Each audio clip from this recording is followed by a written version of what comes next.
Hello and welcome everybody as we are here for more collegiate action. I am Rich Rad here alongside none other than Kenobi. And my friend, like gladiators in the Great Colosseum, they fight for survival. And similarly today we have 4 matches consisting of students fighting for their last survival opportunity in the homecoming playoff tournament. I know you're excited as I am to see who's going to be able to be triumphant and work their way through this playoff bracket. I am really excited coming here. You know, it feels like it was almost yesterday we were doing national championships and now it's already November. I'm like, I can't really believe it, but you're right. A lot to play for today.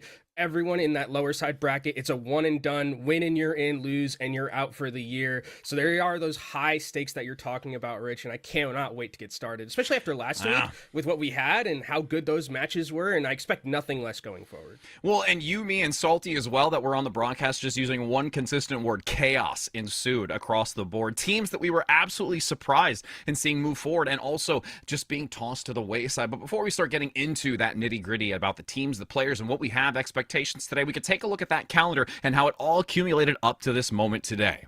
Yeah, and like I was talking about, we're already in November, which is wild to me. You know, it felt like we were just casting national championships, and now after that summer break, after the Swiss stage and the tryouts, we're here at homecoming for this semester. A very long year for all of these teams, but still a lot to play for. 100%. I mean, and just the adventure, the change-ups, the recent patch notes, the types of meta compositions. There's been so many things that have been significant factors into how they have been performing, and I can tell you right now that every one of these students are going to giving it their all because of not only the stakes, but what is in the future for not only today, tomorrow, and then next weekend when we get to see who is crowned that #1 team for this homecoming championship. Yeah, and I think that we're already, as we can look at kind of what these teams are playing for in terms of that prizing, nice chunks of change here, $20,000 for that first place, second place $10,000, third $6,000, and fourth and fifth through eighth, nice chunk of change as well. So like you're talking about, Rich, a lot of stakes here, this adding to one of those as we see the fall season prizing. And you're right, I think about the chaos. It's been a very, I think, strange season already, I think, for homecoming, because the way that we've seen a lot of these teams that we thought were going to be really good end up falling by the wayside. Now coming back, we have some teams that are really showing their stuff. I think last week, Brian and Strand is one of the ones that sticks out to me, playing extremely well when we saw them on broadcast. And there are some teams, as we can look in the bracket, that are surprising that they're even in the top 16, but also the wins that they're having is pretty incredible, I think, given overall the upsets that we've had. Oh, 100%. I mean, just again, some of the teams that we're seeing here, you know, Bellevue really having a great opportunity to continue on. Granted, they are in that lower bracket that we'll get to take a look at shortly, but some of the big names here, Illinois State University, we're all fixated on a team like that we have been talking to a lot of individuals in the scene, knowing that they are the one to really beat here. But you can't scoff at when it comes to Winthrop and Northwood moving forward. Winthrop being able to just be successful back-to-back 3-0, but Northwood having some challenges here. A 3-2 score against Shu, and then moving up to have a map taken away by Fisher, who's been still a significant competitor going into this. So a lot of those big 4, but Bobcats being in that little semifinal area, I think is one that we weren't expecting. Yeah, it's one that we really, I think, especially when we saw them on broadcast, just how well this meta suits them. It feels like they have so much comfort, as we can actually take a look at the lower bracket as well and kind of figure out where we are in that regard, because that's where most of our focus is going to be today. Maryville University being here is a big shock. They were our grand finalists from the winner's side back in the national championships, ended up losing to ISU, but now already in that loser's bracket, or in that lower bracket, so they're going to have to really climb their way through that lower side. UT Dallas and Ball State Red is where we're going to be starting off here, and I think that this is an interesting matchup because both these teams have had some really exceptional results so far this season. I think one of the things that's the biggest thing for me when I look at this matchup is that UT Dallas, in that round of 32, 3-0'd Rutgers, who was a team that I think was ranked really, I think in the top 10, a lot of people said in the community, and they 3-0'd that team, a very good team, and were able to get into this double elimination bracket. So I think for UT Dallas, I mean, having a win like that under your belt is a lot of momentum and shows the strength of your team.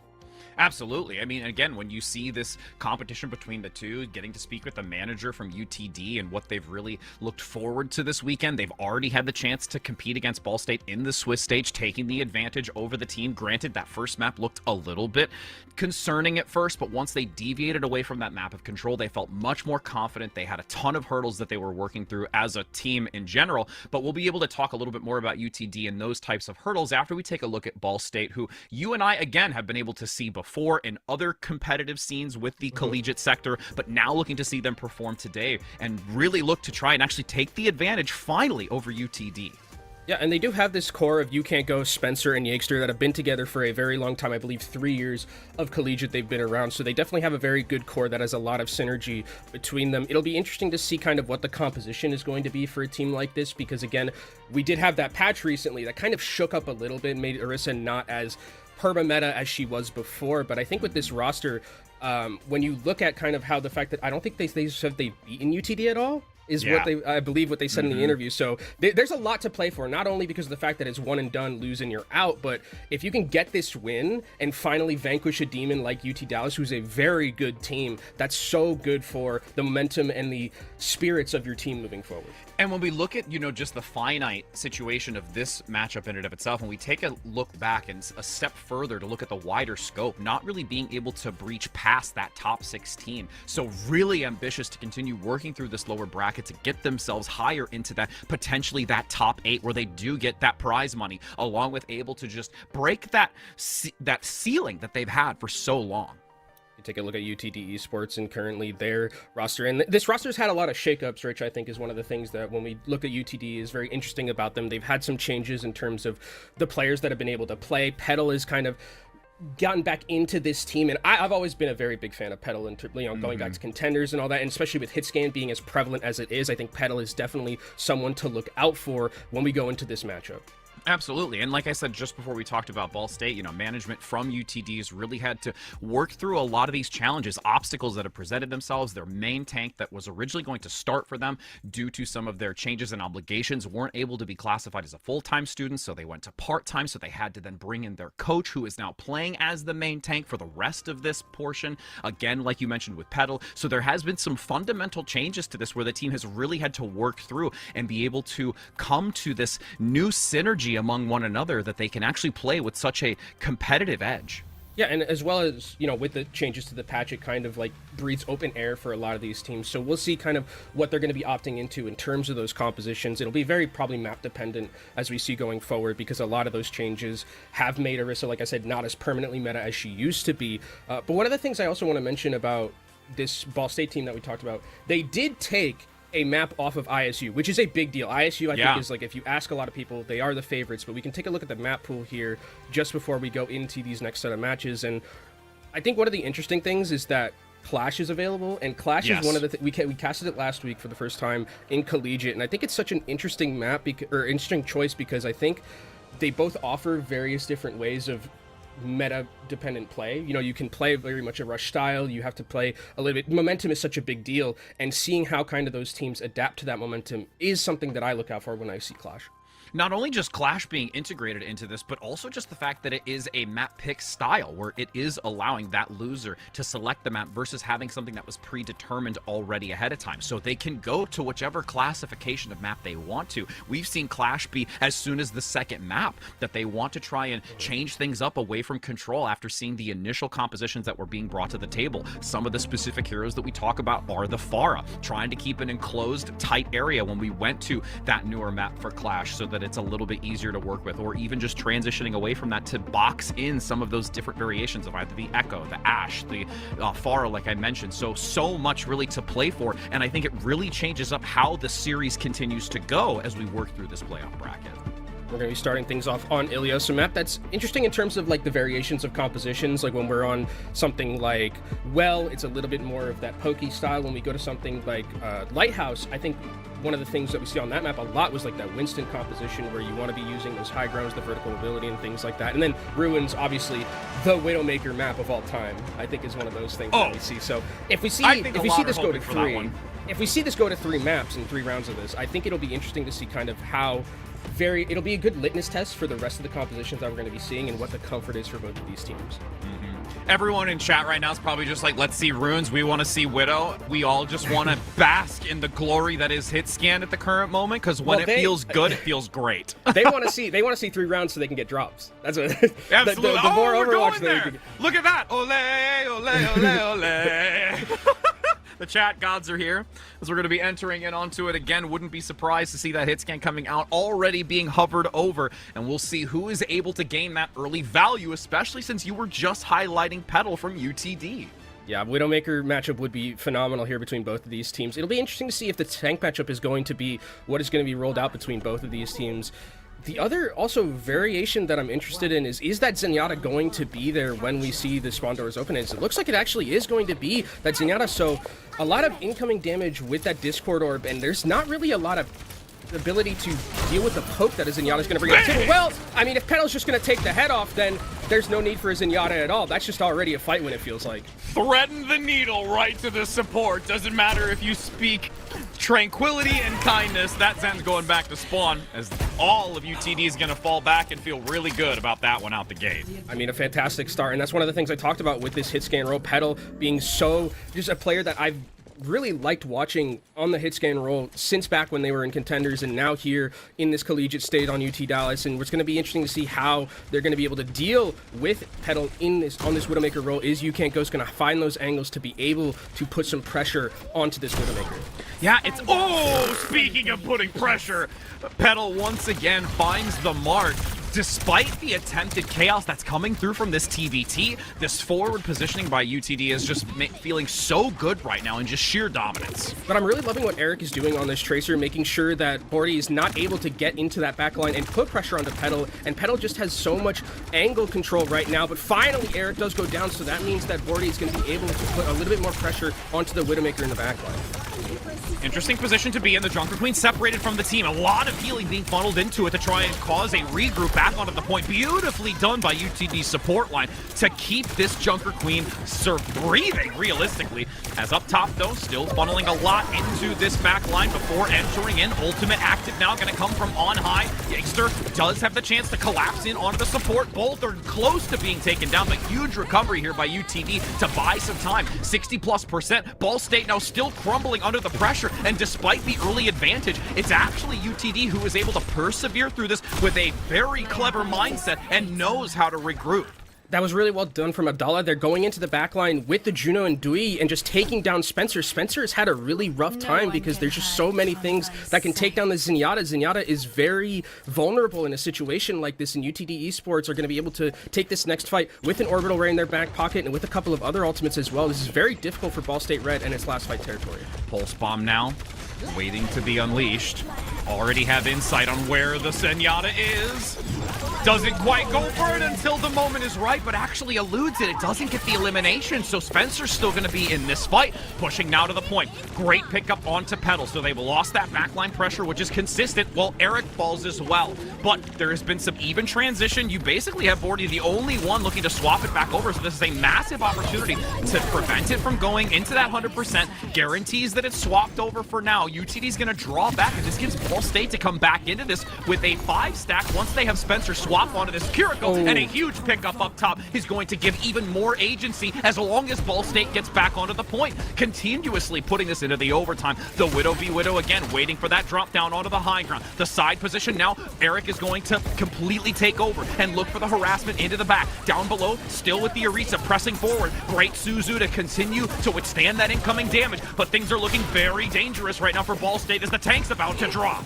Oh, Petal is taking down very low pressure out by this Kiriko, but the droid is down, and that's going to be it. That's no tank, and that's going to be a round win for UTD Esports. Petal putting on a performance on this Widowmaker, and that composition, it was so interesting because they just kind of made it so chaotic. It felt like with the Junker Queen, and I mean, the Zenyatta was one of those picks where it's like, I get the idea where you want to put a little bit more pressure down. Discord are very good against something like a Junker Queen, but so vulnerable in that scenario. And when that first pick came through at the start of the fight, you just gave all those angles to Petal, who is not someone I want to be doing that, especially on a Widowmaker, and it felt like You Can't Ghost never really had a foothold on the Widowmaker themselves, and that kind of turned the tides of that entire round, and UTD Esports take a 1-0 lead. Now we're going to be going over to Well here, changing it up, and looks like we're having a little bit of a Junker Queen. Interesting. Okay. All right. Junk v Junk. I like it. Both ready for the arena. I made a Coliseum joke earlier, but this is actually very formidable, and it's falling right into place as if I saw the future. But you can already see this off angle taken by that Tracer, specifically looking to find the backline harassment. Look at how swift it is, but there is Eric to respond, forcing out the recall, so that now puts it on cooldown and gives Eric a little bit more agency to try and force this back and deny any sort of flanking maneuver. Eric dropping back out, looking for that pack to top themselves up before re-entering onto this engagement. Still does have the recall available as the dash is defeat, but across the way, the fight still ensues. Movements activated by the Juno to keep them going and allow them to maneuver very effortlessly around that outer corner. But still, point contested. Big damage onto the back line. Great takedown already by that support play, but a return as well. It's going to be a lot on the shoulders of UTD to try and come through, with Doyi only the one keeping the team going. And that was a really chaotic fight that started things off, but Droid had a huge amount of pull in that, with the knives especially, getting those picks, and already has a Junker Queen ultimate in this next fight, so that's going to be something that I don't know if UTD Esports is even going to know is possible with how much damage and how much value this Junker Queen was getting. Rampage online, still 25% to go for UTD. Could get an early opportunity to unleash it onto the attacking team with Eric no longer having the full spawn. Great Jagged Blade to pull in. There's the Rampage clips too. That's going to be Petal instantly brought down with the tick damage. But Doyi getting some decent return on the back line despite the aggression coming out from Ball State forward. 33% and climbing. A return Rampage onto Droid, but it doesn't matter. Abdallah's down. They can't survive on the front line as the damage continues to overflow onto UTD, as they will have to go back to the drawing board, but have 3 ultimates, soon to be 4, in the back pocket. Droid is having an absolute round so far on this Junker Queen. I mean, the knives that they're pulling out, the rampages as well, just so well done. Staying alive, even though that fight looked a little bit scary at the very end. Orbital Rays available for both of these teams, and Pulse Bombs. That Pulse Bomb, especially with Brigitte so close to the rally, could be the difference maker if you can stick it onto that Brig before or during the rally happens and take out that rally. Final fight territory with this 66 and climbing. The Pulse Bomb up top from on high, looking to be dropped. Big chip damage onto the backside if you can't. Recognizes that the TVT continues. The melee goes wide. Can't quite get the pick. Both go for the recall. Diving back in. Still no committance onto the Pulse Bomb. Has to force a flee. Brody is down. Stick in the back. Petal gets eliminated. And that was a huge redirected focus, despite that not going in favor of Brody initially. 88% and still continuing to climb. Spencer and Yaster giving that ultimate to sustain through the incoming damage from UTD. A swap by Petal to get back in swiftly enough by the Pharah. But the damage is continuing to overflow once again into this overtime potential that UTD is just crumbling under the weight. So it wants to be a 1-to-1 match score, but it's really only Eric here trying to keep the team alive, as it's a sitting duck in the sky with a huge play by Ball State to bring them into a round 3. Yeah, Droid played really, really well that round on that Junker Queen, but I think at the end there, they did a really good job, the entirety of Ball State Red, hiding out that first orbital ray that was on them. They got away from it, and then they orbital rayed second, and usually in that scenario, if you're orbital raying second and you've lived through the other team's orbital ray, very easy to win fights like that, and that's exactly what they did. Ball State Red looking very clean on the Junker Queen mirror there, and now we go to our third sub-map here, and this is where I talked about kind of the Winstons coming to play, especially with the use of that vertical mobility. You want to be able to give your hit scans that space. I'll be interested to see if we see any Ashe in this regard, because Ashe is something that we see a lot on a map like this. You have that long range potential. I think Cassie is also something that we can always just, plug and play on any single map. So we'll see exactly what these two teams want to opt into, as it looks like it isn't going to be the Winston from UTD. It's going to be the Genji and the Cassidy. So a lot of burst potential and assassination potential with this UTD Esports composition. The other aspect too is once the Winston does go in for the dive, that Jagged Blade could be really critical in landing to keep Droid in the fight longer than anticipated. Big Bionade does come out early though onto UTD, so Ball State in a good position, looks to retreat up to the high ground, playing it safely until they can get back down into the low ground to really start peppering more damage into UTD. They're shifting over towards the point though, so they have the chance to start competing against this. Droid is extremely low. The chase is absolutely unreal, but a huge assistance coming in by Yaster to give that knockback and the play to make sure that the Genji doesn't continue putting in damage. But unfortunately, I think Droid overstays their welcome, and Petal gets a 2-piece. And I'm really loving these rotations from UTD Esports. They're playing it so clean, so crisp. They're not letting Ball State really set up their composition, get that Winston into a position to give that space to the rest of the team, and they're just rotating as a 5-man. And you saw actually Droid just get caught out there, had to force out so many cooldowns just to stay alive, and now it's going to go over to the Diva just to offer a little bit more peel against this brute force team that is UTD Esports. Eric hugging the wall for now, waiting for a sneaky play. Already an elimination comes out onto Ball State, which is beautifully done. It's going to buy more time, and Ball State really can't go in for this, but Eric's still going to give that harassment as long as they're there. But Droid actually dives instantly onto Eric, and now, because of the timing, Yixter is able to get back into this, and they can start competing against it as they draw onto the point. Nano Boost now onto the D.Va, giving Droid that extra necessary power to try and force back this squad. UTD in full retreat for the moment, attempting to get as much percentage as they can from the support line, and it's really only Abdallah who's going to stick around with that commanding shout for a few more seconds. Yeah, they're just stalling as much as they can, though, but there at that fight, Eric, I think, was a little bit too close to the sun. Icarus is a little bit, and then it's a great turn from Ball State Red, keeping Droid alive, getting that nano boost onto Droid, and just instantly winning a team fight. Spencer's had a lot of really good nades in these fights, and if they can capitalize on them like we saw in that fight, I think that's the win condition for this Ball State Red team, and now they have all the positioning. The spam's going to be very good for them, but UTD coming back with a couple of key ultimates. That Orbital Ray comboed along with the Rampage can do wonders for a team fight win.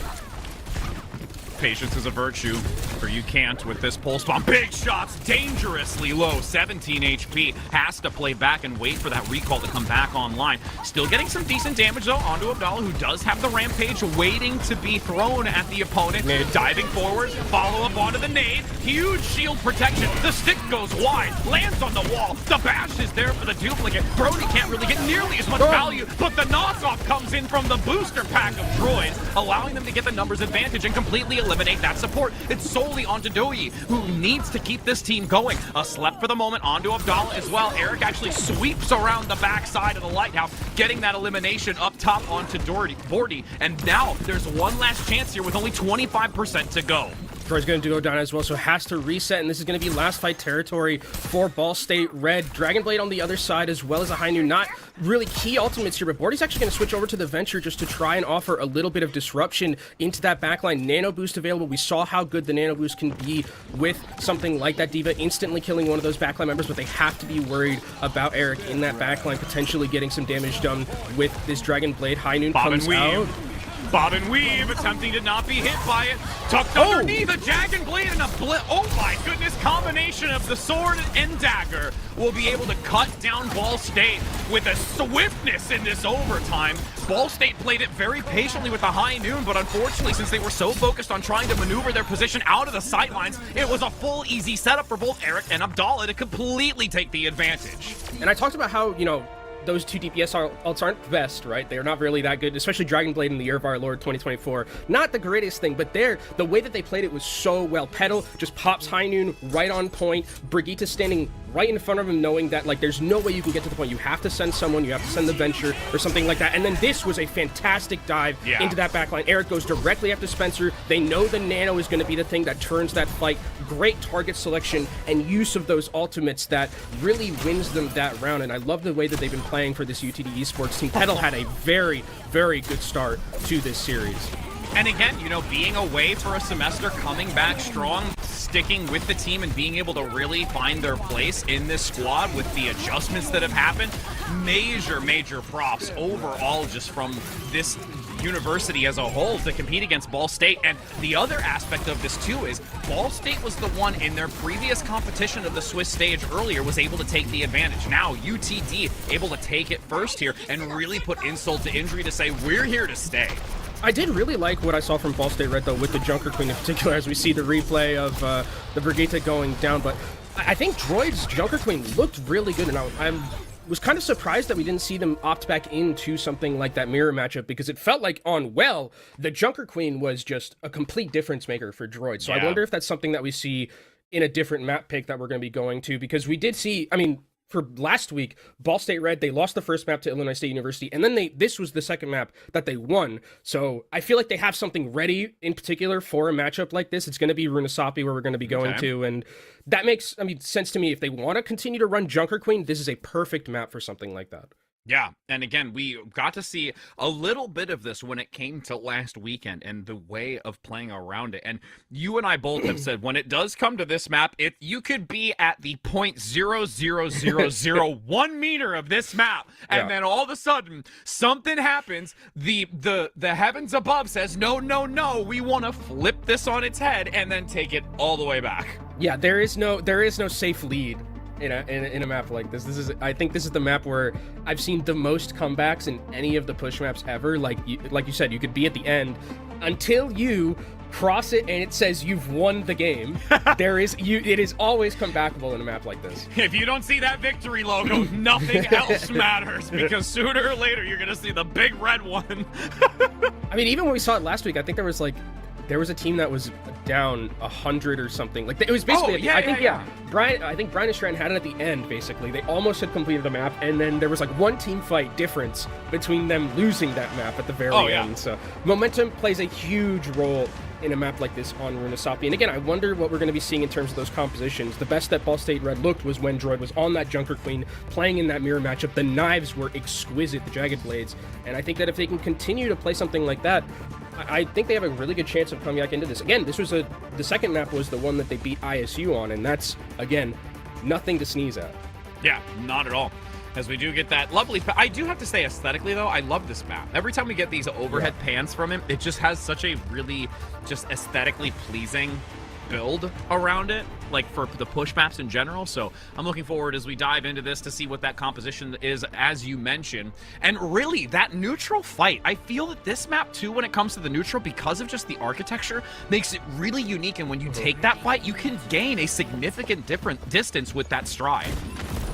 Yeah, I think the first fight, I mean, the thing about the first fight and the neutral fights on this map is that first fight I don't think matters like too much, especially because we keep saying that, like, you know, no lead is a good lead on a map like this. So the first fight, I think it usually comes down to like how far can you push that momentum, right? If you like stagger a little bit, if you're trading 1-for-1 in fights, that's not really the most ideal thing. As UTD Esports gonna be coming out Widowmaker again for Petal. There are some really good sightlines, and Petal with this composition is going to have a better long range availability against something like an Ashe, but the AoE damage from the Ashe is going to be something that you're going to have to be looking out for, especially because there's not a lot to deal with it on the other side. There's not a lot of heal available for something like a huge dynamite hitting 5 of your members, and that's going to put a lot of pressure.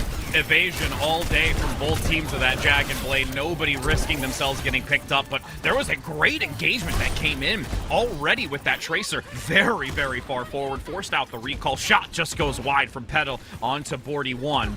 And now a little bit more stability, stationary positioning for the time being, as they just ever so slightly edge into this until the aggression is unleashed up front by Droid, taking down that Brig play and have the numbers advantage. There is still some contention on the bot, pushing the barricade back, and it's really making Ball State rethink their positioning, but ultimately they're still gaining the numbers advantage. Yeah, without the tank, there's no way that they can take this fight, and you can see really what Ball State is doing a great job is they're waiting patiently for their cooldowns, right? They're waiting for Junker Queen shout, and they're waiting for their speed boost to then go in and put the pressure onto Petal. Don't give Petal these sightlines and angles to work with, and that's how they're going to be able to win this. But Petal is just standing in front of the team like, okay, I'm not scared at all. I'm going to try and take some shots here, but bot is moving in favor of Ball State Red, and we'll see if they're going to be able to take down Petal here. Droid doing a great job holding that anchor corner for the moment until blitzing forward, looking for the slash. The dagger goes wide. I can't believe Petal's still alive! There's so much funneling into Petal and actually keeps this Widowmaker alive.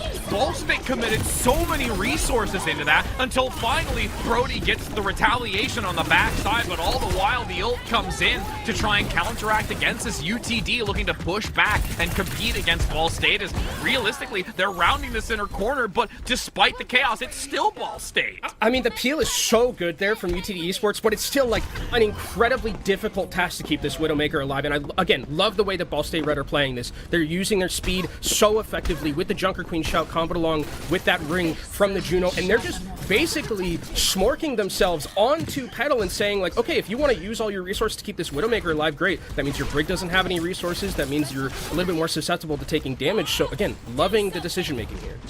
Positioning by Petal, making Ball State have to really change their focus on where their defenses are, but now with this rotation back, it's still going to be Ball State able to keep their attention moving forward because those sightlines are narrowing quickly. Droid gets a Jagged Blade onto Petal in the wings and still is really playing dominantly here, and this is a map that they feel confident in selecting.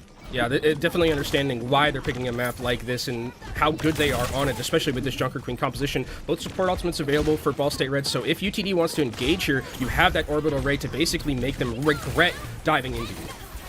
Eric, slippery as two get hit by the Rampage. Abdallah very far in the back. The Rally gets a nice bash up front onto Droid, but Spencer comes in with the ult and unleashes those torpedoes onto the backside. Health values are so low. Markabray gets taken down once again, and this is really all Droid all day on the front line. Droid is having an absolute tear of a map right now. I mean, and it's what we saw in our previous map as well. When it was on well, Droid was having the time of his life on this Junker Queen, and UTD Esports are going to have to switch things up. They're actually going to bring out the Lucio on Macabre to try and just have speed of their own to get away from this very aggressive dive of Ball State Red, who are going to retreat a little bit, take this fight back in that neutral position, and make UTD Esports essentially work for every single meter that they can get. I mean, the Juno, again, has just so much throughput healing that you can afford to do this with the Lucio, and they're going to have an absorbent amount of movement speed to utilize between the two of them. As you do have 40 on the inside, playing close, still sticking near the bot to deny it, pushing forward. Abdallah going into that corner room. The lovely elevator gonna lift up Eric to still keep some damage pushed onto Yakester, but Droid once again comes back in tenfold. It doesn't matter how UTD attempts to play the architecture here, it's still Ball State gaining the advantage, playing further forward, surpassing that front line to harass the backside. But Petal, at least with Bob, is gonna give that extra confidence that they need to finally turn this around with a team kill and push it back past the neutral. It was a really nice rampage from Droid to start things off, and they almost took down Macabre, but I think the Lucio, again, with the double speed, being able to peel away from this very aggressive play from Ball State Red, I think is working out wonders for them. Yes, you're losing a little bit of that on-demand healing from that Brigitte, but the speed is really, really helping them out, as we see Abdallah with the rampage here. Also with an orbital ray, there's a lot of key ultimates for UTD Esports in this neutral fight. Jagged Blades once again being thrown across this inner doorway. A little bit of a split, though, for Ball State. Needs to be careful. Rampage across. Gets three. Beautiful placement. Spencer and Droid are eviscerated, and you can't see Ghost. Actually became the Ghost. Turned into a phantom right there, as it looks like UTD Esports will be able to get this checkpoint, able to hold of their orbital ray as well. I love that you can just win a fight, specifically with a good macro decision of just using one singular ultimate like that Rampage. They're also going to have a sound barrier to work with as well, which if they want to be able to peel away from this very aggressive Ball State Red composition, it's going to work wonders for them, and maybe even use it to go back and engage if they want to play super aggressive. But the momentum is so heavily on their side right now, and like we talked about with this map, no lead is safe unless you win the map outright.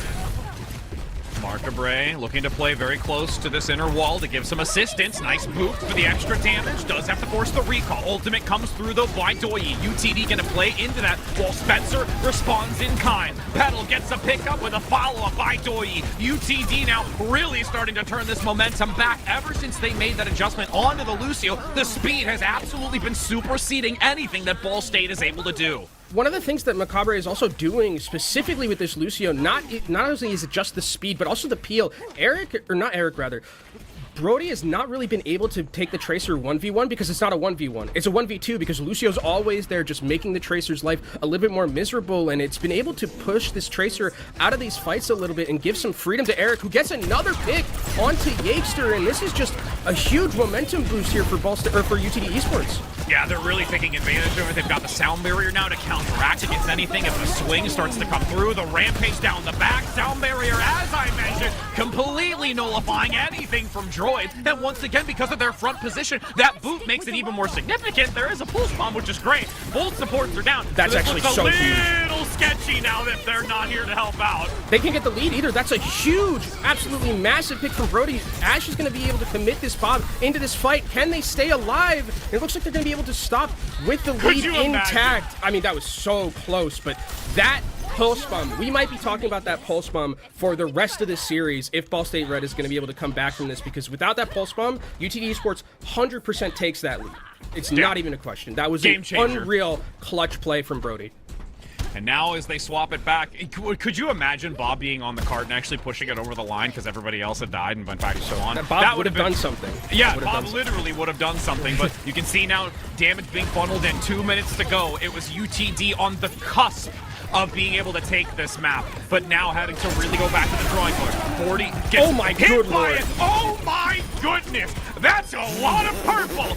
Black and blue from head to toe with that one. I think they're going to be able to take the lead now. The bot is in position. The respawns are there. They need to get to this point extremely quickly, but the speed is there for UTD Esports, and this is where the map was most likely going to be decided, Rich. Oh, 40's there, forces the recall, manages to contest it so they can get back in a second time now with Droid onto the front line. Abdallah is going to try and go head-to-head with the front. Nice carnage, though, to get the extra damage, but you can't see Ghost is so low, and it doesn't matter. They've lost the Lucio. It's now all on to Dory. Eric now at the full spot. Petal gets a two-piece. UTD looking to close this out and be able to take that advantage with only 1 minute and 30 seconds to go. Everyone working in tandem. It was a desperate play from Ball State to deny that checkpoint, but now they've surpassed it and have the dominant position. They have the lead available to them, and now it's just about dotting your I's and crossing your T's here for UTD Esports, and they have the orbital ray to make this fight even more difficult. Droid is going to have the rampage, though, and in this enclosed area, it should get a lot of value, but they need to go now. The opera is about to sing. You can now see the rampage across the center hitting 2. Ultimate comes in by Dory. What a stick. Tossed in the back, stuck onto You Can't See Ghost once again. Phantom, as you mentioned earlier. Bob doing a lot of work alongside Petal, and I'm gonna say it, despite it being a worthy attempt by Ball State to turn it back, Petal still climbing that mountain to show I am here to stay.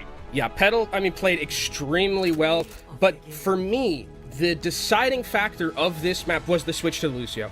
Just love that decision-making from this team, and that merely shows that they're thinking about this from like a macro level where it's like, okay, this Lucio, we're getting run over pretty much by this entire team. Let's just give ourselves some speed, give ourselves some peel, right? Don't let this Tracer 1v1 be a 1v1, make it a 1v2, make it so difficult, because this was all in control for Ball State. For about like the first 5 minutes of this map, Ball State just had the lead. They were running, they were being so aggressive. Petal switching off of the Widowmaker also helped, but I love the decision-making to go to this Lucio. It made it so much easier. It made the Rampage not really as valuable either, because whenever Rampage would come in, they're holding Lucio Sound Barrier for it, and it's probably the best counter in the game to something like that. So I really love the thought process from UTD switching here. This was an incredible Pulse Bomb, by the way. I think it was also an Ajax from that Lucio. If that Pulse Bomb doesn't hit, this map was probably over way sooner. And a valiant effort from Ball State Red. But again, UTD Esports, the way that they were thinking about this game, the way that Lucio swap made all the difference was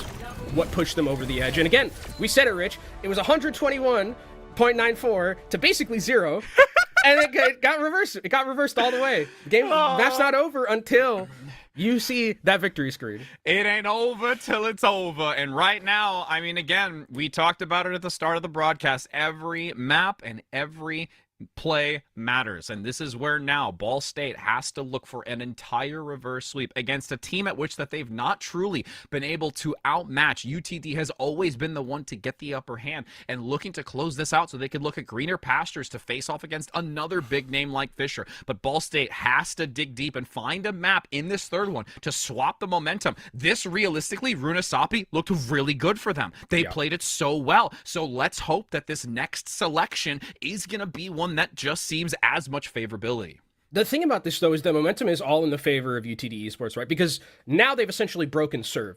Because they beat not only did they beat them on a map pick, they beat that Junker Queen comp. And it, by far, the best that Ball State Red have looked has been on that Junker Queen comp. But now it's like, if you're UTD, you're like, we found the answer, right? The Lucio worked so well. We kind of know how to beat this composition. Since that Lucio swap, there was really no changes. We're going to be going to Suravasa for Flashpoint here. And I just, again, I really love that kind of mid-game decision-making from UTD Esports, especially with how to beat that. And one of the things we saw from Ball State Red is they didn't make any adaptations, right? They kind of played the same way throughout the entirety of the thing, not really changing how they're playing against the Lucio. And I think that for UTD Esports, if they want to continue to play in this tournament, which it looks like they're in a great position to do so far with the 2-0 lead, having that ability to make those mid-map adaptations in the team composition is very good. And also, when you have someone like Petal who is fragging right now, like Petal is playing extremely well. The rest of the team is too, and like giving Petal the space to be able to work. And I mean, you even saw it like with a lot of those engages onto the Widowmaker, like the peel is there,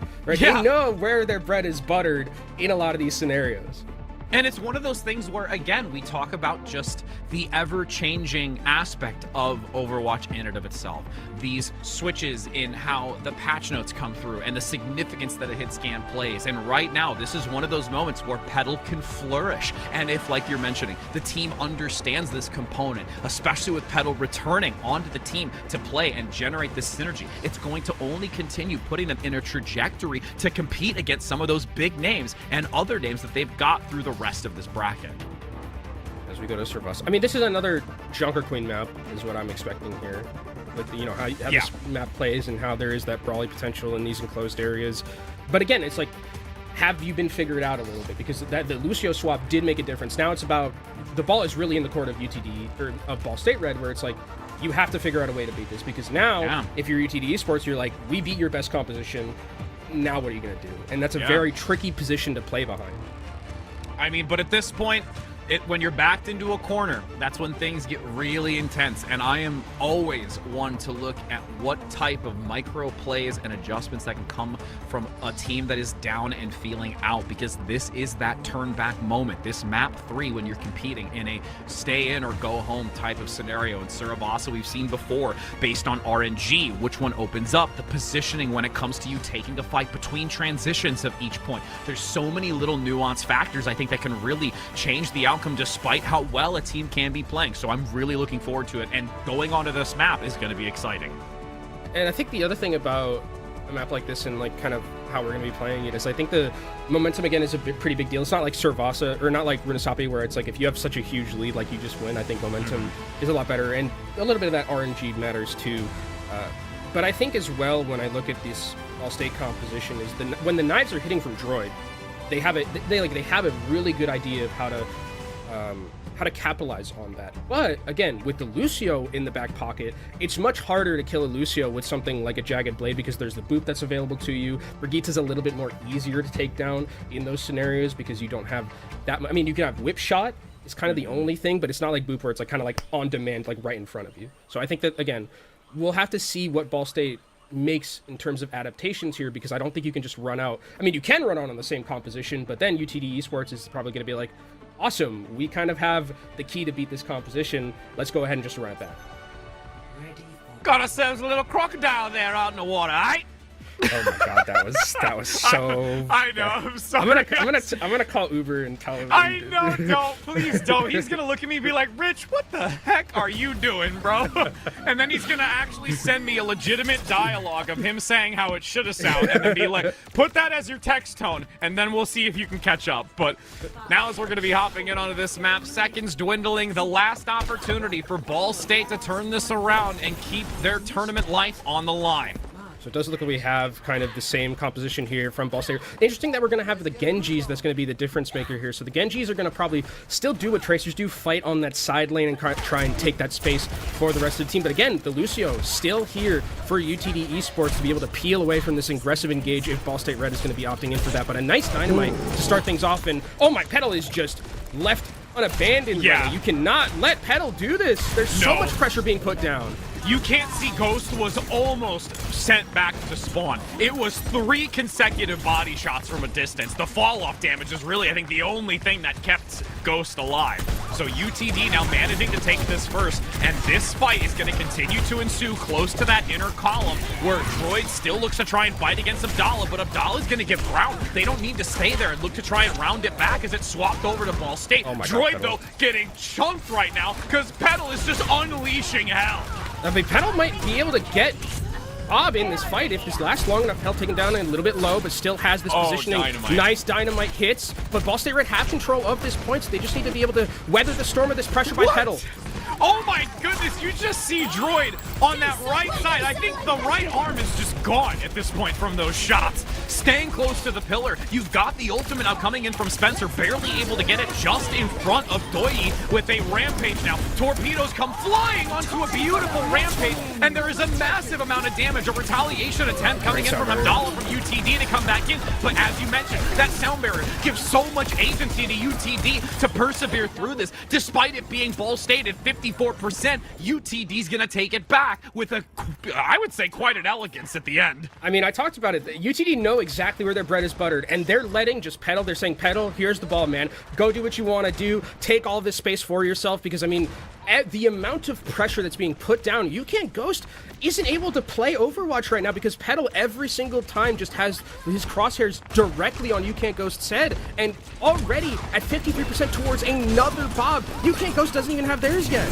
Eric dives in now with the blade unsheathed and looks to slash the back line. You can't see Ghost once again pushed down underneath the weight of the blade, but even with Eric only getting one, it's still leaving space now for Petal to hold on to this into the overtime. Droid is really the only one keeping this alive. The front line is starting to dissipate. Abdallah gets pulled back in from behind for the moment to give some space for the back position to try and recover here. Ball State, though, with 41 coming back on the Tracer, does have the chance to get back in now in time, but it's going to be a beautiful pickup. Finally, Droid and Youngster go down, and this will be UTD able to take this first flashpoint position, despite Ball State throwing everything they have into this. That is Petal's second Bob before You Can't Ghost use one of theirs. Yeah. I mean, this has just been an absolute line of a performance from Petal, who has been nothing but spectacular so far, and the rest of the team doing so well at giving him that space. Again, I love what they're doing with this Lucio, just having that speed. You saw that actually Brody was able to go into that backline with the Dragon Blade, but wasn't able to secure kills because the peel was so good. Youngster is down too, and you can see Ball State Red have just changed. They're going to the Lucio now just to try and match what UTD is bringing. Even with the attempt to match it, unfortunately, basically have their feet cut out from underneath them, and they have to allow this point to easily go in favor of UTD, and they're going to have 3 ultimates to their name to counteract against the 2 that are online for Ball State. Oh, wow, they're going to actually blitz into this fast. You've got the big counterplay coming in. Abdallah with the Rampage going to guarantee that You Can't See Ghost is unable to play the game. You are not allowed, my friend. With the Carnage, unfortunately, not going to get the pickup onto Droid early enough. This is still a chance for Ball State to recover in this, despite it looking a little dire at the start. Yeah, the Bob did make a big difference there. Finally, You Can't Ghost was able to get it out in a team fight like that, but it is still a little bit shaky going into this next fight because, yes, Droid is going to have a Rampage, but again, that Lucio sound barrier, kind of just the thing that's going to completely negate it, and then, even if you take a fight like that, you're walking into an orbital raid, which is going to be so difficult. It really is going to be on Bordy here to try and find something with the Pulse Bomb and win this fight in that neutral, or maybe they Ajax this Lucio sound barrier. Jagged, return Jagged for a blade, I'll trade, as Abdullah can't manage to get out of the sideline of that front line Rampage. Doi, though, attempting to counteract against it. There is so much being funneled into Abdallah to keep them going, and with them focusing so heavily and leaving Petal free to do whatever they please, that's a team kill from the back line. I mean, they played that fight as best as they could. I love what they were doing with Droid specifically, trying to pressure down Abdallah, maybe force out that sound barrier before the Rampage came out, but I mean, getting those 2 support ultimates is a big deal, right? You're able to take those away. Now you're close towards your own. You just have to weather the storm a little bit. Again, still have Petal with this incoming damage, get your support ultimates, and then you can make that engagement and try and take this point back. Ebb and flow here between the ultimate economy. Dynamite up front for, again, generating quickly to another Bob. Petal desperately looking for it. Big damage, has to force the recall, though, out of 41.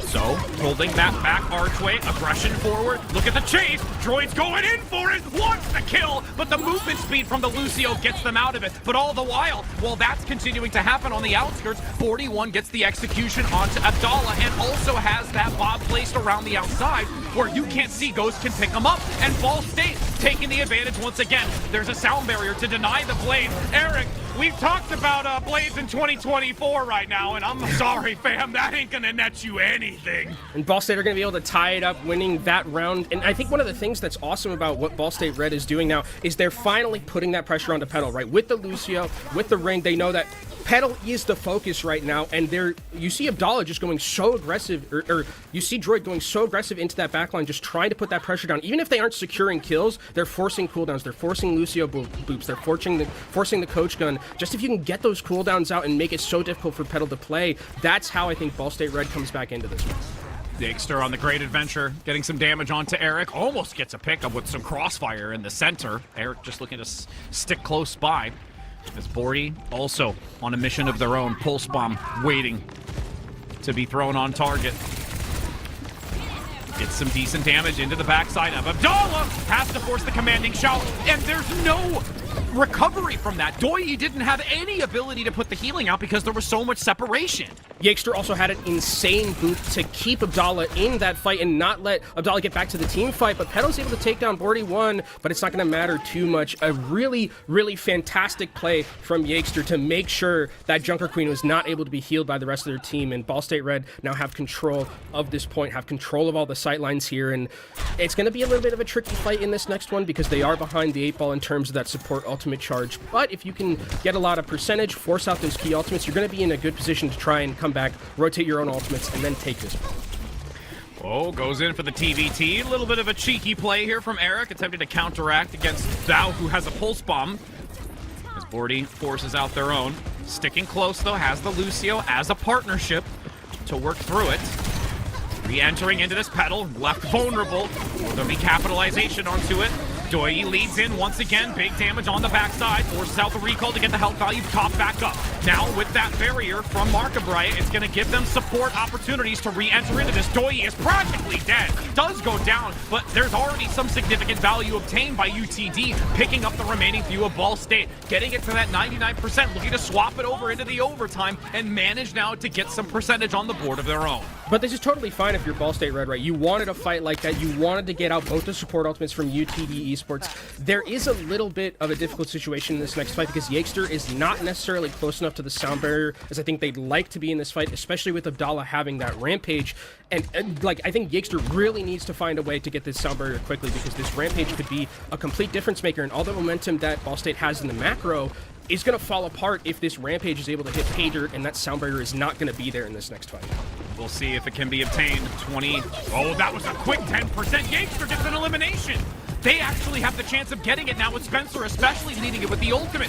Droid hit by the rampage, though. There has to be some recovery. The commanding shout gives just enough of a barrier, and Yakester 3% closing, but doesn't get it in time.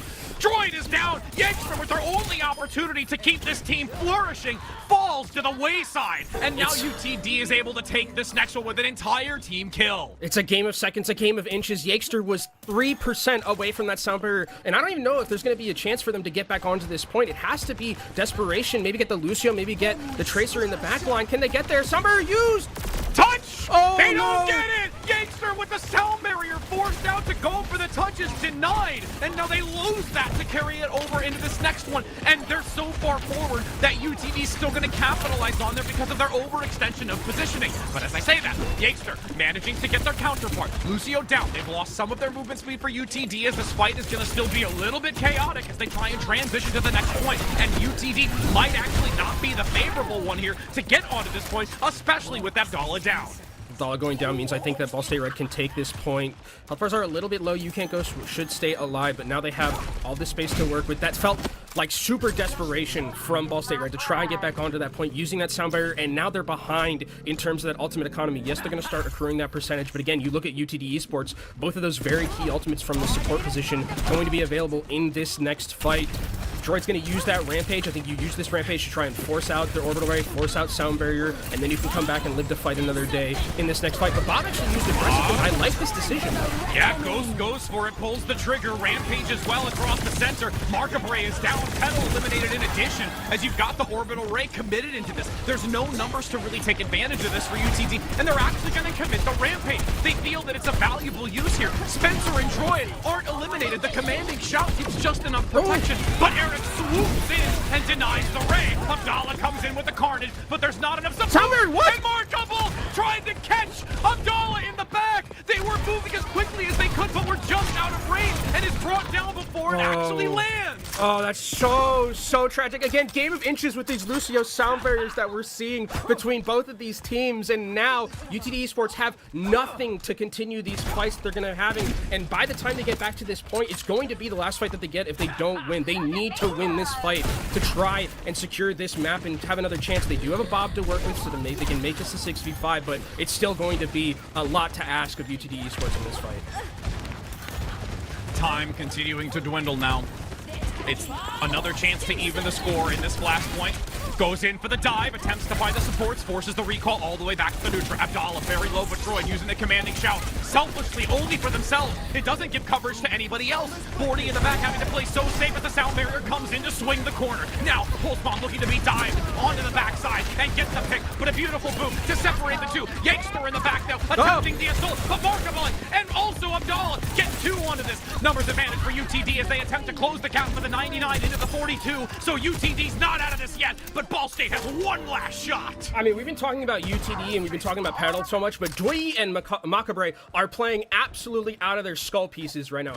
Incredible peel to be able to get away from that fight when it looked like Ball State Red had all of the momentum. They sound very aggressively, but again, getting away from that dive, so well played from UTD Esports. And now, last fight, Ball State Red, all to play for right here. Can they win this fight before support ultimates come online for UTD? You can't see Ghost with the Bob looking to be tossed out, goes onto the point to land into the pillar. Rampage across the center, lands onto 3, but that's enough recovery to get them through it. Counterplay, you can't see Ghost is still alive, but finally gets picked up by Eric. It's lighting up in red. You can't see Ghost and Bob working in tandem to put enough pressure to swap it over with a team kill to bring them now to the 3rd flashpoint that decides their fate. Last flashpoint here between both these teams. UTD 1 win away from going forward in this lower bracket. Ball State Red 1 away from trying to start that reverse sweep. And there's all to play for between both these teams here. Orbital Rays available for both of them as we come into this next fight. Pulse Bombs too ready and available. Is there going to be a way that Bordy1 can find maybe one of those backline members, one of the supports? Even taking down Petal would be very good here. We'll see how this fight ends up going. Abdallah, dangerously low, forces the commanding shout. Orbital Ray active by Doi, but Ball State's just gonna say, hey, that's fine, take it, free game, no worries, we're gonna let you take it. Now they're going to go back in. They have the orbital ray of their own, and the coin is not unlocked yet, so they have a chance to get in here before it flips. Early usage now might be the punishment. Orbital ray across the center, lighting it up from Spencer. Aggression forward. Droid goes for the dagger. Can't quite land it to bring them back into it, and UTD does the same in kind, but they lose Petal on the outray. Yeah, losing Petal's a big deal because now they don't have enough pressure to really, and DPS to really take this fight back. Bordy1's going to be able to take down Doi, and that means the fight is completely over. UTD need to retreat here. They can't continue to lose members. Eric diving back in, though, attempting to try and push insult to injury onto the back, despite them having some salt in the wound. Eric, dangerously low, gets picked up, and that's going to stagger this out even further for UTD. And the point's going to continue to tick forward. They're going to have to take down Abdallah as well, and that fight, it felt like they tried to buy back into it, but they never really had any footing to stand on, and now 50%. Rich, if it's going to be Ball State who win this next fight, they're going to win this map, and they're going to be able to take us to a map 4 here, but UTD, sound barrier available, Yakester has one of their own as well. Rampages aren't here, so this sound barrier is going to be interesting to see how both these teams are going to opt in to use it, because there's not really that other ultimate to counteract necessarily. Eric on the opposing side, keeping a watchful eye. Has been sought out, goes for the pack across the way. Recognition, there has been intel for Eric. I can't quite find the mark, goes for the stick and they elude. They evade the damage. There's no pulse bomb to be struck. But now Markable with the sound barrier to counteract against Yakester. The ultimate starting to come online here. Yakester being patient to give coverage for the team. Damage comes through as the overtime is active. It's 1-for-1 competing onto the point. Oh my god. Damage into Abdallah, but Eric is going to get the melee onto Bordy, and that's the numbers advantage. Swapping it over. The dynamite is out. Petal continuing to push back. They're going to hold on to the ultimate, and they've not had to commit anything here and completely force back Ball State. Oh, and in those kind of engages where it's just them poking back and forth, it feels like that favors UTD Esports so much because Petal is just left there by himself, being able to pump out so much damage, put down so much pressure, and you're right, no ultimates used in that fight, which is a big deal, but one thing you're going to be looking out for in this next fight, Rich, Doi Orbital Ray. Is Doi going to be able to get one in time? Because Spencer's going to have theirs for sure. Ball State Red's going to walk into this with 5 ultimates in their bank. Can Doi find a way to get this in time? Rampage down the choke point. It lands onto 4. But there is the response by the sound barrier.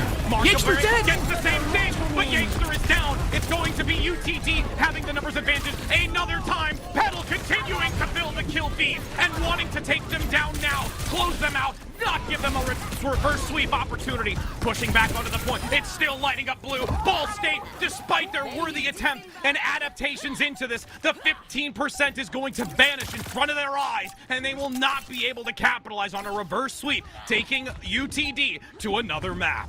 There's no way to get back onto this point. It's gonna be UTD at the very end, clutching it out, and who else but Petal having an absolutely phenomenal last fight. Abdallah also, I love that decision-making from UTD Esports. They know they're behind the 8-ball when it comes to that orbital raise charge, so what do?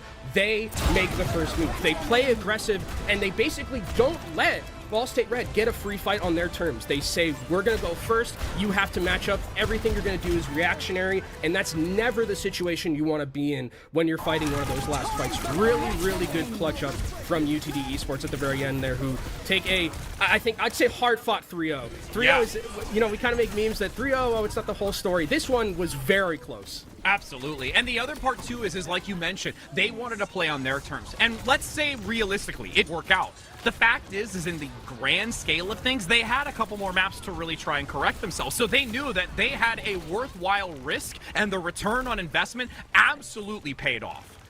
Yeah, and I feel like there was this Ball State Red, like that desperation with the sound barrier at the very end. Yes, they ended up winning that next point, but it felt like Ball State Red had a few of those moments where it was just like buying into a fight that was like do or die, extremely so. And I think at the end, again, really love what UTD Esports did this last fight, or not this fight in particular, but the last fight at the very end. That rampage from Abdallah, hitting all 5 members, forcing out sound barrier, forcing out orbital ray, and then Petal was just left on their own in the backline, being able to pump out so much damage into that enclosed corridor with those dynamites and with the Bob, and that's just a victory for UTD Esports, who look very, very clean. And unfortunately for Ball State Red, they're going to be bowing out of this tournament. But again, a very good performance overall, I think, from them in the entirety of this tournament. Absolutely. You have to give major credit, because there were some real moments. I guarantee you everyone that's in the chat right now was on the edge of their seat like we were, looking to see if this was going to be brought to a reverse sweep because of just how close it was. But again, compliments to UTD, where, as management had said, they'd gone through some serious adjustments when it came to some of their players, some dynamics that they needed to work on, and they've really been able to do so. Now this comes to that subtle topic that we mentioned, looking into that greener pasture, what's ahead of them, facing off against Fisher, where they've been able to compete against before, now having to see them face to face to be able to hopefully have that same type of confidence in play in their later matches. I mean, you could have fooled me that there's any problems with like UTD Esports in their roster. They look like a really, really well-oiled machine in terms of how, like, again, one of the things I talk about is, like, we talked about Petal so much, but the supports played absolutely fantastically. 100%. The amount of peel, like, we saw those moments on Runasapi where Petal's just getting dove on by 5 people, and the supports are there, always just peeling. I mean, they played phenomenal, and that really allows Petal to get all of that space to work with, to be able to have that trust that even if I'm getting dove on super aggressively, I have these 2 supports that have my back at the end every time. And I think playing with that type of freedom, especially in a hit scan role, is always a fantastic thing to see. 100%. And that will be the first conclusion of one of our elimination matches today, but we have 3 more stacked up, my friends. So don't go anywhere. We'll head to a short break to bring you our second match of the day, where I guarantee you there's just going to be as much exciting moments as we have with this.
And we're back, my friends. We have already had one intense game. Again, as Kenobi mentioned, 3-0 doesn't quite give you just the real taste of what actually happened. It's a moment where we say fond farewells to one and congratulations to another, but we got to get into another game, and we get to do the same thing. I'm Rich Rad here with Kenobi, and my friend, we have another banger coming up. Another banger, and I guess two teams that I think it's going to be interesting to see how they match up. We've seen one of them on broadcast, the other one we haven't seen just yet, between Bellevue and St. Clair. St. Clair, last week when we saw them on broadcast playing kind of this, it's been dubbed by themselves the St. Clair comp, which was like a very rush style with like Mauga, Reaper, Lucio, Moira, and then kind of flexing that other DPS. And Bellevue University had a very intense 5-map series previously against Cumberland, so much so that the Cumberland players injured themselves while they were celebrating the win. So I think this is going to be one where it's going to be interesting to see one of these teams not in the tournament anymore. Yeah. Like, that's kind of how chaotic it's been, like you and Twin Salty mentioned last week, is that how it feels like there are a lot of teams that are in positions where they necessarily shouldn't be, as we can take a look at Bellevue University's roster. Absolutely. And we get to look at some of these names, which, again, we're looking forward to seeing them participate. It's been a little bit since we've had a chance to be able to talk about them. But realistically, just overall, this team really excited going into this weekend. They've been focusing on the fundamentals within chaotic situations, which is something they really wanted to bring into this to try and feel more comfortable. Because we were just talking about some chaos happening in our previous match and even the weekend before. So being able to have a clear level head going into these fights in moments like that is something you really have to have. Yeah, and all these players, have been around for a while. We're very familiar with them. Karova, I think, has had one of the best contenders plays I've ever seen in my life with the 4K at the very end on Busan. You and I casted over that one. That was crazy. But again, a lot of these players kind of know each other, very familiar. They have a lot of good synergy on this Bellevue University team. And I think that they definitely, again, it was interesting kind of talking with them. They said that they beat themselves more so than anything, which I think is interesting and kind of indicative of how chaotic it's been so far, and that they don't feel like they should be already in that lower side. Yeah, and being able to just have that self-reflection, I think, is just so important when it comes to your growth and development. As we do get to take now a look at St. Clair Saints, which, as you mentioned, we got to see some compositional plays already from last weekend. Looking forward to seeing them continue to refine this. Again, they've really been focusing and brainstorming on how they're going to continue developing that, but also just some really interesting aspects when it comes to, Bellevue, like recognizing that Bellevue is a great team, and that understanding that, there has been many within like the tier 3 playing since between both Avery and just the team in and of itself. So realistically, they've got some rivalry. They do. There's some like internal player rivalry, but they still both have the desire to win. So this will kind of be a little salt in the wound. Haha, I beat you, you beat me kind of thing. And I think one of the interesting things about kind of how St. Clair Saints have been playing this composition is that Noxious has kind of been moved to like the Reaper role, which is, I mean, he plays it very well, but when I know Noxious is for is like the Widowmaker, the Ashe, the hit scan roles and things like that. So it feels like Noxious, if they can maybe get to a position where they can play more of him on a hit scan role, I'd ideally like that, because I think that the Reaper doesn't necessarily have the same amount of skill expression as something like a hit scan role. I mean, Reaper, you kind of just like use your shotguns and then that's it, like, right? Like, you're not. I feel like whenever people are like, "Oh, I'm a Reaper player," everyone can play Reaper. Every DPS player I feel like that plays Overwatch can just play Reaper. Yes, everyone can play it, but to play it well is, I think, the most emphasis there. Because for me, I can tell you right now, I don't play Reaper well. Yeah, but you're not DPS player, so it doesn't. I mean, true, but still, like, come on. I mean, I was really good in my prime when the game first came out as a Widowmaker play. This would be like my perfect season if I ever wanted to. I cannot imagine you being a Widowmaker I've player. got some old school highlights of my hit scan days. I don't know if you have the hands anymore. Oh, probably not, bro. It's been what, a decade? Let's not talk about it. I'm already old as well, it is. Hey, I mean, you can play Priest, so this you is have true. some sort of hands. This is true. Yeah, as a healer. You play Priest in WoW. My actions per minute are like 394, I think. So let's not talk about it. I'm a little jittery, I'll be honest.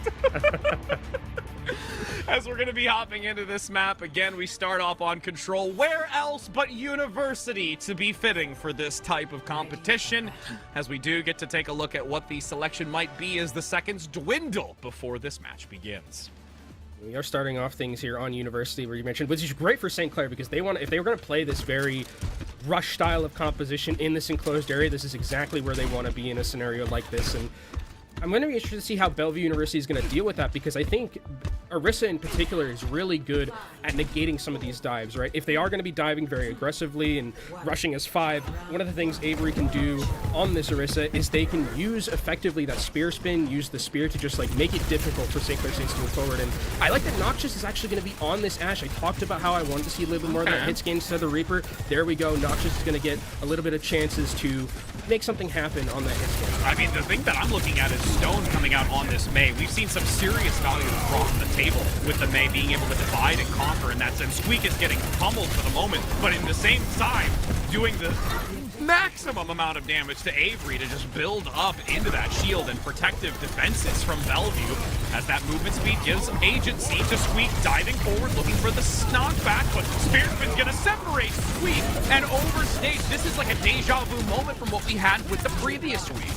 And that's exactly what I talked about, kind of starting things off here with Avery on this Orisa. You can use that spear spin to basically force Squeak away from the rest of the team. Healing's not going to be able to be there, and that's how you're going to be able to win those fights. And a great wall by Stone as well to make sure that they can secure that kill onto that Mauga. And Bellevue University going to have control of these sight lines. Ivory close towards that overclock from the Sojourn, making it even more difficult for St. Clair Saints to come and enter into this position.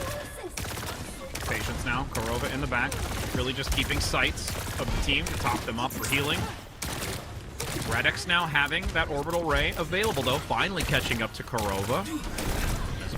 Bellevue falls back, looking to stabilize, aggression forward.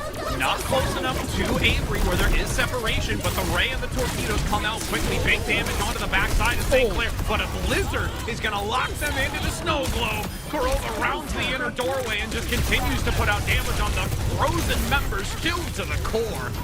St. Clair's unfortunately not really able to gain the full advantage here. They were close in turning it over, but finally, after a long run fight with multiple ultimates committed into this and the DPS down, St. Clair swap it back.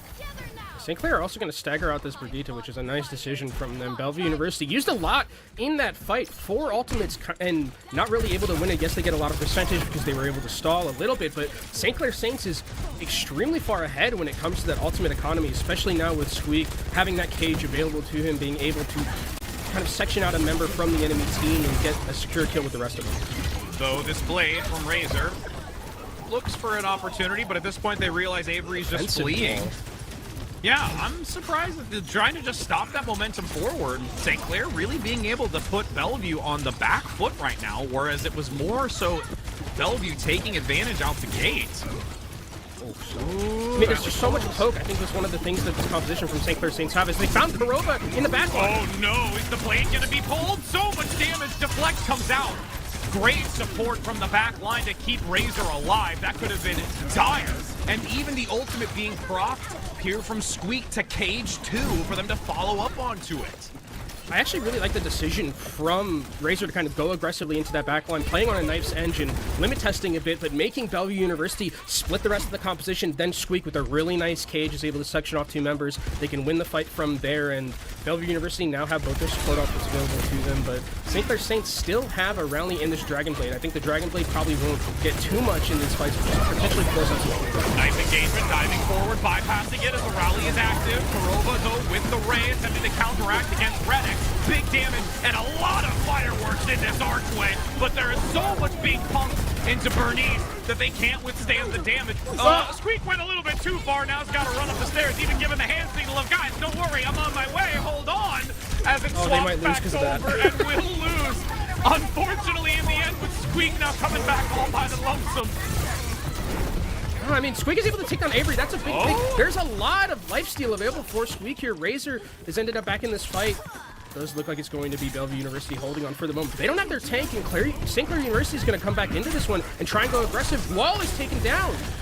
Oh, goodness. Crowd freezes out. No longer has the defensive. And that's where Squeak gonna just squeeze the life out of them. Ivory in the back, though, manages to get a pickup to keep this numbers favoring of Bellevue as they dive forward into Squeak redirects and focuses on Bernice, which eliminates the support, so now it's only on to Korova. Pinned into the wall, barely eludes and runs away to keep distance as they've got 10 seconds now to get back into this.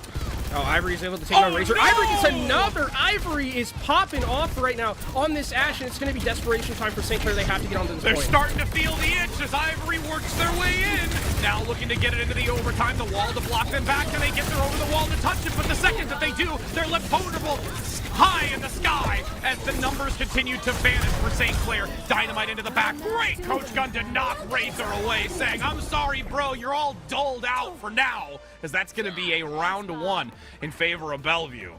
Ivory had a really good pop-off moment at the end. They're taking down Razor and then taking down Noxious as well on that. Ashe really clutching it up for the rest of the team. And that was such an interesting back and forth, because I think that one of the cool things was that we saw really well how like the Squeak play was really well how Avery was like dealing with Squeak in that back line, but I started seeing a lot more patience from St. Clair Saints. Once they had control, they were just playing with a lot more of that spam and not really letting the May get a lot of value, but that just left Ivory kind of open to get a lot of these picks and a lot of that pressure down.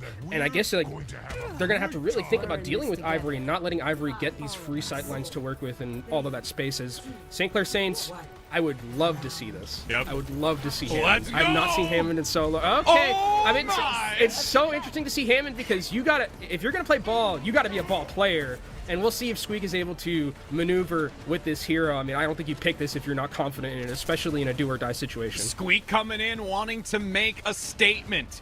Down below, waiting for an opportunity to find that trajectory to the high ground, to dislodge this Bellevue team. Big stun comes out early. Avery already hit by the Suzu, and then networks themselves away down below. But the separation is here. Squeak continuing to be a thorn in Bellevue's side as a pile drive down from the heavens onto the support line.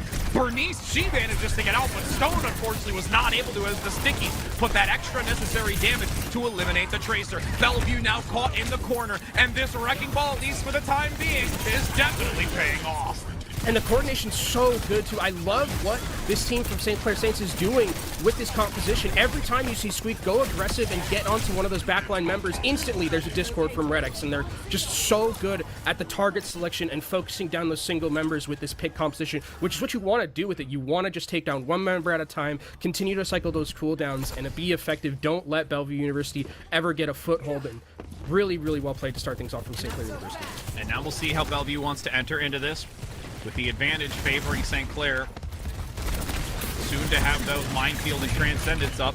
Squeak looking to knock them into the corner. Lob, it looks for the stun. Big follow-up, able to get a massive shield to elude.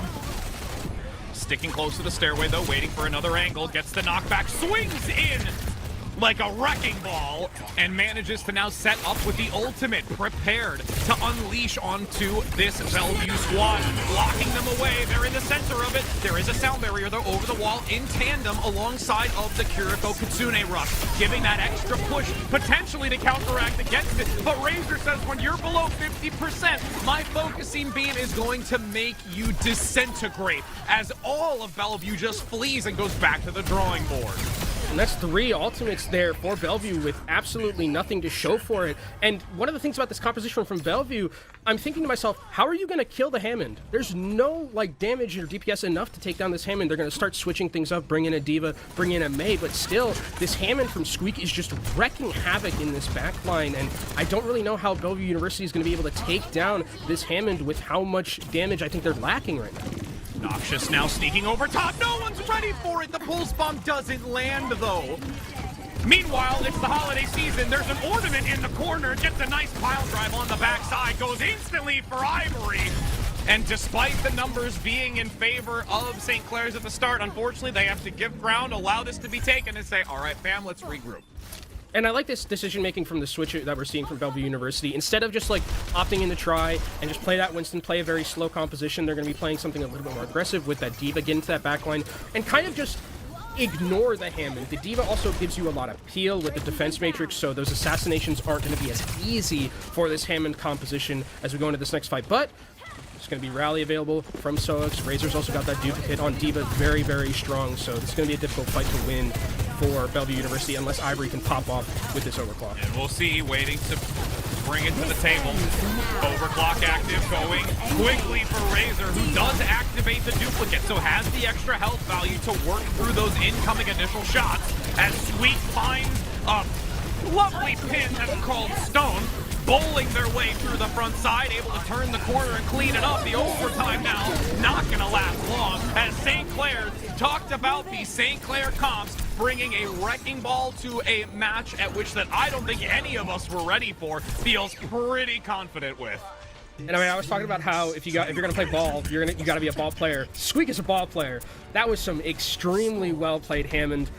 Just the ability to get into those engagements, but the coordination from the entirety of the rest of the team was fantastic too. Every single time you saw a knockup from Squeak, instantly one target was discorded, instantly they were blown up. Just really good target selection and focus fire coming in from the St. Clair Saints St. Clair Saints team. And it feels like this is their biggest strength, when they can find these avenues to basically just, you know, be so coordinated with compositions like this. It feels like that's really where they have most of their success. And we'll see how Bellevue University is going to deal with it.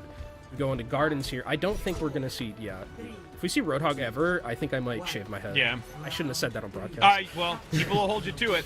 It's basically just St. Clair, those talking to each other, and the lead for Squeaks being like, squeaky, squeak, squeak, squeakers, squeaking?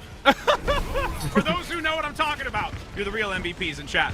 As we now have the point open in 10 seconds, the spear spin now continues to deviate Squeak away, and unfortunately gonna not withstand it and separate it again from the team. This is calling right back to the first round and of last week. It's just deja vu moments again. Yeah, I mean, this comp that St. Clair Saints is running is so hard countered by Bellevue University, especially with how well they're playing it with Stone with the walls, Avery with these spear spins. They've been fantastic at just making sure that if Squeak is going to be aggressive with that charge, you better have some healing in your back pocket, and if you're spear spinned away, you're not going to be able to get healed by a Juno, by a Brigitte. So now it's all Bellevue University with all of these sightlines to work with. The May and Ash poke is going to be fantastic. Yeah, Razor already getting chunked a couple of times. Noxious also needed to be very careful with that sound.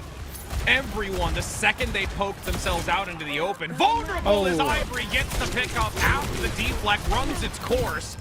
Little dangerous there. Ivory says, I know it, I'm running. I know it, I'm running. I mean, it's so difficult as well because you don't really have an avenue to engage without just getting a pick somewhere, some way from Noxious or from Razor. And look at how much ability there is to poke down. Red X is down with just the Orisa poke, the May poke, the Ash poke. It's just so difficult to enter. And if they ever do, there's wall, there's spear spin. This is just really good decision making from Bellevue University. And they've pretty much countered entirely what St. Clair Saints wants to do, and you're going to see a swap over to the Orisa to try and just offer a little bit more avenue to engage and interact with the enemy. And this was the last moment for them to make that kind of change. When you reach that 50% marker, it gets really dangerous to either hold into something that's not working or opt to just make that pivotal switch. Squeak looking to try and go head-to-head at the moment, but big javelin coach gone for the reposition, and we're back to the drawing board right here on the high ground. As there is now the attempt, the movement speed comes in. What a swift strike, though, from Razor. Gets the tipper on the dash and goes for the melee. Redix now with the Ray on top of Korova. But the May wall still being here, along with also the Blizzard. Just gonna tuck tail in the corner. I don't want anything to do with it, fam. They can't see me. They can't see me. They can't see me. I'm under the covers. I'm under the covers. It's like Squidward in the corner just saying, future, future. I also can't believe you just made a Smash Marth Tipper reference, by the way. That was Gumball, nice. That was a good one. I thought that was good. That was a pretty good one, yeah. Smash and St. Marth Clair, plus Squidward? I mean, come on. Yeah, I mean, St. Clair have positioning now, and now they're going to be able to use all of their poke, especially with the Genji and with the Ashe. They look a lot better with this composition in terms of what they were doing with the Mauga on the other side, but Bellevue University still have a couple of key ultimates to work with to try and enter in here, mainly that Rally and also that Terra Surge combo with the Blizzard. Bernice, she's going to lead in with that Rally, as you mentioned, though, so giving some protection for the team, but plays a little bit back to regroup with the squad. Movement active for now through that ring. Giving ground necessary to do so, as Bob no longer going to be viable on the point for the moment since it did vanish. Terra Surge is almost up though. Squeak is barely alive. Big support. The Dragon Blade comes in onto Ivory, once with the dagger and now with the sword. We'll be able to clean this up in the back line, and Bellevue is going to have one last chance to really push back and take this first map of control. They're going to stagger Stone. This is so bad. Stagger Stone. That's so much percentage that's going to be taken away. That's so good. I mean, that's so well played. And also they get the kill as well onto Squeak, so that's nice.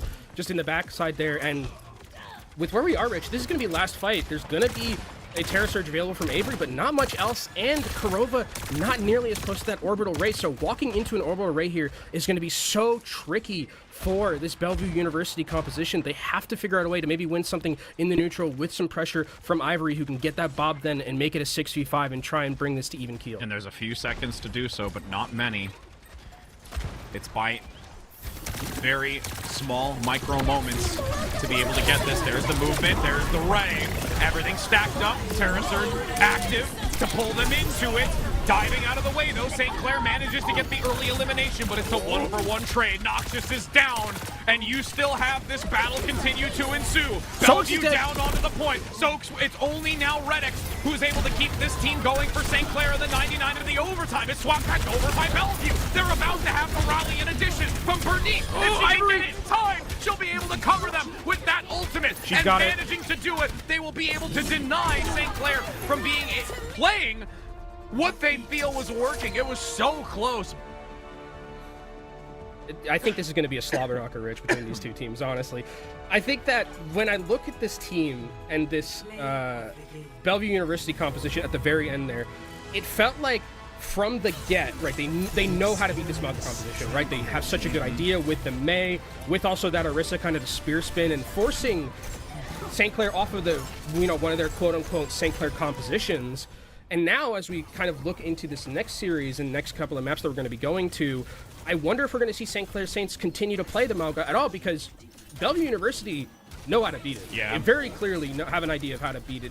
Ivory also, I think, had a couple of very, very good clutch-up moments in the University specifically and in that last round that we saw. I think this St. Clair Saints team, though, do have some other options besides this Malga composition that work. Like the Hammond, I think, works really well. I don't know how often you can play that on different maps. I think it's a very map-dependent pick, but they did play it phenomenally, and it's not like they lost that last round by a lot. If they hadn't been, on that Malga composition for maybe a little bit longer than they probably should have been, and kind of took these fights right here where it was just like, we're getting poked, we need to kind of make something happen and interact because we're not able to do so at the very end, maybe they could have won that one. But I think that overall, potentially, they've found something with this Orisa, which is good.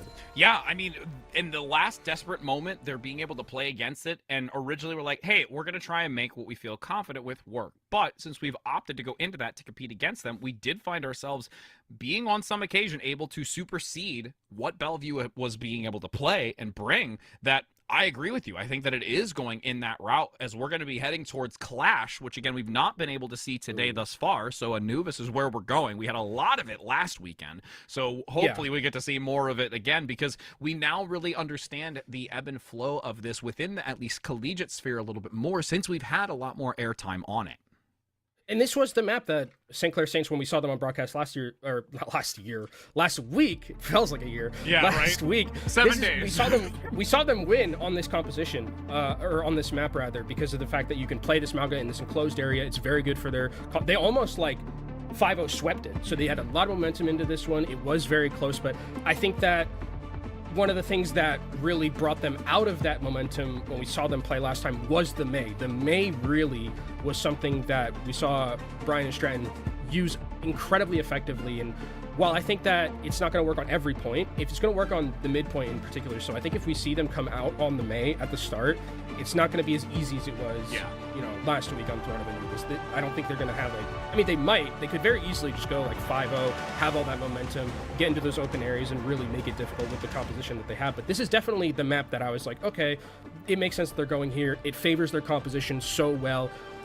The question for me is always going to be okay, if they're going to be running this, how are they going to deal with Avery? And I think the Sombra is the best way. Yeah. If they're going to, you pick up the Sombra, as soon as Squeak is going in and you see that spear spin, hack, right? You hack, the spear spin goes away, and then you can actually play your composition a little bit more, and Squeak isn't as vulnerable. And that's something that they did last week, and it was very, very effective. So we'll see how Bellevue is going to be dealing with that. Do they know that the Sombra is a possibility? Are they going to be able to scout? We'll see how exactly they're going to be able to deal with this. Yeah, New Junk City was where they had used that, and it was so good out the gate, really catching their opponent off guard. But leaning into this now, Bellevue going to be coming out on Ivory with the Cassidy specifically to try and utilize that against. Playing towards that out left side. Towards the... oh my goodness! No, you didn't, Avery! off the side, off the side. Oh, that's so... And, okay, that's point one over. Yep. There's no way you cannot fight this anymore. That was an unreal spear from Avery, and that's just... I mean, I talked about how, like, the momentum is important on a map like this. The momentum's all away from St. Clair Saints right now, and Bellevue University are going to be able to take this point, especially with a very nice wall from Stone. They're going to try and get back onto this one, but they aren't going to be able to, and Soaks is going to die. This is... They're straggling a little bit here. This is so dire. BT Dub, props to Avery. Orisa main from Orisa main. Oh my God. A legend with these javelins. Almost finding another. Squeak is dead. That's another off the map. That's no. I think we need to give Squeak some wings. We need to give Squeak some wings. Squeak has not been playing Overwatch this round so far. 2 fights. Not even fights, I won't even say. 2 engages. 2 encounters, 2 off the side. And now they're so far behind. They will be able to get back and contest this, but man, it's dire for St. Clair Saints right now with how these 2 first fights have gone. Squeak also being pummeled once again in the corner. Half health and below, able to get topped up. The wall trying to divide and separate once more, just having to flee as it's Noxious left in the corner because all the resources are funneled to keep Squeak alive out in the open. That St. Clair's at this point are being picked apart. And I like the Cassidy as well as the Decision, kind of really good at playing in these enclosed areas a little bit more. You have the stun as well, and St. Clair Saints engaged, but the point's already flipped over. Redix is dead, Soix is extremely low, and St. Clair Saints, they seem to be flailing a little bit here, Rid. Yeah, floundering, anything of the sort. As you can see now, this pressure all the way to the spawn point for E. And they might just give it up. They might, because the tank is very far away here. Oh, no, they'll move, man. The timing's going to be a little unique because with the spawn advantage, you will have St. Clair's look to get close to getting it. It's just whether or not the Bellevue's going to want to actually not compete. Just go. I think they're going to wait. Yeah, I think this is actually really smart. Just wait and let them come to you. Just give 1 point back and kind of just like continue. If you continue to flip 1 for 1 here, you're going to end up winning. Like it's going to be totally in your favor. And now they have to come into you. You have a very key ultimate like that Blizzard to work with, kind of just to stall them here. Oh, they found it. Yep, I was going to say that'd be real dangerous, real fast if they actually push out into the opening. But again, this timing allows them to have positional advantage. They've got themselves on the high ground. They can wait to see how St. Clair's is going to have to push into this. And they've been a little more hesitant. But Stone, looking for a flanking angle, goes for the wall, separates Squeak. And this is what we've talked about time and time again, how vulnerable it could be. Blizzard onto the backside, gets the cryo freeze out in time. EMP attempts to counter, and that actually works out well where Avery does go down. But the high noon from the wings, looking to see who can be picked up. Beautiful hack to deny it. Ivory, unfortunately, is not going to be long for this world, and Razor comes out so powerful right now with a combination of an EMP and a hack. St. Clair's not out of this yet, though. They do have the spawn advantage for the moment so that they can find themselves taking advantage of this, as you do have Avery getting back in with the rest of the group. Yeah, Bernice is doing a really good job peeling right here. She's able to keep them alive in this fight, but Stone going down to Soaks is a big deal, and I think it will flip over. We're going to go 2-2 here, and Bellevue need to leave, actually. They don't want to get caught. No, well, you tumbled into the wrong direction and found yourself on the 9th gate with a double Hellfire shotgun, as the Death Blossom rating to be unleashed doesn't peek the corner just yet, because they have no need to use it. It's going to be an easy holster for now. Noxious draws back with the rest of the team back to point C, and it's a 2 for 2. And you can see kind of how much better it is when they actually get to have team plays, right? For St. Clair Saints, when they actually get to play the game, Squeak isn't just off the map. They can have these moments where they go aggressive, they hack Avery, and Avery isn't able to use a lot of those peel potential moves like the spear, like that spear spin, and make it easy for them to secure pins. Big damage onto Avery, having to use the spear spin early. More so than to try and separate Squeak. Oh, what a big pick. Razor comes in with a hack as well. Things now really actually starting to look quite dire here for Bellevue with the type of momentum that St. Clair's have been able to obtain. You're in the center of the ray, which doesn't quite bode well for you, with a Death Blossom going to be falling short as the Blizzard locks them down. Trapped onto the point, into the cage, you're left alone with Squeak and just taking names. It's going back and forth here. I think that potentially Bellevue can come back and recontest this one in time. Soaks has the sound barrier, though, so they do have to be careful with this engagement. Javelin out, spear spin down. Looking to round the backside, finds the positioning. He lands onto 3. Huge play. And that's going to be another point here for St. Clair's, and they have so much momentum. Yeah, I mean, Razor's not showing up too much in the kill feed, but this is just, like, incredible play from this Sombra. Both of the EMPs have been fantastic. The hacks have been fantastic onto Avery. Razor is really, really the silent carry, I think, right now with this composition and how well St. Clair Saints have been playing. Soundbarrier is still available to them, so if they want to be aggressive and really go into that backline, try and secure a kill quickly, they can do that. Recognition of where Razor is. We'll be able to stealth in just a moment to try and find an angle. But you're going to have Bellevue drop down soon. Avery up top. Easy hack. Oh, doesn't actually quite land it. You can see going back into it, Sound Barrier active, giving that protection here for St. Clair. Has that chance to take this back, but the rally comes in by Bernice, able to eliminate two. Red X being the one I'm really fixated on. No more healing, able to keep Squeak alive. Stokes is no way to do so. It's going to be solely on the self-sustain by Squeak that has. And now forcing them away. Bellevue is going to make this an even 3 for 3. Yeah, Bernice had a really good rally there. She was able to use that rally, get a couple of stuns, force away a lot of those members, and with the rally healing, there was not really a lot St. Clair could do in terms of getting that damage done, so really well played from this Brigitte, and now we're back to 3-3, even keel between both of these teams. EMP available soon for Razor, the great equalizer that we see, and how well Razor has had these EMPs go before, but Noxus goes down to a pulse bomb. Ivory plays so aggressive on the back line amongst multiple players. No one is able to stop it. So now they have to wait. They're going to give a massive majority of this C point until they can get Noxus back into the mix here.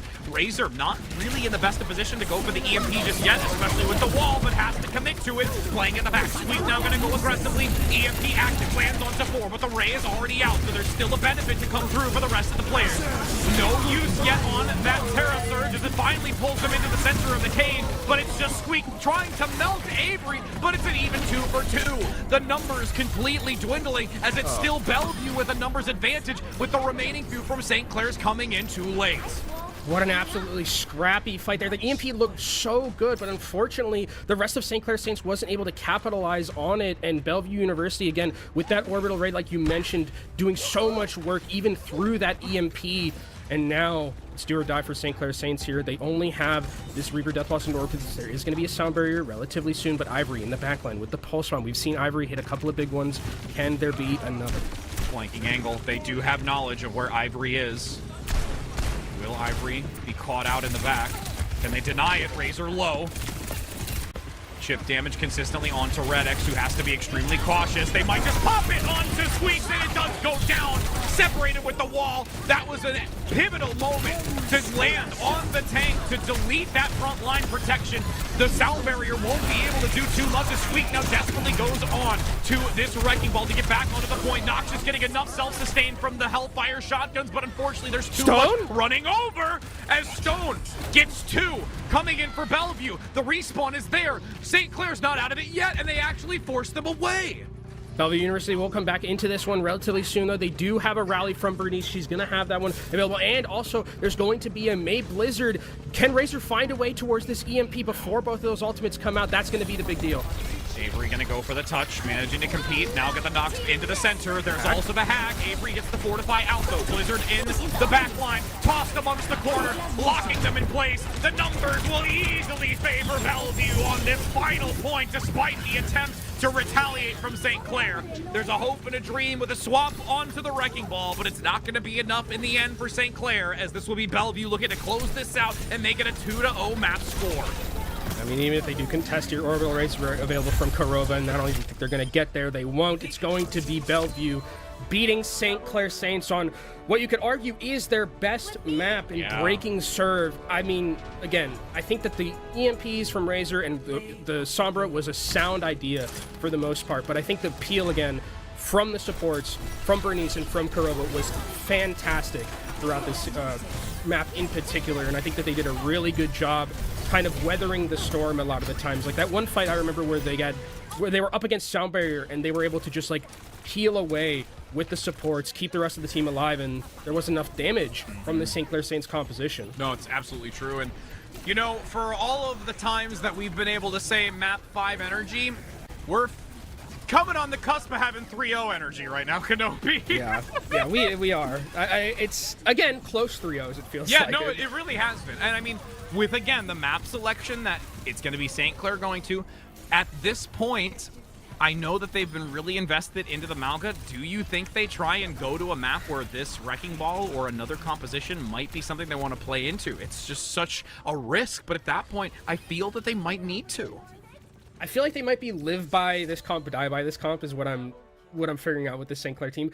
My expectation would be something like New Junk City, which is what we saw them play against Bryan and Strand. New Junk City, a good map for this Malga composition, especially that first point where you can get a lot of momentum. But I mean, this map in particular, it was really bad at the start. I think if they don't have those first two fights where Squeak doesn't play Overwatch and gets booped both those times off the map, this probably looks a little bit different, right? It was a one map differential. One clash point differential between both these. It was a one clash point differential, and like maybe if those first two fights don't happen so disastrously, this is a win for St. Clair College. But I think I would really be expecting another a very brawl heavy style of composition or map that like favors that. Absolutely. New Junk City is what I'm thinking of. And we'll be able to give them just a brief moment of time. We will be heading to a short break before getting into that next map, so don't go anywhere, friends, as we're looking to see if it's going to be St. Clair saying farewell or attempting to do what Ball State couldn't earlier. So we'll see you in a moment.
We're back, friends. We continue on. Again, for those that know that game show, you're a real one. As we're going to be continuing on, we have so far had two maps underway for the second match. Let me get my verbiage right there. As we're going to be entering into this third one, and we will look to have the final decision. And for those that might have taken a break with us and was curious of what the scoreboard looked like, Bellevue is in a position of strength, as we saw with UTD only moments ago, looking to try and close this out as a 3-0 and make us have a alternative type of curse today, Kenobi.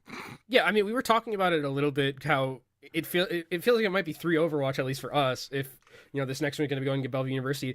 But it's weird because I don't feel like I've seen stomps. It's very competitive between our last series and this one. I feel like it's been very close. You see 2-1, 5-4. Like, these are hanging on knife's edge between both of these teams. And again, I was kind of theory crafting what map was going to be picked next for this St. Clair Saints team. I was thinking New Junk City. It's something that they picked against BSC last week when they wanted to kind of run this Malga composition. It feels like they're very much set in their ways on, like, this is the composition we want to run. It's what we're most comfortable with. We like Squeak on this Malga.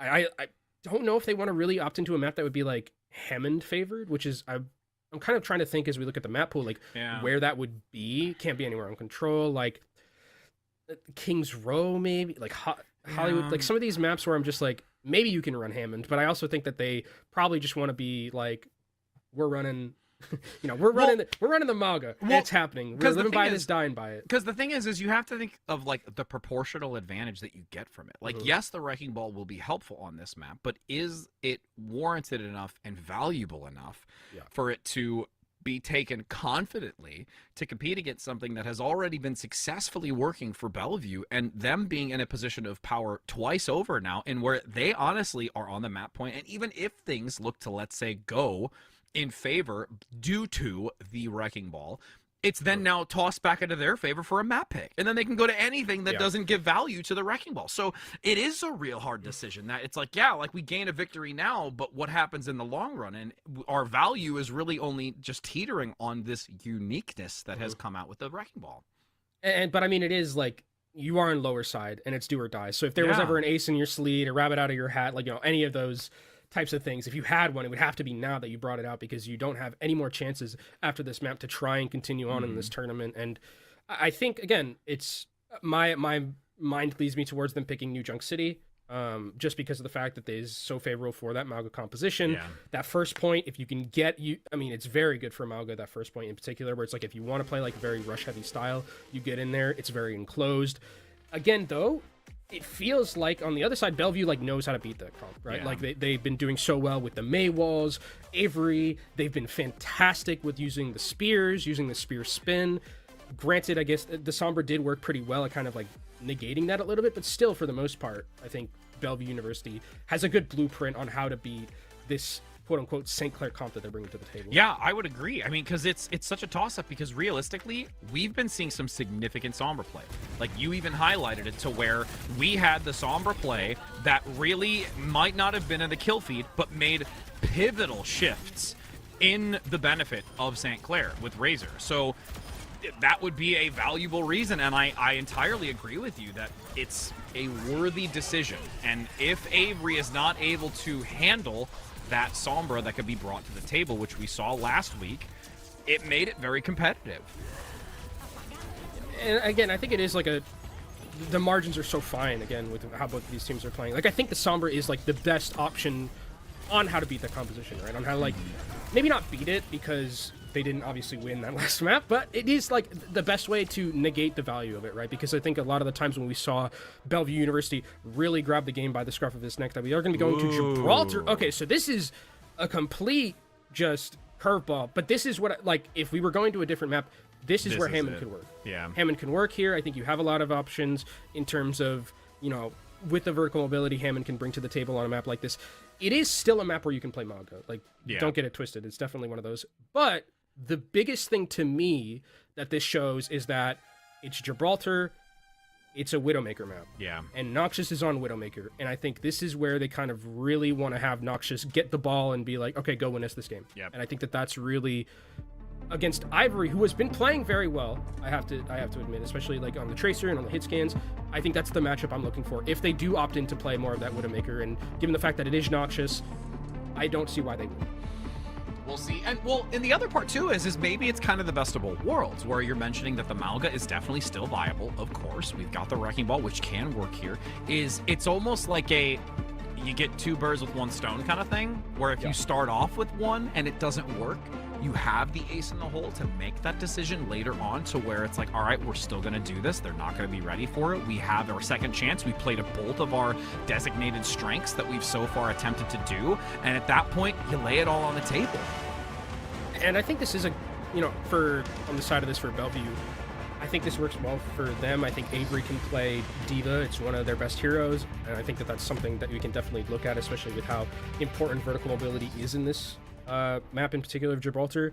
And I mean, Malga, like it kind of feels like it wouldn't work here, but London Spitfire were able to play Rush on this map, so I think if they can do it, a lot of other teams can. Maybe not as well, because that's just a really good team at Rush in general, but I think that, again, as we kind of come out, Avery's going to be on that Diva. I think that the Widowmaker battle is going to be what makes the difference here between both these teams. Interestingly enough, Squeak is going to be on the Winston, it looks like. If that does hold true, I think that in terms of like figuring out a way to take that space away from that Diva on these boxes, on this high ground, is going to be able to enable Noxious a lot more. And actually looks like Ivory might not be playing on... Okay, so it is going to be the Sombra, and Sombra is kind of one of those best counters, quote unquote, to the Widowmaker in terms of getting into that backline. So not opting in for just a straight hit scan matchup, but potentially making it difficult for Noxious to feel comfortable and feel safe wherever they are. Out the gate early. Noxious taking a wide angle for right now. Still giving some coverage, though, with the Venom Mine to make sure that there's no Ivory play that'll catch them off guard. Sightline's very narrow here within this small room. Nobody opening up just yet for it. You could hear really quickly, though, that translocate coming out from the Sombra. Big pickup already onto Redix, though. Avery dives in and gets the melee. Oh, there is some early intel gathered around the corner. Ivory gonna get the better end of that exchange. And as you mentioned, it does a beautiful job at counteracting the Widow.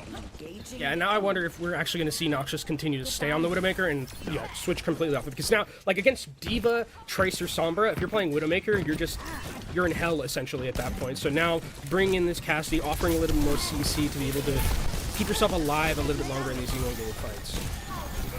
Korova still playing defensively. Ivory gets another takedown on to Squeak this time, though. 3 minutes on the clock as St. Clair still not yet being able to really get this payload around the corner.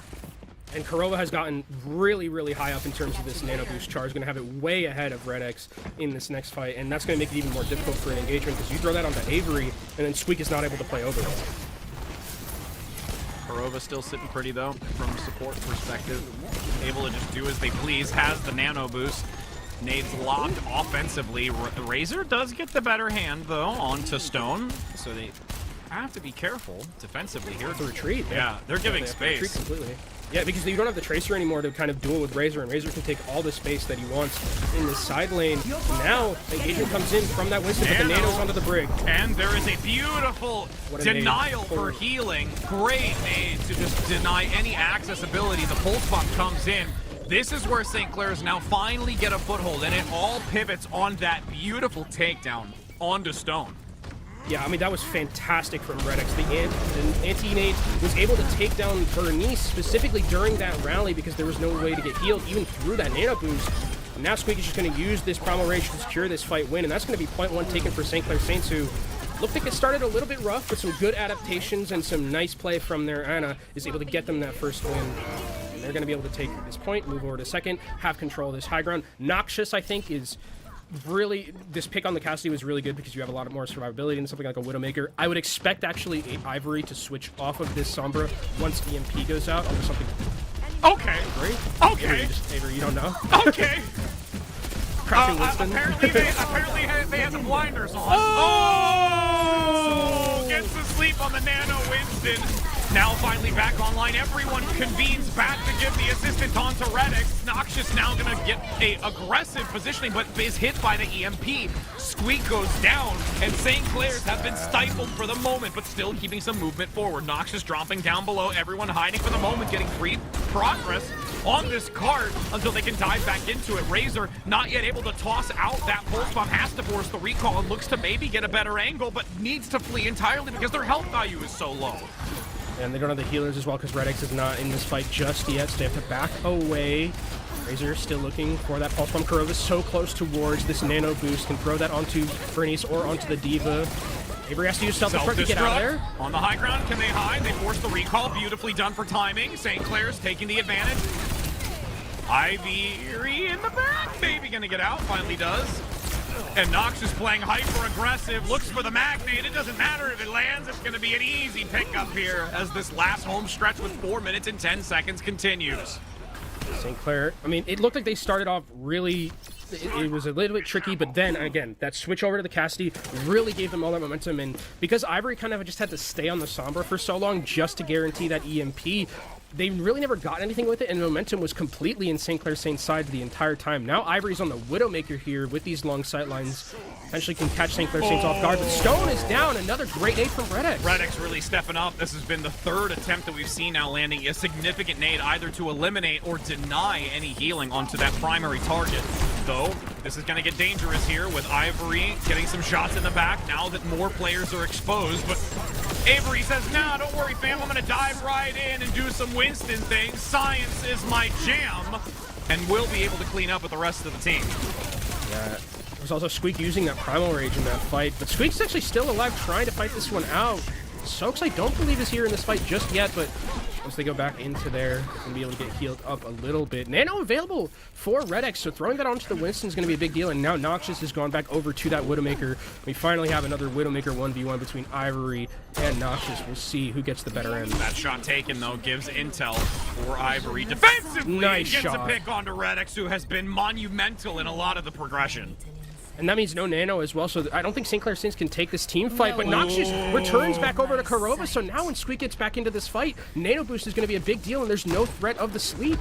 Anything you can do, I can do better, but Ivory flees away as the Winston, looks to drop back below. Ivory gets another, though, onto Razor, left uncontested. What a lob in the corner. Is there going to be an opportunity with the bash to take them down? That play is not strong enough to withstand the retaliation in a small corridor as Bellevue is dwindling this time bank already in half. And they just haven't, St. Clair Saints haven't been able to really get a foothold in some of these fights because they're being taken down by the Widow. Ivory's been having a really good performance getting these first couple of picks, and St. Clair Saints want that foothold to try and set up, use that nano boost to get Winston into that backline, but they just haven't been able to do so because Ivory has control of all of these sight lines. Patience is a virtue for Ivory. Looking to see where the peak comes in. Doesn't actually get caught out for the moment. Takes a wide nice shot. Beautiful grapple. Ivory not ready for it, and now the focus can be put back onto the main fight. Avery, though, with a juggle on that Primal Rage is going to be significant. Great Bionade to give another lease on life for the moment, but unfortunately Redix is unable to escape those raging fists with 1:30 now to go. Bernice is getting taken down incredibly low. She's going to be able to survive, though, which is a big deal. Avery's just in the back line taking down this Widowmaker, and again, a fight that it just starts so well for St. Clair Saints, but they aren't able to secure the picks that they need, and it devolves into a fight that's really much better for Bellevue University, who we're staring down the barrel of a 4-minute time bank now, have dwindled it down only to that 1 minute. Both of these teams have nano boosts available for their Winstons, but that Primal Rage is going to give Squeak that extra life. Grapple to get outside of the jump range. Avery getting rid of Redix is so dire. 55 seconds. St. Clair has to bail right now. I mean, these dives have been so good. Stone gets a little bit too over-aggressive, and now when when Redix gets back into this fight, Squeak is going to be there with that Winston nano boost potentially. But Redix has had this nano boost for so long because the target selection from Bellevue is so good. They know that they want to focus down that Anna. Squeak going very aggressive. Has the protection of the Primal Rage, gets the pickup onto Ivory, and that's massive. Now looking to lock them into the spawn position, continuing to funnel down that support line. Bernice is dead with Corolla following shortly after, and they buy their time. St. Clair now in a prime position to close this out. They just have to eliminate the Tracer. Stone buying so much for the team, doesn't manage to hold it long enough until finally you've got one other. Ivory giving a new opportunity, but not enough to keep this team going. What a worthy attempt from Bellevue to get it down to a 4.9 second cooldown of timing remaining, but big plays by St. Clair to complete. Yeah, I mean, at the very end there, finally Red X was able to get that nano out, which was the big deal, right? Because the nano was just being held onto for so long because, again, Bellevue University did a fantastic job of just focusing down the Ana, using their own nano to go aggressive, make sure the Ana was always the one that was picked on because they didn't ever want that nano boosted Winston to go into that back line, take down the Widowmaker in that enclosed area, and that's exactly what happened when the nano went off. So really, I mean, well played from Bellevue, but finally when St. Clair Saints were able to get that foothold and be the ones who were proactive, they finally were able to win a team fight. And now as we take the swap of sides, Bellevue needs to gain completion. It's not going to be an easy one. With defensively, I'm curious to see how Noxious is going to be able to play, since once it came to the later half of that, was a little bit more able to claim those eliminations outside of when, you know, towards the start of it where it was, you know, the Sombra play that was counteracting against it. Different story, though. But we're going to see now as they swap sides how that's going to fend off here and if those shots are going to land. Yeah, and it's going to be interesting to see if they do opt in for something like the Sombra, because, I mean, Noxious has a lot more room to work with on the defensive end, right? You can play a little bit more back. You have some better angles. As I don't think we're... I mean, they could run this and, like, do the TP strat where they just try and hook immediately and then see if they can secure a pick. Yeah, they are. Oh, good the shield good is bubble. there. Really good bubble, yeah. Great play. Gonna take it back, go to the drawing board, and then go They've again. seen that before. Yep. They've definitely seen that before. They were prepared for it with the bubble, with the nade. So now we're going to go back to more of the standard here, as we do have the Widow 1v1 between Noxious and Ivory, so we'll see who gets the better end. Playing that high ground, can't quite find the shot. Extremely elusive. Noxious down underneath. Those barriers making it so difficult to find a clean shot. Nice takedown, though, early on to Avery. That's it! Quick triple dash underneath the archway, but Noxious not phased at all. As shots continue up top, waiting for the peak. Will it happen? That's the question. Oh, goodness, it's scary. I'm literally clenching my chair, Kenobi. Yeah, I mean, this is between both these players. It's so tense right here, but without, I mean, with Avery going down that early, they couldn't really take that space, and Squeak is getting taken down a little bit low. If they can get out of this fight, that'd be good, because then Red X can farm up a lot of that nano charge. Big shot on the sleep for now, dropping down below. Oh, goes to the right, almost gets eliminated for it. Realistically, defensively, St. Clair is doing a very stellar job. And a big pick onto the TVT down below, not alone. And now the Primal is active. Squeak having that extra health value to work with, and when you're in a small room like this, it's never a good time as you're juggled into the corner. But the healing is so much. Surviving through those raging fists, and the assist now comes in from Avery to give that protective tickle damage from the Tesla cannon. And Noxious now looking for more shots. Yeah, I mean, they're waiting patiently here. Sox is not able to farm up towards this rally in time, so Bernice is going to have that for when this engage eventually comes in from the nano boosted Winston. Oh, is there going to be enough follow-up here? The sleep does go overhead. It just misses. And now you've got Avery committing the Primal Rage. Noxious gets another onto Stone. The second time we've seen it. This is looking a little bit dangerous here for Bellevue, but they have to pull it together. I mean, Avery does trade out for Noxious. If Avery can get out, this is not a bad position for them to be in. Bernice still with the rally. Is she going to pop it? Actually, a fantastic whip shot. And now, I think without the Tracer, this can be the go moment for Bellevue University. They have 4 ultimates to work with, too. Razor attempting to bob and weave there towards the end. Could not miss that last shot, though. Up top, Noxious can't quite find a big value since there is a very aggressive monkey up top. Now Big goes stick. for the stick and gets rid of Noxious. This is going to look so much better for Bellevue.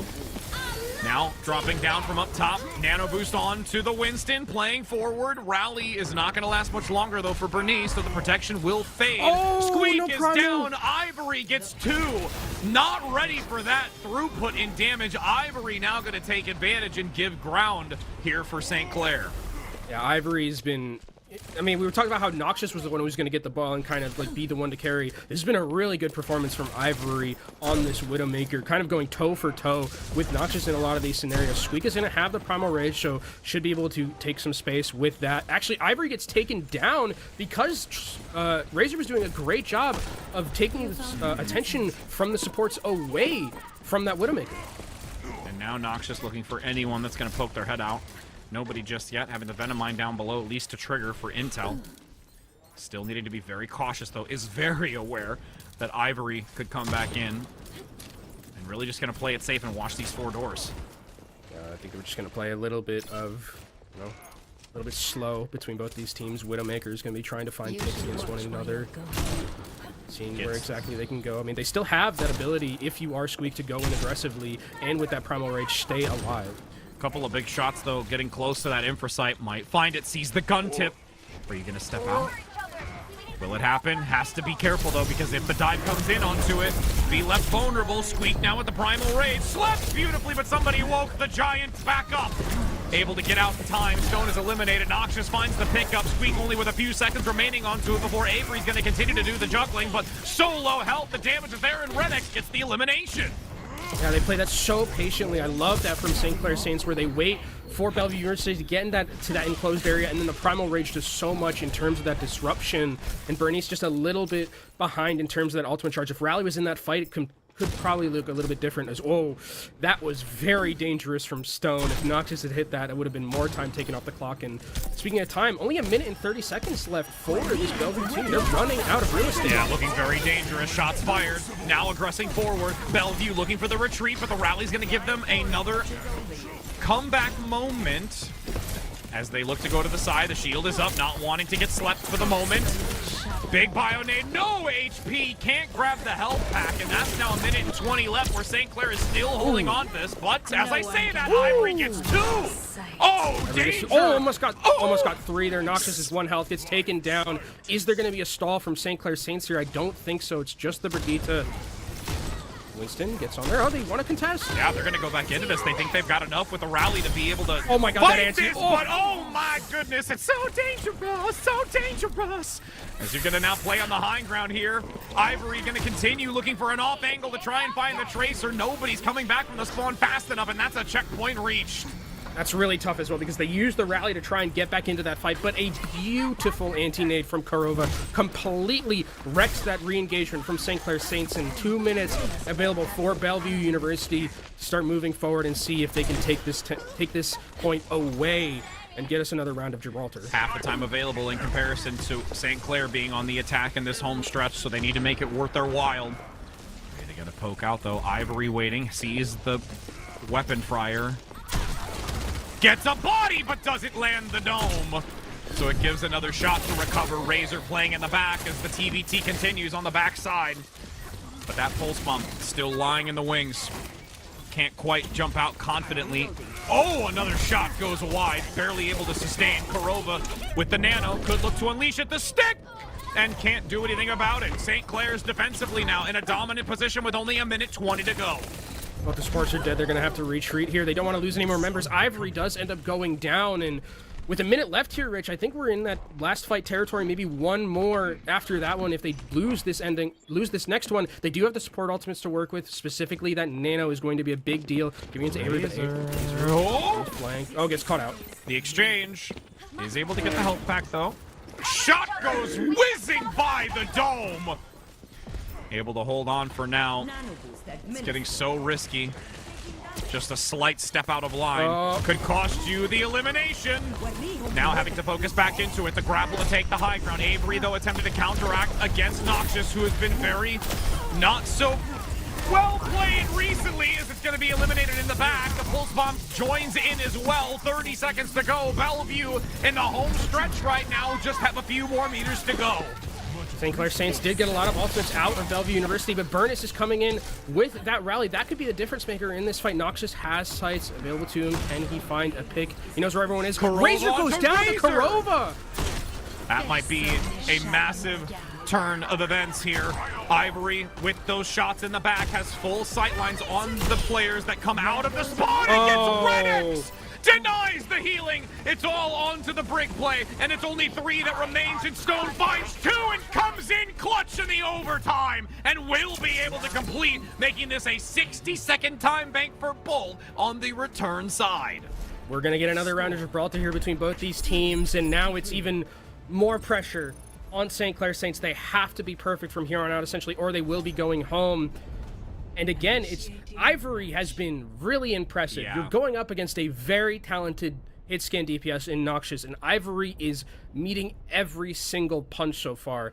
And I mean, Karova as well, I think is another person who deserves a ton of credit with these anti-nades on this Anna. I think that this Bellevue University team, it feels like all the momentum is in their favor at this point. As we have only 4 seconds differentiating between St. Clair and Bellevue. Every second counts here as we get that lovely pan and peer into the sunset of the Overwatch flag, just like the dreams of these players to see if they can continue on in this lower bracket journey. I really tried to make that powerful. I did my best. Just sing more Lady Gaga. That's powerful. Right, yeah, you know, what would I sing? I don't know. There's so many good ones. You know, I'll think about that as we get into this with 10 seconds. So I think here the biggest thing to look out for is going to be, again, the Widowmaker matchup. If there is a pick on either side with how limited of a time bank we have, it's going to be a difference maker. If they can find a pick anywhere, and one of the things that we'll see if Stone, because Stone goes over back to the Tracer. So again, Widowmaker matchup. Who gets the first pick? Ivory's been playing very well, but Noxious is nothing to slouch at either. The defensive Widowmaker was fantastic. We'll see if it can continue. Noxious looking for the shots. Soon to be in overtime. Those 30 seconds will vanish quickly. Ooh, has recognition, Ivory's but down. Lennox gets the pickup onto Ivory. So that is a great opportunity now for Noxious to play a little bit more open because they don't have to worry about this counterplay from Ivory. But now Ivory back online. No. Stone gets squeaked, and that is so devastating. You lose the Winston play, and you no longer have your tank nor the protection to hold ground. Yeah, you can't take any space, and you have to give all of this up. And Noxious is not going to be able to have sight lines. They just have to retreat here. This is all just gravy for Bellevue University, going to be able to take all of this positioning, all of these sight lines away, and now we're in the overtime. Grappling across that back line to see if there's a shot. The body comes in. Now looks for a second. Hit by the Bionade, but will look to get topped up for the moment. Ivory does have knowledge down below for where Noxious is positioned. Can the angle be found? Half health already has to be so nice. careful, but beautiful shot comes in onto Stone. Razor follows up onto Ivory, and now this is where the dominoes start to fall. Will they be able to hold on to this even further? There is just no way that Bellevue is going to be able to play any more in that fight and deny them the first checkpoint. But again, every meter counts here, and that could truly be the difference between victory and defeat. Yeah, that one Winston play, we'll be looking back on that one where the Winston goes down. It was actually a fantastic bubble from Ivory because Squeak was in that bubble and the healing just was not able to come through and heal up that Winston. That could be a play we look back on if this is ending up to be a 3-0. That changes the complete output of the series. But Noxious, when it mattered most, gets that pick onto the Tracer, everything falls apart. Can they repeat on their offense and get that little bit of meterage they need to take us to a map 4? Just waiting to see what the defensive composition will be. Karova's actually going to look to be on this Kiriko and bringing that to the table with Bernice on the Karova Juno. special. Yeah, I know. It's one that we reminisce We're about. very familiar with it. Karova had probably one of the best contender plays I've ever seen with that 4K. And again, the amount of poke is going to be pretty significant here with this composition. You know, you have the May where there's not really any fall off. You have the Karova with just the raw damage from the kunai. I would like to see Saints kind of go out on this composition. I think that they're thinking that there is going to be like a Somber or something and just make Noxious's life miserable. This Hanzo's just going to be used to scout, and then he's going to switch over to the Widowmaker or something else. They only find the Diva, so... it is going to be... Okay. All right. So there is no Widowmaker on the other side. This is just Noxious. You've got the ball. You got to carry us. See if you got the dribble in that beautiful setup for the dunk.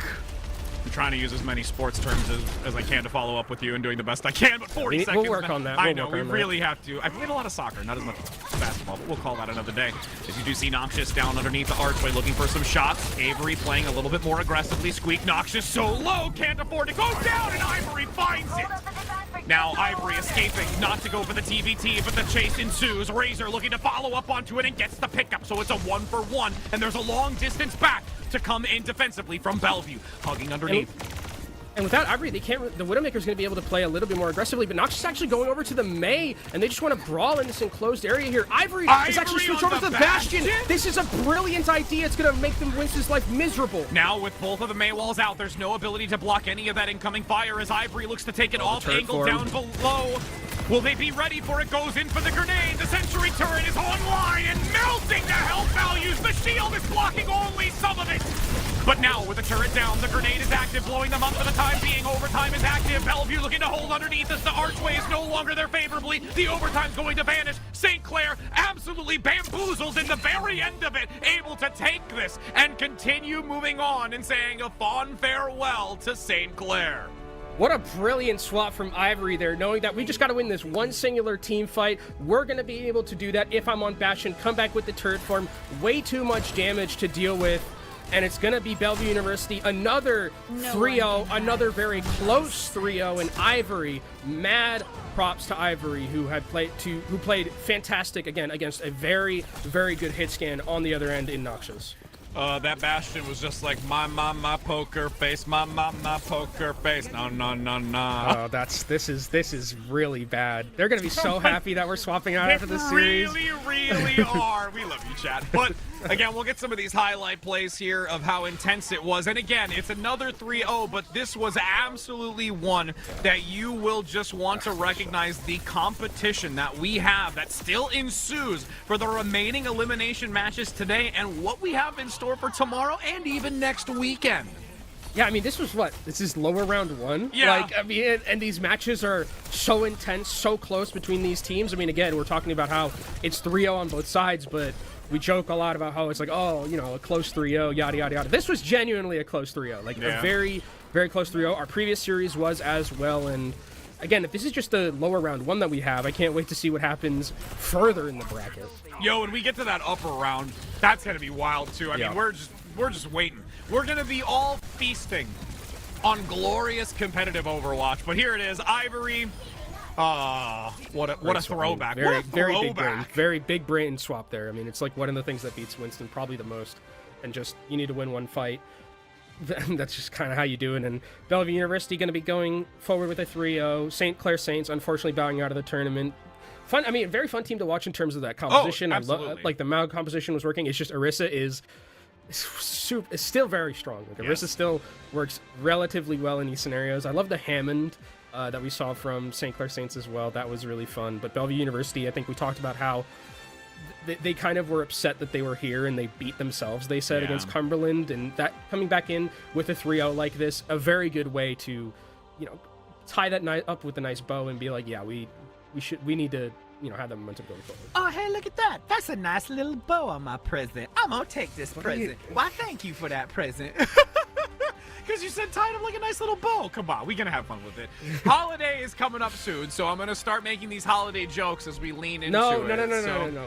We do not listen to Christmas music until after What are Thanksgiving, you talking okay? about? I'm going to start singing Mr. Grinch, and everyone's going to have to deal with it. I'll wear an ugly sweater. I got to find mine. It's somewhere amongst my house. But I have one, too. But it's somewhere.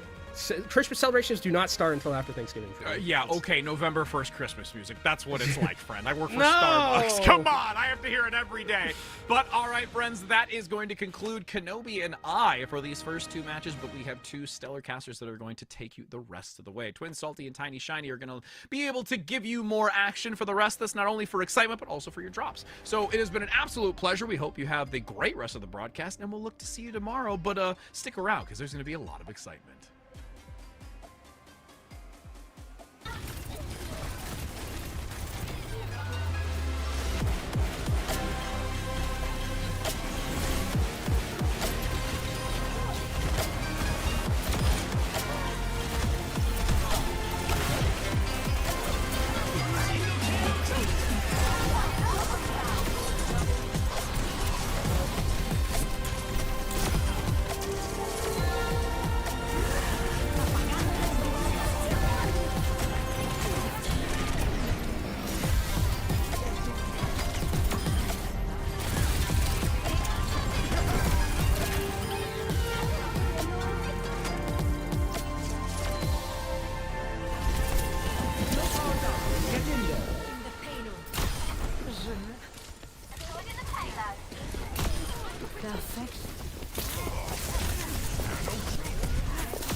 Good afternoon, Collegiate Overwatch fans, and welcome back to the second half of our elimination games going on this weekend, or really just for today. I'm, of course, Tiny Shiny, and joined by Twin Salty. You know, Twin, you were here a little bit last weekend. You've seen how these teams have progressed through the bracket, and it's unfortunate that we have to say goodbye to some of them today. Yeah, this is really when it starts to feel real, right? You got some teams going out already, Ball State and St. Clair both bowing out of the tournament, and we got to send two more packing in the rest of today. First up, Blinn versus Illini Orange, and then Sienna Heights versus Maryville. Two games that definitely are going to bring some conversation. And I will say this first game, typically I would say, man, this is going to be, potential 5-map banger, and it still very well could be. But we'll get into it once we get into rosters, but definitely not the ideal situation for one side. And I think that's the thing, right? All of these players, they are student athletes, and a lot of times the student does come first, or you're just leading a very busy time in your life. So there will be some changes for those starting rosters after having the opportunity to talk with the teams. And I think for both these schools, this match has a lot of meaning to them. Blinn, of course, for a much different reason than Illini Orange. This is the highest placement that Blinn has received within a Blizzard Overwatch Collegiate tournament so far, making this into groups, and unfortunately for them, Jesse, have had to play Winthrop twice so far, once in Swiss, once in bracket, and find themselves down in this lowers much sooner than they would have liked. Yeah, I won't lie, that's really unfortunate for Blinn. I saw it when I was looking through the bracket when it first came out. I'm like, man, that sucks. That is not a team you want to be playing twice during your run. And, they were talking about it. It is kind of a wake-up call. Like, hey, we're in lowers now. You just got to run it as far as you physically can. And like you said, already like the best placement they've had in this tournament before, but I could definitely see this team continuing to move forward. This meta is honestly not that bad for them, and Sunset is really in a good spot. If they start to pop off, they could really run away with it. Sunset in particular is known for his Widowmaker, a hero that we've really seen step into the limelight as of late. And not to mention, Sunset is actually the only first semester player on this team. Everyone has been there for at least one beforehand. So they have a lot of that pre-built synergy heading into this game. But you can't really compare that synergy-wise until you look at a roster like Illini Orange, Jesse, who has literally played with each other for years and years. Yeah, they've been playing each other for an extremely long time, and also, you know, it does warm my heart. It's a club program. Love seeing them still punching up into these kind of ranks, but yeah, it's been a team that's been around for a very long time. If you've been in the scene, you know, names like Chopper and Zoolander, you know, they scream out at you like, hey, they've been here, and they deserve to be in this kind of spot. But yeah, it is a little bit of an unfortunate situation right now because they potentially, we'll have to see when they actually load in, but rumor has it Silly Phil may not actually be able to play starting off today. Yeah, Illini Orange do have some other commitments ahead of this matchup today, and they might have to have some role swaps going on along with substitutes playing in. But I think this team as a whole, especially, Jesse, since they have been around a while, like Zoolander, for example, he's on his very last semester. After this, he graduates. It's his big last hurrah within the collegiate Overwatch scene. So they really want to give it their all. This team hasn't had a ton of time to scrim throughout this semester, but it just shows the testament to their talent and their overall friendship as a group to make top 16, not only as the 39th seed coming out of Swiss, but also not having that same amount of practice time as the other squads is truly impressive.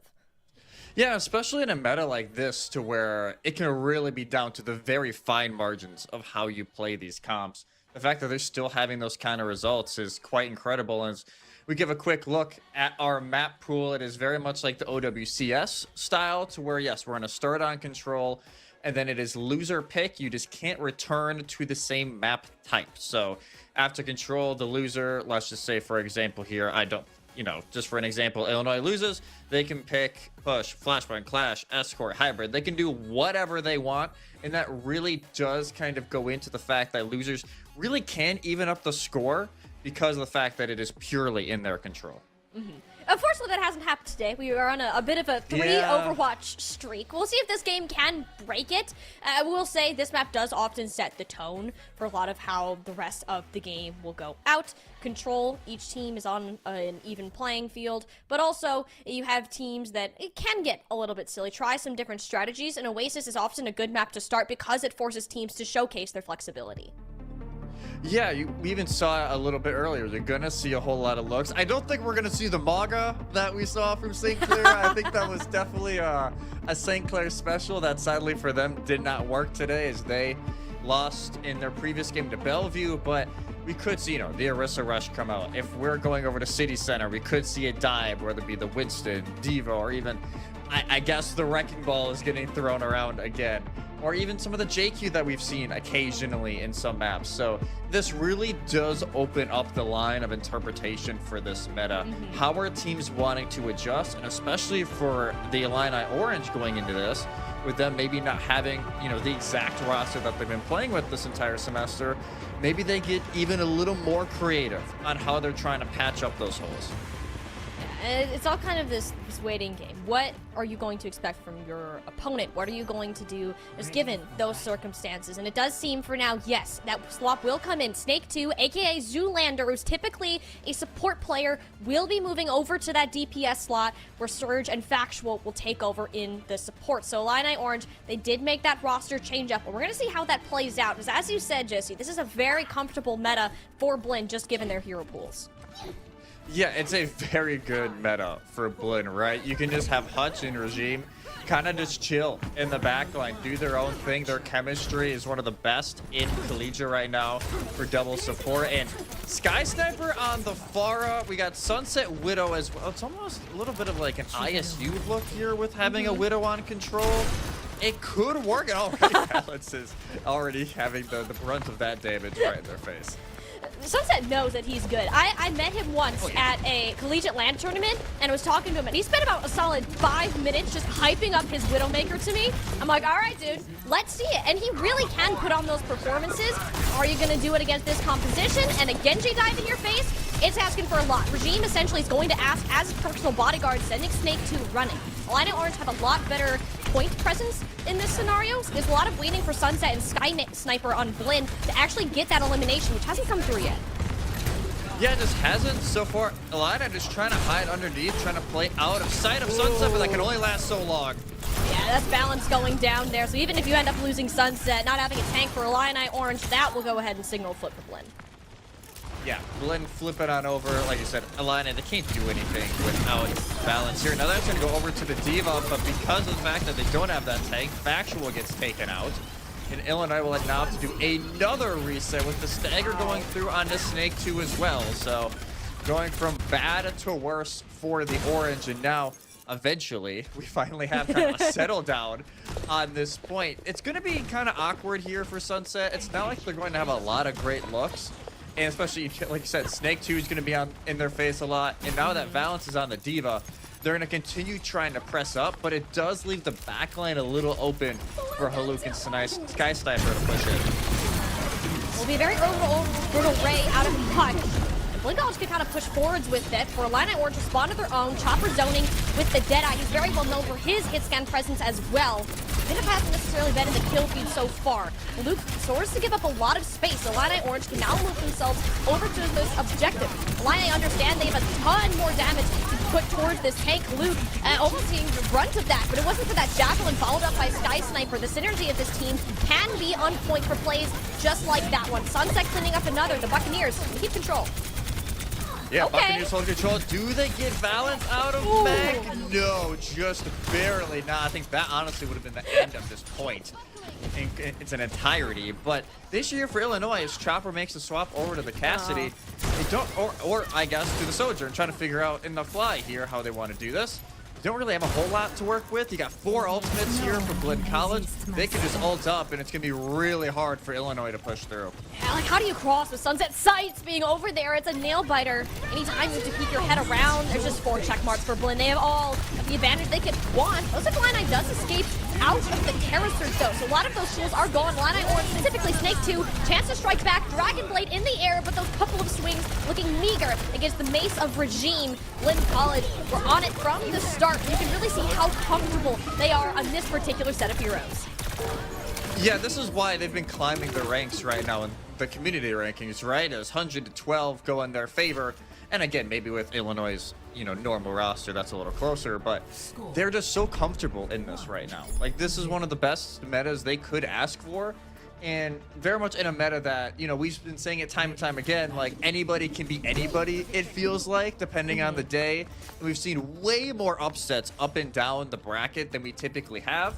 Blinn have been a team like Brian and Stratton who have really rised through it because it really does just benefit their kind of team play that they've really built up over the last semester or so. And now as we get ready to go into Gardens, they're not going to change anything. There's no reason for them to really change anything. They're going to TP out and do the exact same thing. Illini will try now to match the Orisa comp. The only difference being Sunset's still on this Widow compared to the Chopper on Cass.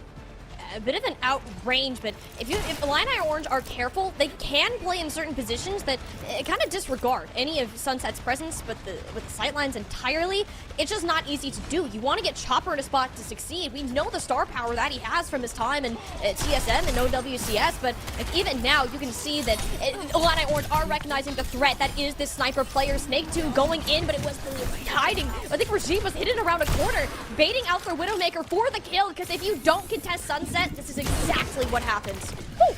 And look at this, just going into the back line, trying to get Factual, and they do. And that is the benefit of, they can just go aggressive, and they're actually going to get Valence here at the very end. A little bit of memery getting thrown around here, but Blinn able to get the first cap. And again, that's going to be the continued issue, even though they try and hide so much over there and Hookah just trying to relax, trying to get away from the line of sight. They try and have Snake to push in, doesn't work. In that split second, the Chopper forgets the Widow's there. Head comes clean off. And that's the thing about Widow. Even if you're not directly in Sunset's sightlines, he's still a threat. You can't move through certain spaces because he exists. Like, look at that headshot onto Factual. And it got him so incredibly low. Everyone manages to live, except that's when that brawl front comes in. Haluk and Regime hand in hand, rather beating the opposition into a corner. Illini Orange are really struggling to take the space. Yeah, they're struggling to take the space, and they're also struggling. That would have hit. I would have went nuts. They're actually struggling just to get in and get that first pick off. Blinn do an incredible job of getting that first pick, whether it be Sunset on this off angle or it being Sky Sniper and Haluk pressing out forward. Illinois have really struggled to get that done, and now another new position here for Sunset. But it will be balanced. They have the Terrapins to maybe get some extra help, as well as the Factual orbital range. Now these ultimates are getting popped here. We got 5 on the board, but it's all blue. In the kill feed, Haluk yoinks the ball into one place just for Blinn to regroup and blow him to bits.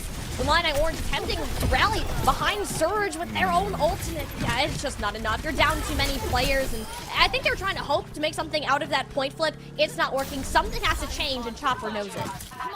Yeah, they'll go over to the Widow to try and challenge Sunset themselves, but the rally, I think, as you said, it was a little late there from Surge. I think they're just trying to make sure the bleeding can stop at some point. And, that is a pickoff that you cannot afford right now. He went closer to them. Sunset, what are you on, my guy? You just cannot. Just disrespecting Illini Orange like that. And his High Sniper would go in, make up for the fallen teammate there, but oh my god, like Blinn have so much proactiveness here that Illini Orange, they can't pick out of the spawn. You're in final fight territory. Snake 2's blade got shut down, and with that, the hopes of Illini Orange on this map, you can really tell that this team, they're making an effort to kind of make up for the lack of their DPS today. Snake 2 gave it his all. Blinn College are just in peak form. They're going to take Oasis. Yeah, this is just Blinn doing Blinn things. And like I said, Illinois definitely are feeling right now the loss of Silly Phil for this game. And it really is showing up. Regime gets to play, but overall, it was just Blinn dominance in the macro, in the micro, everything going their way. And even like during plays like this, to where Illinois, they pop the blade, they pop rally, trying to get back into these fights. And Blinn always have an answer to shut it all down. And that was really a big reason why Illinois could never really build that momentum back. See, we talk a lot about, like, Sunset, Sky Sniper, Haluk. Of course, they're the DPS, the tanks. That's who's going to be at the forefront of this. But Blinn College are actually incredibly reliant on their support line. Hutch is one of the best IGLs out there right now, and Regime, with their extensive experience competing and calling out heroes as a main support, then moving over to Collegiate, you could tell where they were setting up to protect the team, knowing when to play with Haluk, or, oh no, Sunset's in danger, let me go and be the knight in shining armor. Like, it's those kind of things that the Blinn team can really use to their advantage, and this is why they've made it as far as they have. Yeah, and there's a reason why I'm kind of surprised this is their best finish so far in a homecoming event. But again, they are a 2-year school, so I think that does kind of impact it a little bit, to where, you know, you have some schools that have been there year after year after year, and they can really build up that chemistry like Illinois. But Blinn really can't do that, right? Like, you got 4 semesters, then you're gone. So it is really tricky to build up that chemistry, and that's why it's even more impressive that the Buccaneers can play at this kind of level. And now the pressure is on Illinois. Hey, can you try and win map 2, unlike the 2 teams that we've seen earlier today who have not been able to build up that margin again? And it is going to be their map pick to try and figure out how they want to go at this. I have a feeling it's not going to be a sniper map. Just a sneaky suspicion here that they're not going to go to something like Circuit Royale.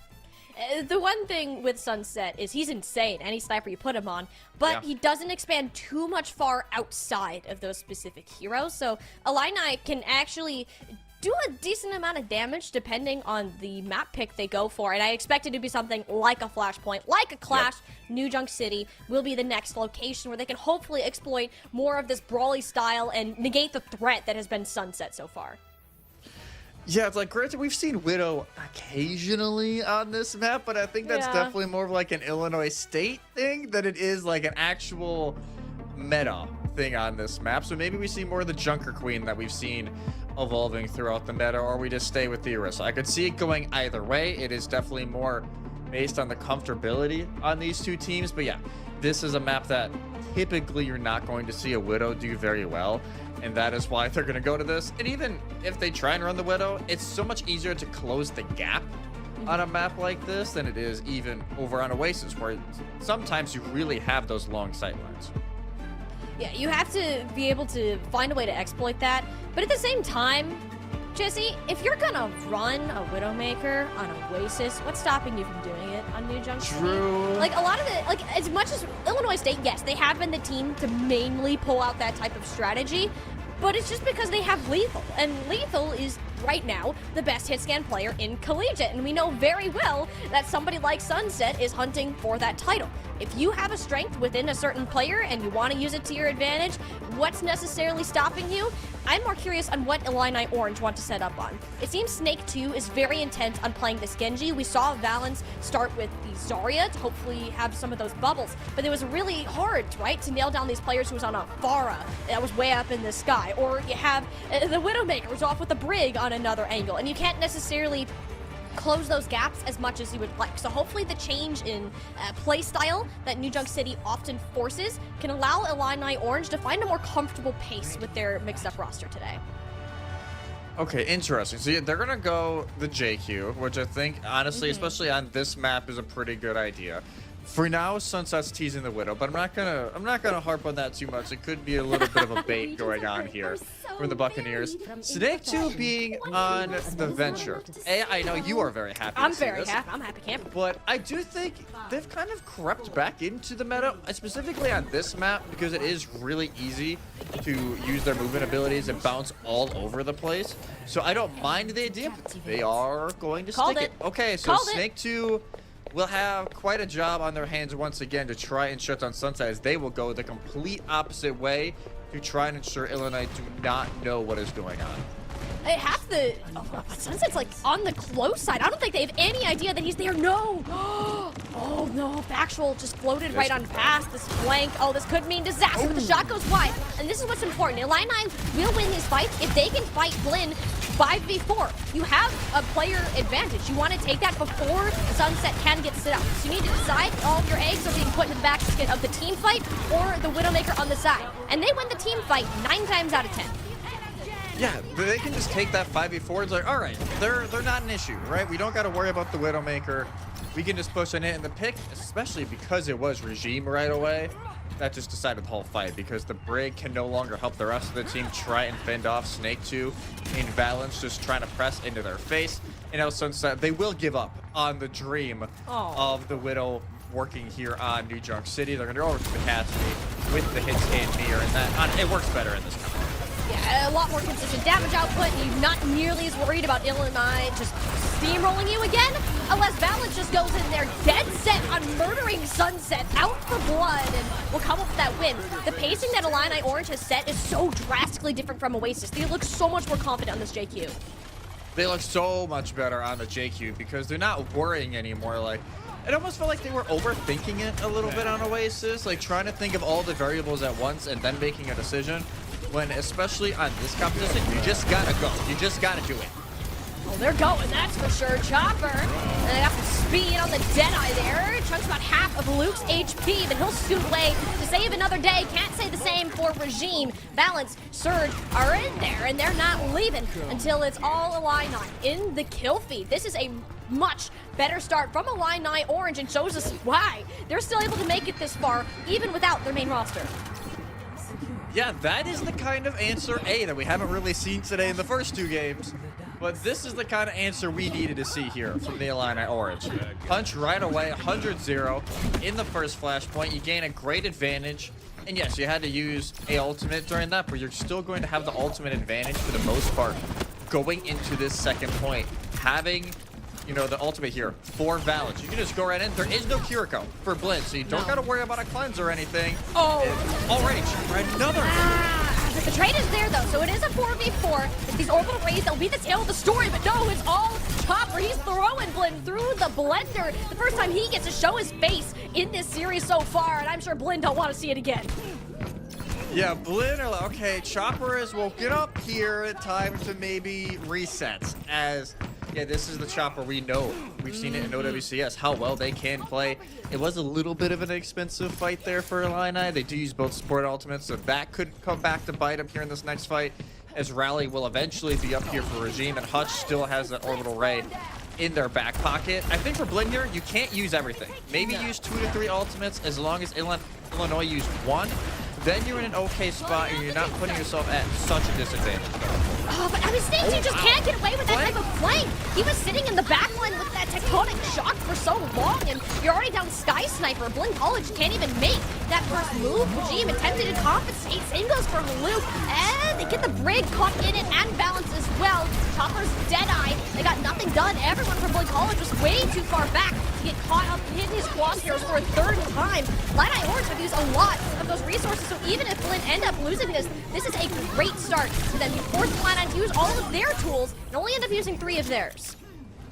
Yeah, it's just the 3 for Blinn. It's not worst case scenario. You still have both DPS ults, which, granted, like Kenobi said earlier, a Blade in 2024 can be very hit or miss.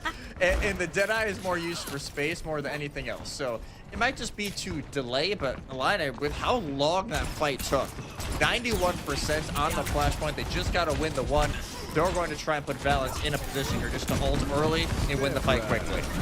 And there's no way to shut down this rampage if Balance can manage to get it off. The Deadeye was an attempt to hold the action before it began, but it just worked out poorly for Sunset. It is only that's painted in purple for now. It's enough for Balance to go ahead in towards the backline. Sky Stage for now, giving us a classic example of what a Dragon Blade in the year of 2024 looks like. Illini Orange cleaning house and ducks right along with it. Yeah, look at all the assists. 3 assists on the Sky Sniper kill. Yeah, that is a Genji Blade in 2024. Illini get the 2nd flashpoint. And all of a sudden, this series is looking a little bit more interesting as we head over to the 3rd. As yes, they did use the Rampage there, push on in. But like I said, it only hit Haluk. It was just the fact that Sunset, it was almost that early Widow positioning that was a little too far forward. That kind of replicated again, because the punish was there so quickly with the displacement from Snake 2, who almost has their ultimate back once again. And that could change it up, but Sky Sniper now on the May, trying to play a little more of the macro positioning here. Ooh. Yeah, and that's really going to help for longer range poke damage too. And your Illini Orange shouldn't really be doing much anyway since you're already down factual. The hard part is Snake 2's already committed. Balance has to try to make a move at this point in time. You just don't really stand a chance out of support against a very, very angry battle pedal that Luke is showing us now. Is actually forced to use the Terra Surge when you really would have liked to hold on to that if you're Blinn coming into that with an advantage. And they still died. Yeah, that's unfortunate. Oh my goodness. But yeah, you at least get that early pickup changes the entirety of that fight because they can just play more aggressive. They can just kind of chill on point. Maybe Haluk, yeah, they knew they were switching. Ooh. They go over to the Junker Queen themselves. So now this really becomes a conversation of the flex DPS, right? Because everything else is a full mirror. I think Snake 2 may not have as much value now as they had previously unless they can continue displacing Sunset into awkward spots. But I think that's why they're probably going to use the ultimate very quickly here. Yeah, both ultimate rays on out. Chopper's Deadeye and Snake 2's Tectonic Surge, though, are backing it up for Illini Orange. Yet it's them that are on the wrong side of the kill feed. Surge is down. It's much easier to walk into this team. Regime still holding on to a rally. Blinn College can walk forward at full speed, especially now. And at any damage, Illini takes is permanent, and Snake 2 still finds a couple in the back with balance. Like, Illini Orange are doing a great job of trading this out. Now that these JQ swaps have happened, Jesse, look how much scrappier that these fights are getting. Balance is still alive right now. 1v1ing Haluk for this point, which if Blinn College win this, that's the objective for them. But no, reinforcements are back faster. Illini Orange will get some Prancettes going. Ooh, that was scrappy. Like I said, that was a really scrappy as everybody was just chucking ultimates at the wall, hoping it can bring something back. I thought Illini were going to win it outright. Snake 2 gets 2 melee kills over in the corner. Chopper, I didn't think he was going to be the one to do this. Okay. That's interesting. As Sunset's, they're waiting to try and Deadeye here, but they're also realizing now, hey, the Widow is in play. What is the counter? Suravasa in big trouble. The both DPS are hot on his tail. Oh, you can't get shotted out on such a deep flank like that. Blinn will get the point flip for the time being. I'm hoping a line not yet. They got a guaranteed overtime. That'll be the rampage, though. The entire team painted in purple, courtesy of Hanaoka. It looks so good from Illini. Like, all right, we're already up. We can win this, and they might just do that. Blinn College are dumping everything into this fight. They think that it's still winnable. They might come back to regret that because you're only going to have one more contest after Snake 2 cleans house. I think their Hanaoka just gets a little sidetracked. They're trying to hunt down Factual, who just inherently has more movement and can get away from the Junker Queen in that scenario. And when they're going on the hunt that we saw up here on the bridge, the rest of their team's dying on point because Valence and company are able to lock it down. And all of a sudden, like you said, one fight territory here for the Illini sweep on the map. And Blinn, all they really have is the Deadeye. I mean, the rampage from Valence is pretty dang big. Into the backline, Regime and Hanaoka set 6 feet under. Sunset to follow. Illini Orange down a player, made the role swaps, yet Jesse, they're still going to give Blinn a run for their money. This series all tied up. And hey, no 3 Overwatch, chat. Woo! There you go. No 3 Overwatch. And honestly, I was a little worried after Oasis. I will not lie. Tad worried. But this banner right here is part of the reason why it started to truly open up here for the Orange. The shots just started to hit point blank. This was a nice, I think it was like a 3K here for Chopper. And I do think Blinn just couldn't really adjust to this Junker Queen playstyle. They were like, they're so comfortable in the Orisa mirror. But I think once the JQ got in place, it gave a lot more authority to Valence trying to make those plays up front instead of the normal Orisa gameplay that's more supporting the rest of your team. And once the Orange got that momentum, they just ran away with it. That's what you said. Chopper was the one to start to make these tables turn for Illini Orange. It was Valence and Snake 2 who made sure that momentum was kept up. It's very hard to play Venture on a point like Junkyard. It's so open. You don't have corners. But the way that Valence was able to maneuver with Snake 2, identifying what fights would be favorable, when and where to take, that is where that extensive competitive experience from Illini Orange is going to come to your benefit. It is so strange to see 2 shutouts of a map going to different teams, Jesse. This like almost never happens, and it shows how back and forth, how important map picks are going to be to this overall outcome. Yeah, and that just shows how, I will say, how nice this rule set is. So the fact that the teams that lose get way more agency. King's Row is the pivot here. Okay, I think this is where Blinn can run more of the Pharah. They showed us a little bit on Oasis, and the Pharah worked really well. That is where I'm guessing they're trying to push into, trying to get Sky Sniper in a little bit better of a position to make plays, because in Oasis they did a great job. New Junk City, they got shut down a lot, and you could tell they even swapped the heroes a little bit. Nothing really stuck on New Junk City, so I think this is trying to get them back into a comfortable position. And the Junker Queen here, it can work, but it's definitely not as good as it is, in Flashpoint and Push. Yeah, this is a much better pick for Blinn. Not only are you going to put Sky Sniper on his best hero with Pharah, Sunset can get back on the Widow. Hanaoka can play this Orisa, and that does not seem to be in Illini Orange's playbook for the time being. JQ, as you said, Jesse, it can work.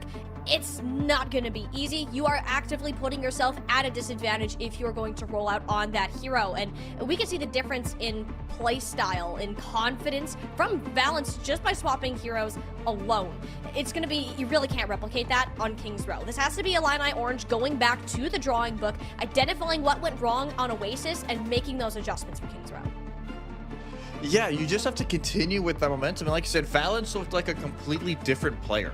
Yeah. Once we got over to New Junk City, the confidence that was there, and they weren't just hesitating and trying to counterplay. They were the ones really trying to push the agenda, really trying to push into Blinn to try and force them to have an answer. And I will say, yeah, I think there definitely is a little bit of extra punch. I know, like you said, Zoolander's graduating this semester. Sillyfield sadly not playing today, and Factual both graduate in the spring. This is kind of the last dance with this team to a certain degree, and they want to make sure they can continue on this run. And, even in the spring, they went out at this stage of the tournament. They don't want that to be the final statement. They want to, again, push on forward and continue reaching into the top 12 and maybe even beyond, as the winner of this plays Cumberland, who has also been kind of one of the fun stories of this semester. And I think that's where I think these teams are going to be almost a bigger challenge for each other than what they think Cumberland will be later on in the bracket. Whoever can overcome this will have a much better chance facing off against that team. But you have to lock in your sights for this particular game, because there's also a lot of differences in how these teams are ran, how they're supported. Illini Orange, entirely club run. Zoolander does all of the activities for this Overwatch team, makes sure the students at the University of Illinois have a spot to come play and unite under the vise of esports, whereas Blinn, full varsity program under athletics with scholarships, with all of this great support for them. They're a program that's on the rise, where Illini, they're self-built and have been maintained at this high level for the past several years that this tournament has been around. Yeah, and they even have, Kyle Murto, the coach for Blinn. They've been nominated for Coach of the Year before. Like, they have an incredible program, and it is kind of the grassroots versus, I would say, one of the newer generations of varsity programs, with Blinn being one of the only tech colleges that are able to get to this kind of stage. But now it will be Illinois on the attack. They will decide to go first, and yeah, why not? You're going to run practically the same thing. I'm guessing this Chopper Widow, well, they could actually be trying to play it long term. We've seen more and more teams not actually just do the initial peak and trying to get more value out of this first point with the Widowmaker. My only thing is that this is not anything against Illinois. Teams sometimes will try and do it for too long, and I hope that's not an issue the Orange will have here, but already it's just a little pop shot on Luke. And, well, there they go. Bye-bye. Yeah, can't beat Sunset at his own game. I don't think Chopper... why would a Widow be sitting on low ground? That real... Even it's actually a rare thing to see. A smart play out of Sunset and shows his expertise on that hero. Blinn, and what we're seeing right now, they're going to play poke. Regime is on Zen here. Something we've seen more and more teams pick up as of late. Those Discord orbs are very helpful to kind of burn down, not to mention the range that you have. It's going to make it even harder for Balance to do damage. I think it's really interesting. I did not expect kind of the Zen to be something that would be pulled out, as the Chris are just going to play basically a bodyguard up there in the high ground. But they find Snake too, who gets isolated. They are not able to make the rotate, and that is just a complete dud on this attack. Well, that was a Javelin spin actually that forced Snake 2 out of position, and he didn't really get an opportunity to burrow to safety. So we're gonna kind of snowball from there. Blinn College have perfect positioning. With Illini's current comp, Jesse, think about how difficult it is to even touch Blinn's comp. Yeah, look at this. You have Regime up on the high ground here. You have Hutch and Huluk over there on the other side. Then you have Sky Sniper playing really close to try and get some balls. And then Suns is playing all the way by Archway. It's hard to figure out where you want to actually look here for Illinois, because they're not running the dive. They're running this JQ rush still. And this time around, they're going to try and rush Sky Sniper. Yeah, but the problem is, especially where Blinn College are now, careful there, Regime, they can easily just drop down and support their team. We saw Sky Sniper get in a bit of danger. Huluk is there to save the day. Regime can stay on the high ground, safe and sound, but let's use the frontal volley to your face. Wonderful reaction out of Snake 2. That's the first limb to go Illini Orange's way so far, and they do end up trading it out for Chopper here. Luke needs to get aggressive to kind of even that one on up. Balance going down. Illini Orange don't have any more reason to stick in this fight, only forcing the Terra Surge to be used. Yeah, they just kind of get stuck over here on Street's phase. They're never really able to get back forward. And yeah, even though they get the early pick onto Regime, it's like, oh great, maybe this is the way we can do this. They have no way to get back to the point, to try and create pressure on that point for Blinn to try and push back into. You know, Hutch has the orbital ray. Factual will have it here in a few moments, but I think Regime having this transcendence, the Zen game. Push that over to Luke's face, the old Blizzard's on out though. Balance is making it a close game. It's just the snipers. This kill feed is a disaster right now. Yet it's Sunset raining on the high ground. The only player standing for Blinn. The Illini Orange should at least get 2 ticks, but the Buccaneers shouldn't be too far behind. They can get another contest going here momentarily. Let's see what they're going to be able to maybe they could get one here. Sunset gets dragged over. I just don't think they're going to get a quality one. Never mind. Now all of a sudden is quality. it ain't over until it's over, even if Sunset pays for his life. But this is Blinn. They have another contest. Only 2 ticks gained from that push. That was the Rampage, Illini's best chance at getting this point. Yeah, that is already gone. Regime still has the Transcendence to shut down the Blade coming in from Snake 2. And yes, they have the rally to get up some extra health, but where is that punch really going to come from here from Illinois? And I honestly don't know. It's going to be incredibly difficult with the Terra Search as well from Maluk. Oh, the rally just a little bit too late. Sky Sniper returning on the Tracer. It's all the healing in the world. Yet Sky Snake 2 still pulls out the Dragon Blade. Gets Sunset in the back line. At least some value to be gained out of the Blade, but what else do Illini Orange have in the tank? It's not looking like much of anything. Blinn College, they picked this map for a reason. Jesse Regime, flawless on the Zen so far. -1 slip up, and that'll be a near full hold on this first objective. Yeah, they just run this poke style, and I wonder if they know, like, hey, Illinois are just not going to run dive. Like, they're just not going to do it. And it takes so long to make that full rotation all the way up and around. And even if you get up there, you're just going to get jab spinned off. Like, it's the hardest position to try and push through if you're not running the dive. And it was a brilliant game plan coming in from Blinn. And the Zen, yes, it is a risk because it is less overall healing. You don't necessarily have that protection for your Juno like you would typically have with the Brig, but it works out in just pure damage, and it really shut down Valence, who every single time they were trying to press on forward, Discord Orb went on them, and they really were already at half health, quarter health. By the time they were in a position to move, they had to retreat and get healing, so it just dud after dud attack. It's not like everything is lost here for Illinois. 2 ticks, 76% in their favor, but it's going to be a very long 4 minutes if they're going to try and get it done. And the difference is here, Blinn is willing to run the dive, and I don't think Illini Orange necessarily have it in their hero pool to have that same sort of poke setup. Blinn did a great job of surrounding and almost confusing Illini Orange in a way of which target they should look at, and eventually when one was picked, Blinn knew exactly how they could cover, protect their teammate, and get the job done. This is going to be tough. Valence on the Ramatra with the Genji Venture. I gotta say, that's a new one for me. Yeah, I haven't seen Ramatra consistently in a long time. I'm not against it, but we'll see if it actually works. You can tell Sunset's almost like trying to bait Chopper into going here. Oh. Yeah, they know they're hanging out. But this is where they can really take advantage of the Pharah, and there is no answer for Illinois.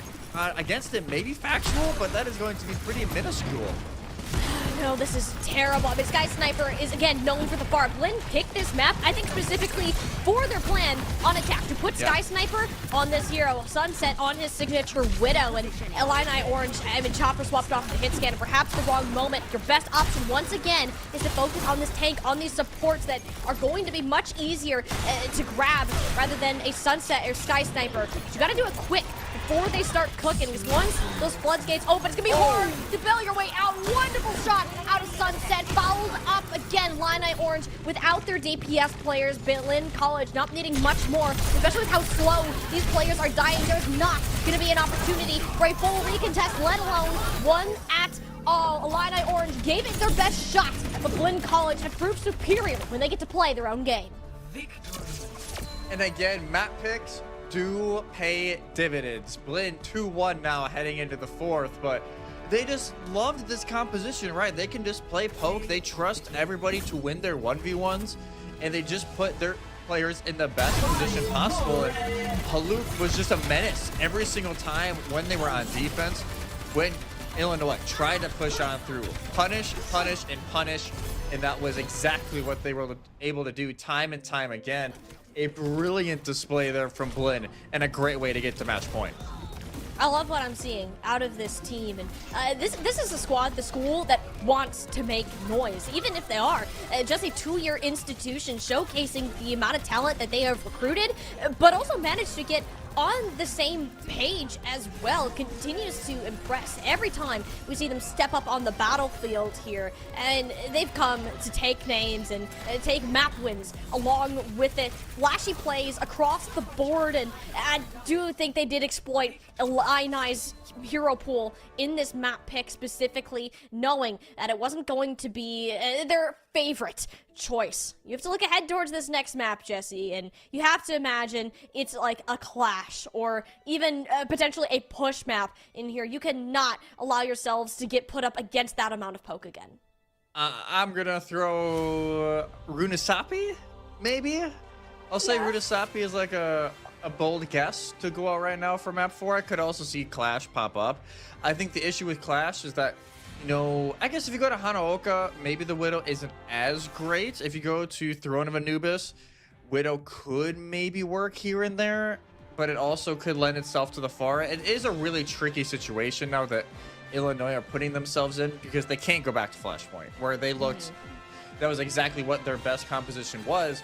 So it really does become a tricky decision here for the Orange. But again, it's life or death. They got to win 2 maps in a row at this point, and it's not like you can tie. We would have tied on Hybrid if we were going to do that. So they got to win 2 in a row, and it is a very tricky situation. What do you do at this point? I mean, Illini, I think they should be very happy with how far that they have come, managing to at least get a map off of Blinn so far, and do so pretty decisively, you have to say. Like, this is a team who came in today knowing that they weren't going to have their DPS player. Like, you know what? We're going to give it our best shot. Whether we win or lose, we're going to do it as a team, and we're going to do it together. And I think that what that map of Flashpoint showed them is that this is winnable, that there is always a chance.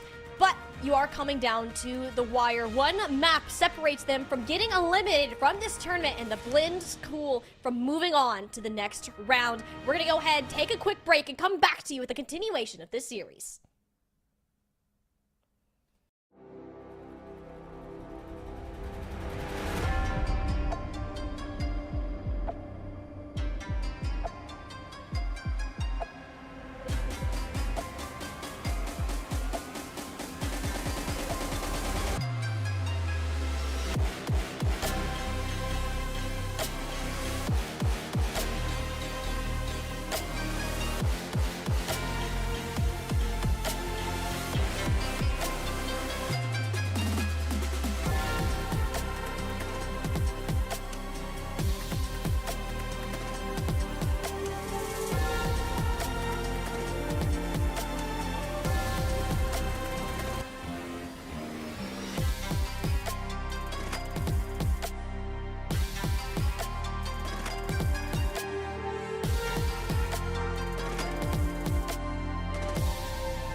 and Illini still have more left to go within their series here. One team will move on to face Cumberland in the next round, and the other will be sent home in the bottom half of the 16 teams. And so far, it's been shutout, and then another shutout, and then another shutout, but not all for the same team, Jesse. Map picks have been the main storyteller of how this series has gone so far, and I gotta say, considering what we've seen, this is the last pick I would have expected out of Illini.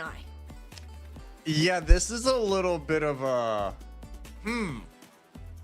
It's a head scratcher, ain't it? It is definitely a head scratcher. Where they haven't really shown the dive at all today. So I wonder if maybe they're trying to keep it in their back pocket, trying not to show it, but at this point, you know, go big or go home. Interesting. Okay, it puts a lot more pressure onto the Widows, right? Like, they gotta get value. If they don't, it's kind of going to really stagger both of these teams out a good bit. I mean, the progress they're trying to make, but yeah, this is like the complete opposite of my prediction of Runasapi with what we're gonna see. I mean, you would think that, especially after King's Row, when High Ground was so dominated, and Valence refused to switch off the Junker Queen there, they were like, okay, maybe they're not a dive team, you know? We didn't get to see City Center on Oasis, because that's where a lot of other teams would play dive. Yeah. So maybe it's not a dive team. But this tells us otherwise. There's got to be some sort of ace hidden up the sleeve, because this is also a strength of Blinn. The only thing is Sky Sniper will be off the Pharah, likely on a Genji.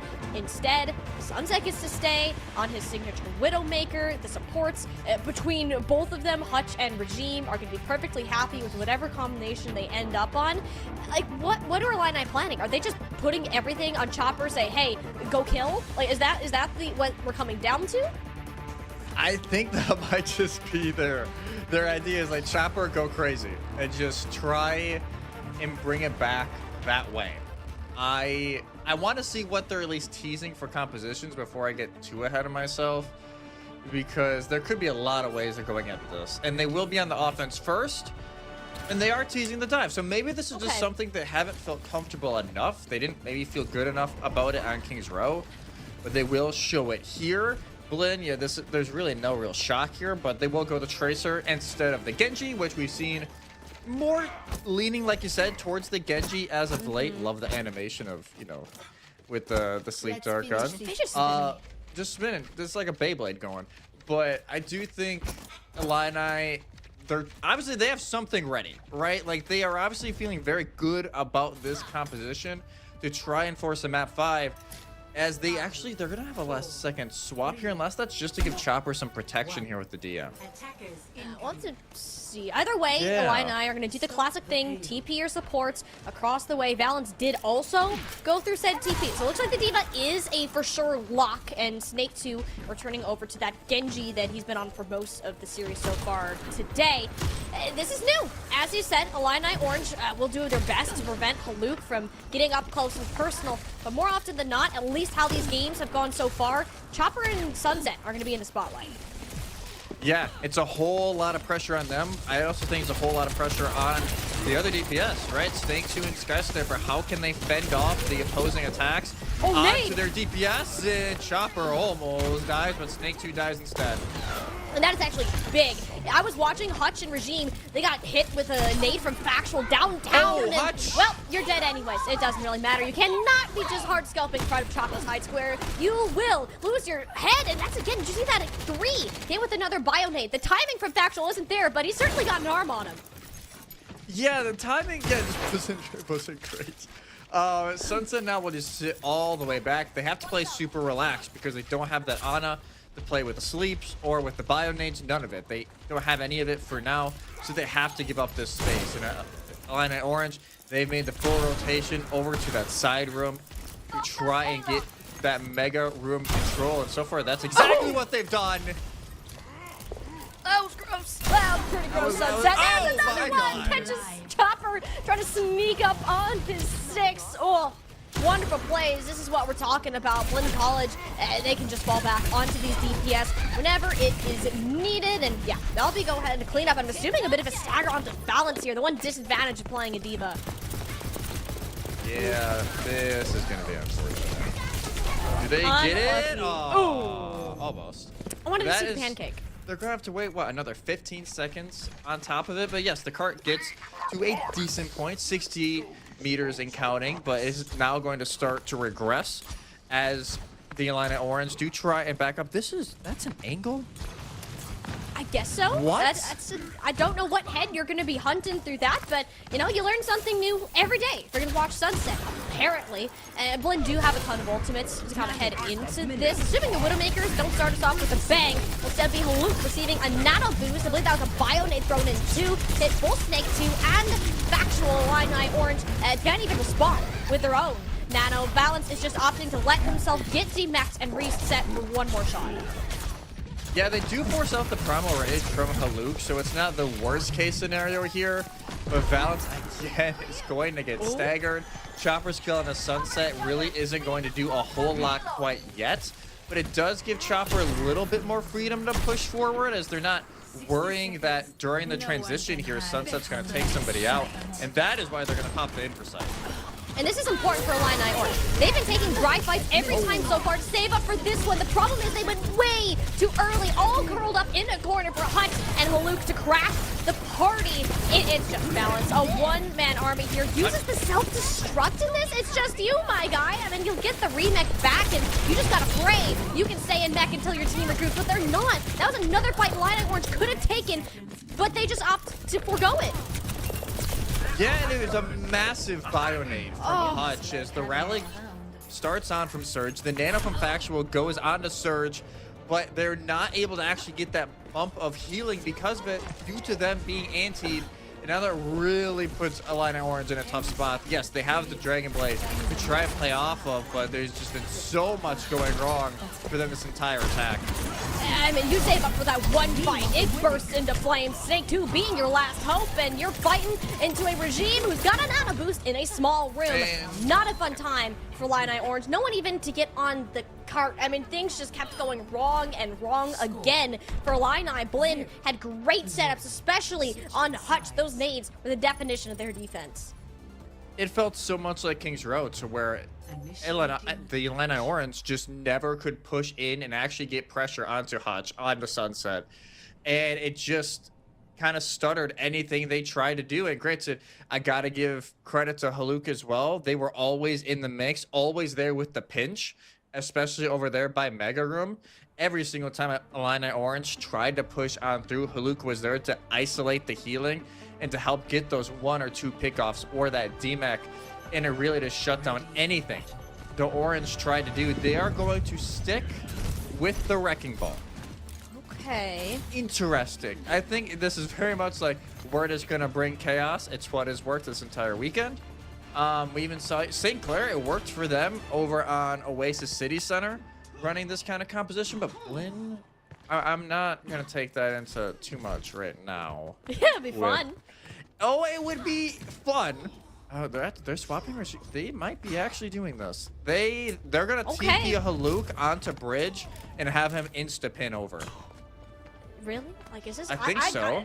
I've heard like legends of Let's this see it. strategy happening. I've never actually seen it played. This might just be to make sure that you can get a TP. Oh, you can't be doing that, Sunset. You gotta stick to the Widow, buddy. Oh no, yeah. Let's go ahead and swap that up. Whoa, yeah, back to good old faithful. I like the vision. We'll just stick with what we're good at. I would have loved to see that actually work, though. I wanted to see it so bad, but yeah, it's just a reset here. But now they realize, hey, it's a Wrecking Ball. It's not a Winston on the other end. Puts a little more pressure onto Regime to try and keep the backline steady. This will be a lot easier for you to kind of roll around, cause more chaos, and you can't let your DPS go as far. The one thing for Illini Orange that has been going right so is Chopper, though. Chopper, if all else is just burning and we're just in a dumpster fire, essentially, he's still hitting the shots. He's still getting the eliminations. And it's that little bit of chaos that Illini are going to thrive on.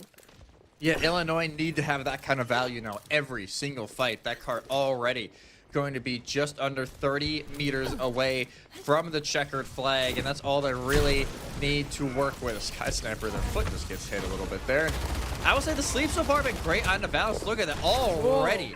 100 health and declining. They are able to get the mega, but it just stops everything that Orange are trying to do.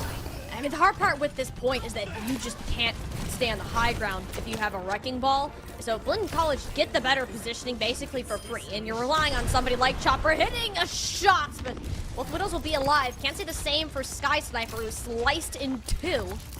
Blinn College going to force the point a little bit more. Make Illini Orange drop back. The minefield on the high ground, and Sunset absolutely ambushed by multiple players from the back. Illini playing this assassin-y type of gameplay.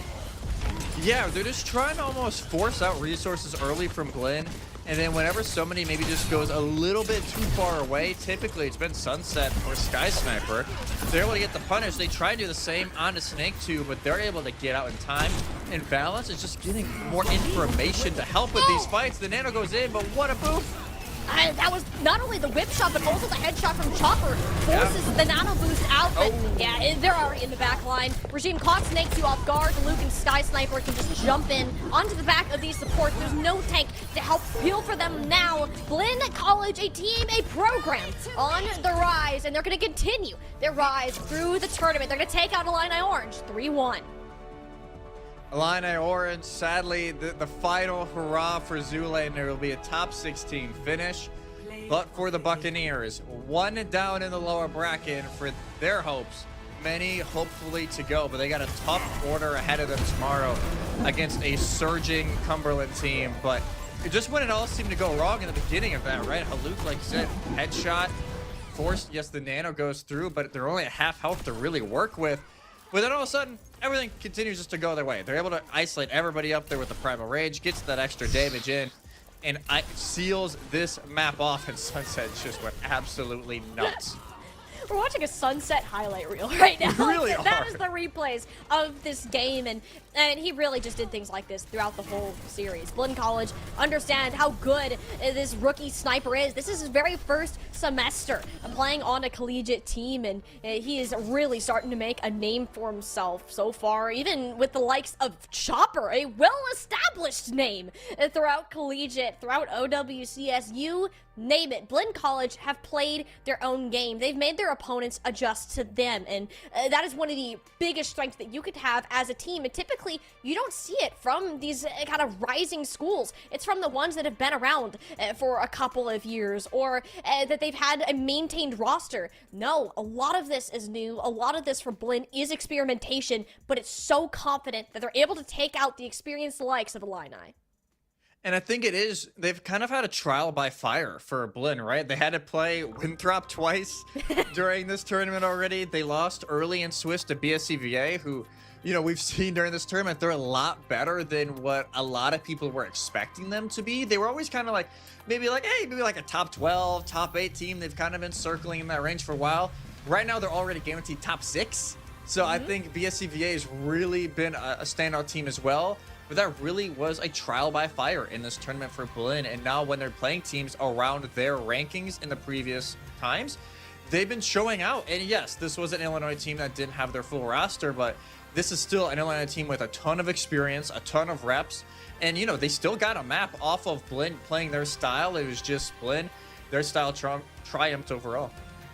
Yeah, and Illini, this is their kind of big last hurrah, at least for a little while. We've seen Zoolander around this tournament for many years, and while it is sad that we do have to see him go out here, and we congratulate him for the wonderful things that he's been able to accomplish on this team, helping them exist in the first place, let alone getting to a top 16 spot within this tournament with some of the best teams in North America. Like, this is an Illini school that should be happy with their placements given the circumstances that came ahead. Blinn, it's these new schools, these ones that have the new programs, the dedication to their own craft. Those are the ones that can really start to sneak up on ya. Blinn, just a taste of the other exciting schools that we have to watch for the rest of the weekend, the rest of the tournament. But lucky for you guys, you don't even have to wait till tomorrow because we got one more game left to come towards us today. It'll be Maryville University, who's come in top 4 every time, met with an early lower bracket match taking on the up-and-coming Sienna Heights University. Don't go anywhere. We'll be back with some more Collegiate Overwatch.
to say goodbye to 3 teams of our top 16 tournament bracket here with the Overwatch coming frame. But the problem is, Jesse, the sadness doesn't end. We gotta say goodbye to one more, and this next matchup in particular gets quite interesting because you have one team that I guarantee has not been heard of a lot when it comes to Overwatch esports competition, and then you got another one who's been around since the very start, the example of what Overwatch looks like at a collegiate level. Sienna Heights making their debut within a top-level collegiate tournament, and then good old Maryville back again for another ride, but this time in the lowers.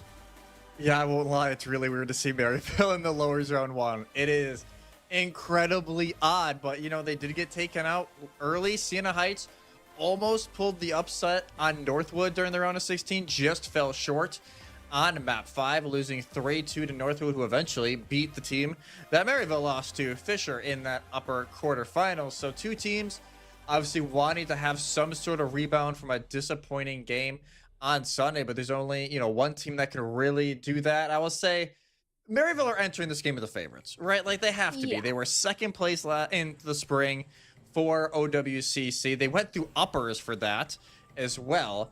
So I think this is obviously a very good spot for Maryville, but obviously not wanting or not thinking they would be already in the lower bracket for lower round 1. No, not at all. And to lose your very first game and now have to fight through every single other team in the bracket to have a chance at getting to that top 2 placement, really, that they haven't fallen out of since the induction of this tournament, is not going to be easy. And in their eyes, Sienna Heights might just be another team that is a small roadblock. But this isn't one you should be underestimating, Jesse. If you guys have been paying attention to OWCS or any of these recent tournaments, you may recognize a lot of these faces from making top 16 in NA on Tanuki, Arsona, Temp, Social Munch, all big examples of what this can look like. It's a school that's been on the rise, similar to how our last series plays out, but this time they want to prove that they are a force to be reckoned with, and that Maryville should not be underestimating them.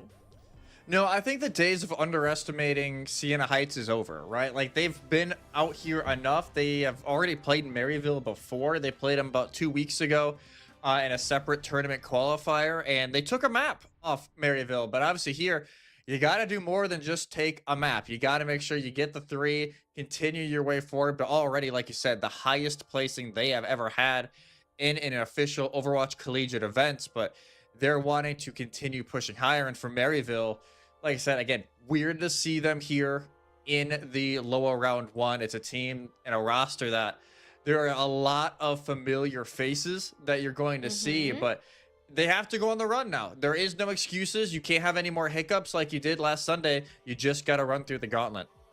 Yeah, I mean, Sienna Heights, I think the biggest difference between these two teams right now is the level of experience. For Sienna Heights, you've literally played in OWCS this year and a little bit of the Face It leagues coming up to this. That's it. And it's all within 2024. This is a young team, all freshmen and sophomores, not to mention the fact most of them are new on their very first year of collegiate or just their first year competing in this sense in general, where as we get to look at Maryville's roster now, they've been around the block. Even if it's not necessarily in collegiate, all of them have been on this specific roster for at least a year. You have Overwatch League experience. You have top-level OWCS experience. Like, this roster runs deep in terms of knowledge and talent. No, it's an insane roster, even though, yes, they don't have Luke Mino this year like they did in spring. He transferred over to Illinois State, like if they needed to get any better. But Squid has been a perfect slide in, like I said, already with the team in the past. And when they ran double flex support, Squid would be the one that would come in pretty often. So it's not like the chemistry isn't there. It has been kind of a slower start to the semester, and they realize that, right? They're trying to prep more for spring. They told us that. But I do think that Fisher loss was a reality check, right? Even though you were talking to them, they had some sickness going around, so maybe not as many scrims as they wanted leading up to that week. But it's still a loss. A loss is a loss on the record sheet, and obviously a big reality check, because now you have to go flawless if you still want to try and get away from this like second and third place infinity curse that they've been on for quite some time. And the question remains, Jesse, is it's a second and third place curse. You are currently in a position where you may go out in the bottom 16 here, and that would be absolute worst case scenario for Maryville right now. They're really going to have to dig in this weekend to meet those high expectations that have been set upon this roster. They're going to go ahead and select Oasis for map number 1, just like we saw in the previous series, likely sticking with a lot of the same Orisa, maybe some Wrecking Ball and other things coming out on City Center, but that Brawl, that Genji that we know King so well for, Tracer, Hitscan from Vision, this is where Maryville wants to shine. Let's see what Sienna Heights can bring to meet them. Yeah, honestly, for Sienna Heights, there is no pressure. Right. As much as I will say they've called me out on X before, like, hey, you're not giving us enough credit. I will say they've definitely showcased a lot of their talents this semester. They've jumped up the rankings. But I do think, they probably have like the hardest bracket run possible. They had to play, you know, a very early game against Northwood and then right into Maryville. Like, it is an incredibly difficult run. And I think maybe if they were in a different part of the bracket, you know, maybe we're saying, hey, top 12, top 8, you know, that could be a better possibility. But I've learned to not count this team out. When it comes first, and when it comes to this kind of game, to where everything is on the line, they tend to punch up, and they really tend to push these top teams where, on paper, they should have no right to do it. No, and we even saw this recently where Sienna Heights and Maryville met in a different collegiate tournament, like, what, 2 weeks ago at this point? And it was a 3-1 win for Maryville. Sienna Heights managed to get a map off of this team that a lot of people have deemed unpunchable. I don't think Maryville has fallen outside the top 4 power rankings throughout this entire semester so far. Even if they've been off to a slower start, like, that is the power that this team holds, the impact that they have over the Overwatch Collegiate scene. Sienna Heights does respect it, but it's this kind of thing that the little guys, they want to be there too. They want to show what they can do as kind of that next generation of collegiate talent. They have been playing together since June, which is a bit different for collegiate rosters. Oftentimes you're going to be doing tryouts in like early August or so to actually set up your teams for this event, but having that extra month of experience, Sienna Heights thinks it's really helped them come together as a full squad, and not to mention them also being a big group of friends outside of the game too. Yeah, having that IRL friendship, I don't think it's stated enough, and I think more and more we've been seeing teams really dive into that. Maryville as well, like, they go rock climbing together, they do all this stuff.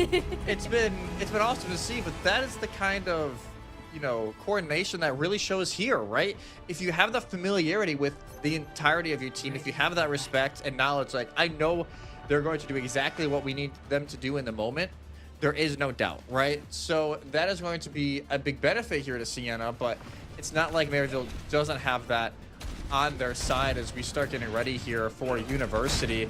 King right now is teasing the Pharah. I don't know if they're going to swap or not, so we'll kind of wait and see on that line. But overall, not a whole lot different with these compositions. I'm assuming Social's not staying on this. If he is, then we got... Okay, yeah, I was about to say, I'm not falling for it this time. It will be the Ashe Genji, though, against the Cassidy Pharah. A lot of pressure here on the temp to try and keep King away. We've definitely seen more Cassidy on control maps, especially ones like this one here where you're so close to each other. I mean, University's a lot of these walls, other than this little high grounds, and you got cover. That's why King wants to play onto this Pharah. But it's also not often you see a tank get blown up that quickly. That's a couple quick headshots out of Vision and Arizona with Kablooey. And Maryville can get themselves a third point just off of one pick. Yeah, as soon as your tank goes down like that, yeah, it's not a great sign for how the rest of that fight's going to go. And Temp gets isolated out as well. So Sienna Heights, not the start you need if you're trying to get a miracle run here, but obviously very long ways to go. Dante, you know, you say the name Dante, and if you've been around Overwatch Esports for a while, you know exactly what this man can do. Even though he's not really playing in OWCS anymore, he's still been one of the best in Collegiate, and it's going to be pretty hard for Arizona to really try and match that, but there we go. As you say, that is one kebabbed Vision.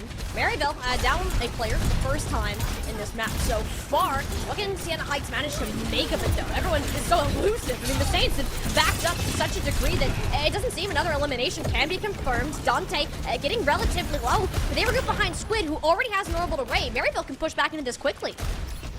Yeah, now that Judy is about to be, not Judy, Envision about to be back in the mix. There you go, Orbital Ray used, and actually they died first. They end up using Squid there. Temp was on a great off angle for these stairs. You throw Bob in for good measure. Perhaps didn't need it, but Sienna Heights, that was wonderfully played, kiting out that early ult. Yeah, they used the Orbital Ray of their own, and that initial pop value that you really want out of that Orbital Ray doesn't do anything. And it now forces Maryville to try and reconsider what they're doing. They almost went to Lucio. Squid will eventually go back over to the Juno, which, yeah, I think the Juno is just better than Lucio right now, as much as I love to see Reddit Lucio clips. It's just not the play right now. Yeah, not exactly. It would be an experiment. Speaking of experiment, Vision is getting in there with a speedy boot, but yeah, no, can't exactly get too much further than that. It was the Terra Surge, but a Blade on top of that, and you are shoving Maryville through the blender. The barrage from King, not nearly enough to stop that damage output that Sienna Heights had set up from the start, and they're going to go ahead, claim the lead in University. Okay. I'm not going to say anything yet, right? Because it is control. It is first point. But maybe we don't have more 3 Overwatch on our screen here. This is really turning into an interesting game to where Maryville, they haven't been able to put pressure on a temp, and this Pharah, admittedly, hasn't really done as much as they needed it to, and they don't really have anything to go into this fight. Yes, they're going to have the Orbital Ray first, but so last time, they weren't able to collapse in time, and they have to make sure they don't make that same mistake. You know, the positioning of Sienna Heights, the way they take fights has been so smart. It's only here where you can actually catch Arizona off guard. That's where Maryville had won their first fights before. It's just going so fast that you don't literally have time to react. It will be final fight territory, though, should Sienna Heights come back quickly. Yeah, that time, yeah, Arizona just tries to rotate all the way up, and Maryville like, no, we have the speed advantage. Get back here. And that just shuts down the fight, but they know they don't need to win it. They didn't have any ultimates to really throw in anyway if they wanted to. But now, yeah, obviously a bomb. They have their own Orbital Ray. If they hit Q across the board, and as long as they don't have mass casualties to this Terra Surge, it is Sienna's fight to lose. Yeah, Sienna have everything you could possibly want. Bye-bye, Bob. That's rather unfortunate. It's okay, it's okay. You still got your support ult, Sienna Heights. You got this. Surely, you got this before something does go awry. This is a complete flip of the map, though. I believe Sienna Heights just took Maryville's side of the game. Surely you gotta enter sometime, because it's taken so long to actually start this fight, Jesse. It's one next fight will likely end up taking this round here, and Maryville are playing passive. They know that they have the point control. Why take a fight when you don't have to? Sienna Heights finally have this hand force. Orbital Ray in, Vision attempting to throw that off a little bit, rolls out of the way, an aggressive rally from Social forces Maryville back at least a little bit further, but the ultimates have been traded. Sienna Heights out of options, needing something the other way. That's Temp shutting down the barrage. Dynamite downtown, but not much HP. The rest of the team has to come up while their Ash gets some healing on the way. Dragonblade now from Unite, trying to get anyone down low, but just the Dragonblade in this first era of Overwatch. Sienna Heights, they have the player advantage for now, but there's a little bit of wriggle room for Maryville to work with, especially if they can stay alive here. This fight is relatively even, Jesse. Oh, but you cannot lose that 1v1 if you're Mancholo, and Juby's able to find one. They're able to find one more. In a fight that, man, I said it, Sienna Heights, it's their fight to lose, and yeah, they done lost it. Maryville able to win the first 100-99, but so close for Sienna. And the bomb, I think that missing isn't the worst case scenario. Yes, it's kind of a dud. You have to kind of wait a little bit. But they waited way too long. I don't know what, honestly, they were waiting for, but it allowed Juby to pop rally as soon as I think it was either right after or pretty quickly after the Juno ult popped. Juby was able to use the rally, keeps everybody up, and because of that, Squid never dies. They build up their Orbital Ray, and like you said, it took too long for Sienna to push on through. And Maryville took that small mistake that you cannot make against teams like this, and they just ran with it. And they forced it too, and you're going to a different map, a different type of play. At least you would think. Mostly, Sienna Heights are keeping their comp the same. Maryville instead will opt to go towards the dive. We get the Dante Winton on the field. King over to the Tracer as well. So Maryville know how to play around this high ground and more or less deny, tempt these sightlines. See as being a true issue at the earlier part of last round. This is going to be really interesting. I wonder if Sienna They're just going to try and hold on to this high ground like it's the holy grail to have Temp be in the better spot. And even though, yes, Arizona doesn't have as great a mobility as Dante obviously will, maybe that's just to disrupt the backline more. Look at that jab. Oh, goodbye. Goodbye, Dante. There is no way back from that one. Wonderful placement out of Arizona. Sienna Heights can go ahead and kind of just push the advantage here. Maryville should not be sticking around to contest this one. No, there's no reason to try and stick around too long, especially when Dante is not there quite yet. Okay, I don't mind this look. Now that if they can continue to hold high ground, then this is a very winnable position here for Sienna. It's right there. Just get Dante off the point. Arizona will eventually slowly rotate back up there. By the time they get there, nothing's happening. But if Maryville can't actually get pressure up there, it's a really good spot here for the Saints. This is pretty smart. I mean, where we look where Sienna Heights are positioned to, you'll eventually force the objective. So Temp can stay on this high ground, Orbital Ray to push them forward. But more often than not, the later support ultimate will be the better one. In this case, that was Squid who popped it. Both of these teams are so scared of each other. This has been a game of positioning and rotations and outmaneuver your opponent. Maryville won it last round, and Sienna Heights are, you can tell they're playing much more cautious this time around. It has to be plays like this that will shut you down. The back and the terror surge, and good night, Vision and Squid. Maryville, they're sent packing once again. I'm assuming Dante's swapping, considering the Primal Rage got popped, but they just didn't want to die that much. But the staggers will come through in favor of Sienna Heights. And like I said, typically, you know, the support ultimates that come later do work out, but Sienna Heights just rotate out, not able to get it done. Dante will make the swap, so will Squid. And that is like a horrible fight for Maryville because one, they needed to win. Now with all the swaps, yes, they still have built DBS zones, but that long of a fight, already one fight scenario for the Saints, who do have Bob to throw in. Yeah, once again, it is kind of in Maryville's corner. In Sienna Heights, it's going to come down to his execution. Juby has to be on it when it comes to this rally. Otherwise, this Bob, or really just Unite existing, is going to be more of an issue. Will be the exchange of that King hunting for a pulse bomb that kind of whizzes past the Ash's ear. Instead, Unite popping the blade. Squid's already down. That's more than enough value you could ask of to mention Unite. Staying on his feet. This is an overtime sort of situation, but Maryville doing what they do best. It's make something out of absolutely nothing. Vision and King clutching it out. One clutch down. Oh, what a jab. So Okay. you gotta be looking there. You know he's gonna push out. And one fight down. Probably, you could argue, 2 or 3 could go here for Maryville. The thing is, they don't have any ultimates. Sienna will. They will have the rally going into this. Very quickly can build up Moncholo's Orbital Ray. As long as, I thought Tempo was going to get hit by a car there for a moment. That would have been great. But this is, again, in Sienna Heights' corner. But can they get the job done? As in some of these fights have been struggling to really put the pin on it. And it's often because Maryville plays their defensive position so smart. That's where that kind of experience comes in, where if Dante sees an opportunity, he's going to go for it. Temp even had the support of Social, but Social barely got out of this situation with a rally. Maryville, oh my gosh, like this is why this team is ranked so high, even if they have rather staggering performances. Sienna Heights just can't figure out a way to break through their holds.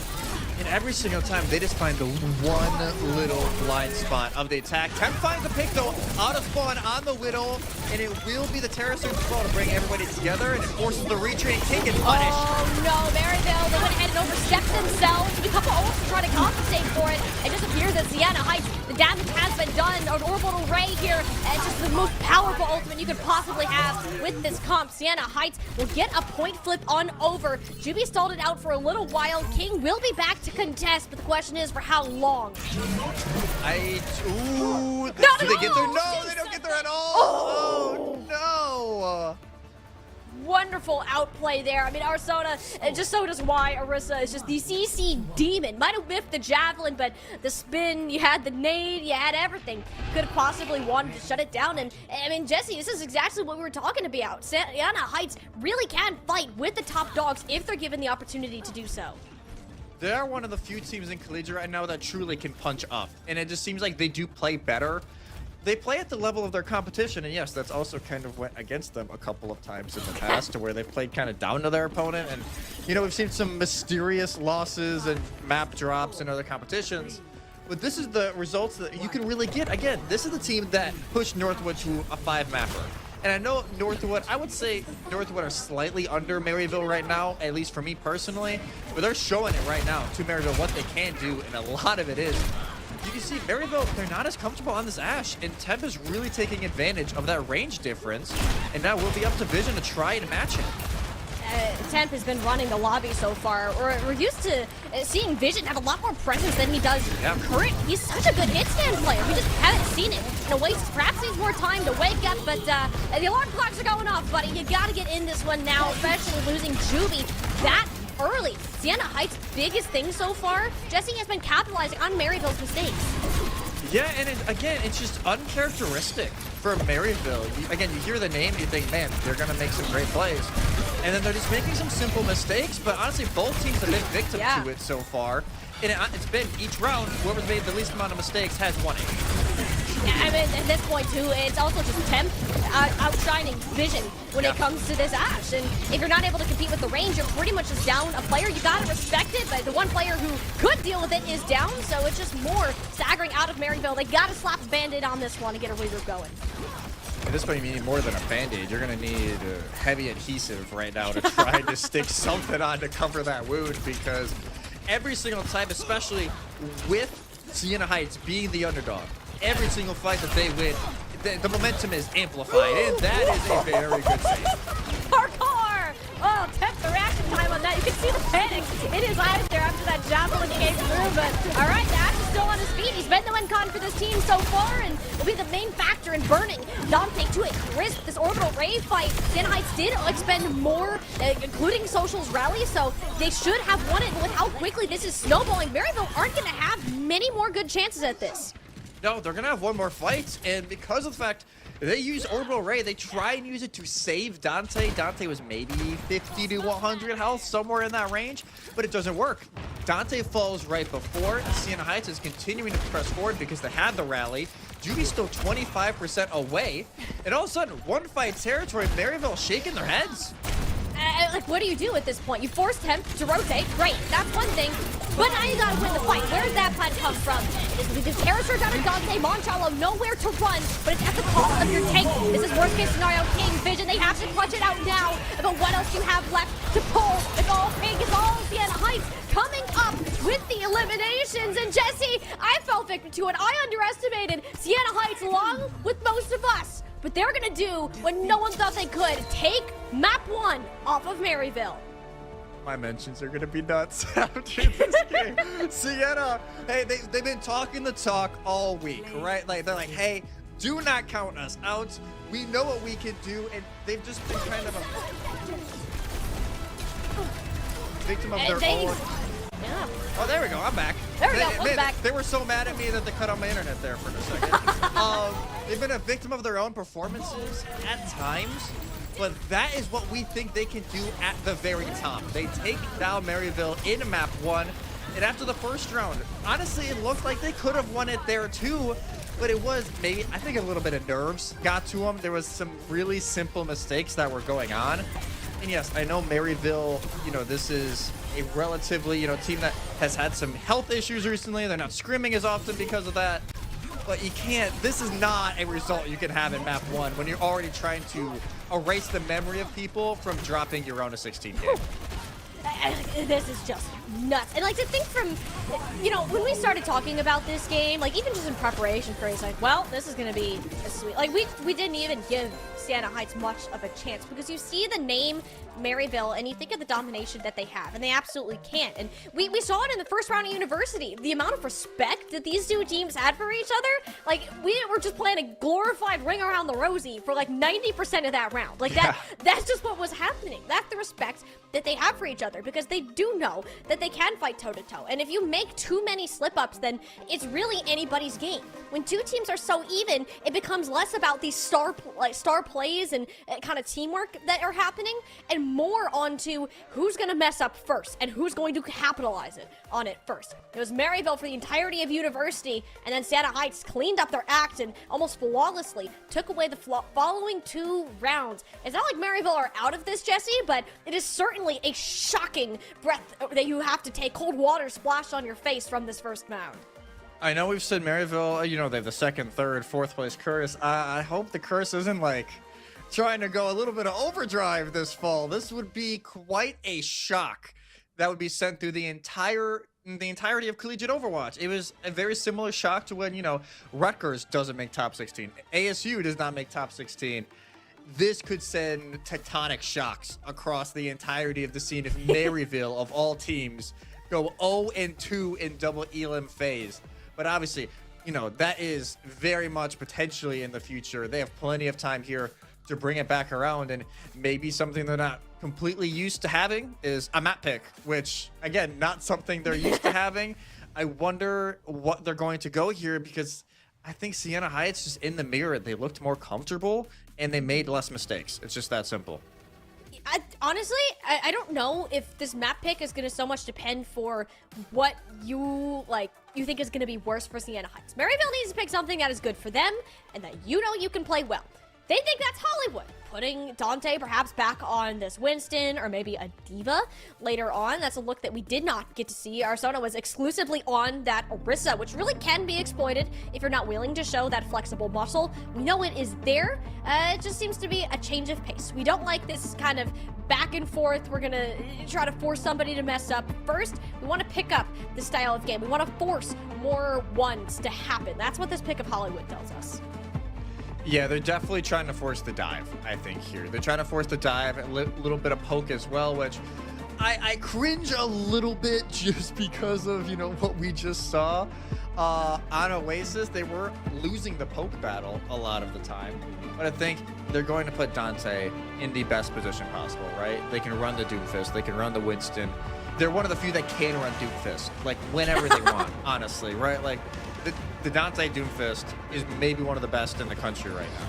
Maybe the best. So I want to see, hey, is maybe that the direction they're going? Trying to throw a composition at Sienna Heights that they have not practiced a lot against, and it's going to make them panic and maybe lose that momentum that they miraculously were able to build up on Oasis, and now we're in a position where they thought they could probably expect going in, but I don't think many others did. No, I mean, we like, even ourselves fell victim to, like, we're supposed to be the ones that know these teams and, like, have these results for you guys, but we still fell victim to the, this is a Maryville taking on an unknown-ish Sienna Heights roster. Like, what's gonna happen? Well, the complete opposite of what you expected to happen. This map will be a teller of how the rest of the series is going to go. I feel like if Maryville end up winning this map, it shows that they are in it, and we will have a much longer series to come. But if Sienna Heights can come away with this, Jesse, the wind is completely would be in their sails heading into a third round, and you gotta question if that confidence could be stopped. Sienna Heights still don't want to show us that Winston look. They don't want to give us the dive. You're sticking with what worked for you back on Oasis, and that's going to work out totally fine for first point. Yeah, for first point, I think it can work, and I think they are displaying it like, hey, we're going to try our best to just hold first point. Don't let them get over to Streets phase to where it's really going to benefit what the Saint and Maryville are running. They're just going to, I just realized I said Saints earlier, and they're both Saints, so I can't even say Saints. Maryville, they're going to be able to use this kind of composition even more once we get over to Streets phase. Yeah, the Vision Widow, it's not going to, it's going to be a quick little pop shot, and they're going to swap over. They're going to go to Cassidy, actually. I thought they would have went the Ashen. Nope, Now they are. Yeah, there it is. Third time's the charm. Nailed it. Okay. This will, again, we have not, I don't think we've even seen Vision get the better of Temp so far, if I can recall, on Oasis. So this has got to be a change of pace. I never like to put pressure onto players like this. It's more or less just Temp has been popping off. What can you do to shut him down? And Vision is your best option, or just swapping to his dive composition as a whole. It is a bit of a discoordinated effort so far, with pressure being applied to multiple spots. The main core of Sienna Heights is kind of all collaborating in that little house that we're seeing Vision fire at now. It's all about getting Dante to that spot. Persona doesn't have any health left. That is a great way to cut off the tank from the rest of the team. Squid and Juvie fired away. Vision took a nice off angle, and just the threat of him existing was enough to force Sienna Heights to play a much more passive game and likely end up forfeiting this point. I'm not sure if they entirely have a way back in, especially with it not looking too hot for social. Yeah, they tried to have Unite go into a little bit to try and have that just stalled out, but doesn't end up going that way, it will be point captured. 5 minutes here for Maryville to press on forward. Yeah, in Arizona, they do go off of the Orisa. No shock there. They're more comfortable on the Devo, so I'm not totally shocked here to see that swap instead of the Winston. It definitely has its ups and downs, right? You don't have the bubble to really go after, but you do have the defense matrix to try and shut down King a little bit more on these dives. It's more or less a peel pick in a way to make sure that your team can get collapsed on against and also allow for opportunities like that. Your team has space to work with. Dante moved out a little bit, but quite timed the bubble with the whip shot. And that Nano is completely shut down before it starts. Arizona numbs up a cold bomb out of King too. I mean, everything that Maryville had going into this fight, it is surmounted to nothing in terms of eliminations. Perhaps a tiny bit of card progress, sure, but at the end of the day, if that is an alt fight, you absolutely should be winning. Sienna Heights are confidently regrouping on this high ground, and not even positioning was forced. Yeah, they only lose Unite, and Unite can get back in a split second. It's not like it's the worst, as now Bobble gets sent on cart to deny any progress, forcing Maryville to play on this high ground. Yeah, you needed to take this place anyway, so it's not the end of the world. Social's rally is up and actually got thrown into Maryville's backline, if I'm not mistaken. Yet again, another flip of these teams' positioning, all kind of outmaneuvering the other, and right now, it's Dante giving Maryville an edge in that battle. Social so displaced, couldn't get a regroup going. Neither team has a tank, so it should at least mean that Maryville will get this payload moving around the corner. Yeah, they'll have it make some progress, but Temp getting that early pickoff does change it a little bit, and now we have a pause. I was about to say we have some swaps, but we also have a pause going on. Arizona and Social making a swap, so now it is the full mirror, except for the fact that Mancholo is still on the Juno. So it is the Juno Ana her against the Brig Ana. A little tricky, to say the least. You don't have those armor packs to really use, so it's gonna be very much like, hey, you need to stay in line of sight no matter what. Unless if you don't, hey, it ain't my issue. It ain't my fault if you die, because there is no way to have that extended healing. Mm-hmm. That'll be weird, because if you're playing against Winston, having a Brig's kind of a must, and especially with how good we've seen Social just sock Dante in the face anytime he's tried to jump on the team. Like, great, keep that up. Like, that's exactly what you want. We'll see if that is a intended swap or not once we eventually get back into the game. But, you know, like, I think what's been most impressive for me so far is that both of these teams seem to be playing a game of, like, 5D chess with, like, the choosing, like, hey, are we going in? Are we retreating? Like, it all happens so fast, and we're not seeing many eliminations because of it, right? Like, it's just this constant back and forth swaps of positioning. Nobody really ends up diving, which is weird considering a dive composition. Jesse, usually you at least can get one or displace somebody bad enough to kill them later. Yeah, we are back in, but yeah, this is the rotations have been very odd. I will say that the rotations have just been very odd. Everybody's trying to predict where these rotations are coming through. Now Dante goes in deep, and so far not really able to get anything vision on this Widow. No, not quite. It will be a sleep dart though onto Arizona, and that is one exploded Winton. Same thing goes for Squid. Unite coming up there, avenging their fallen tank player. Sienna Heights will have the spawn advantage here, so they'll have a chance at getting a contest. You can tell that Mancholo really wants to commit to it, and that's perfectly fine for Maryville. Ban out the orbital ray, you back up. Yeah, I think Sienna Heights were thinking like, oh my god, we can't lose, and then Perryville like, hey, we're fine, get out. Like, we don't have our Ana still. we don't need to play this yet, especially because they have the rally, they have the nano they can chuck onto Dante, and like you said, there is no flail to knock it away. It's going to be a free nano. Yeah, Dante is jumping on his back line, and that's extra tickling down for Mancholo and Social to fall, and a weird swap within the support lineup that may come back to bite them later. That was also just a cleanly executed play out of Maryville textbook. Winston dive. We're going to get a sniff here at the third point. 3.5 minutes to go. And they're just going to give up the ult percentage that Social had, because you can't stay on that any longer. I know it was an awkward swap, and you at least want to have an Ana to play with the Winston, but Social just go back. Well, hey, we wanted to see Vision start to cook, and you know, he's waking up a bit. We're seeing more of this strong hit scan player that we're very well familiar with, and any other time we've seen him kind of take the stage right now. Temp on the opposite end has been silent. Like, this is the exact flip that Maryville needed to start going their way. The Widowmaker certainly will help with that, and also an overextension out of Arizona. This comes back all to those mistakes of these teams. Maryville forced it. Yeah, it just feels like Arizona's not super comfortable on this dive. I won't lie. They seem to be just going a little bit too far. Unite baits out the shot. But this has been a really tough task for Arizona, and I think part of it is as well. Oh, the shot was missed. Oh, Vision, you can't be doing that, buddy. All right, you made up for it. You made up for it. That's fine. You got Temp in the end with the help of Dante there. Maryville are back on the move again. Not even a chance to use the Bob. The Bionade is just enough for Sienna Heights to topple over like dominoes. Maryville walking this payload on home. Couple meters to go. Arizona did use the primal so early that this doesn't really stand a chance on this payload. Vision with the final blow, and only a 2-minute time bank for Maryville. We said that we wanted to see the change of pace, and that's exactly what Maryville gave us.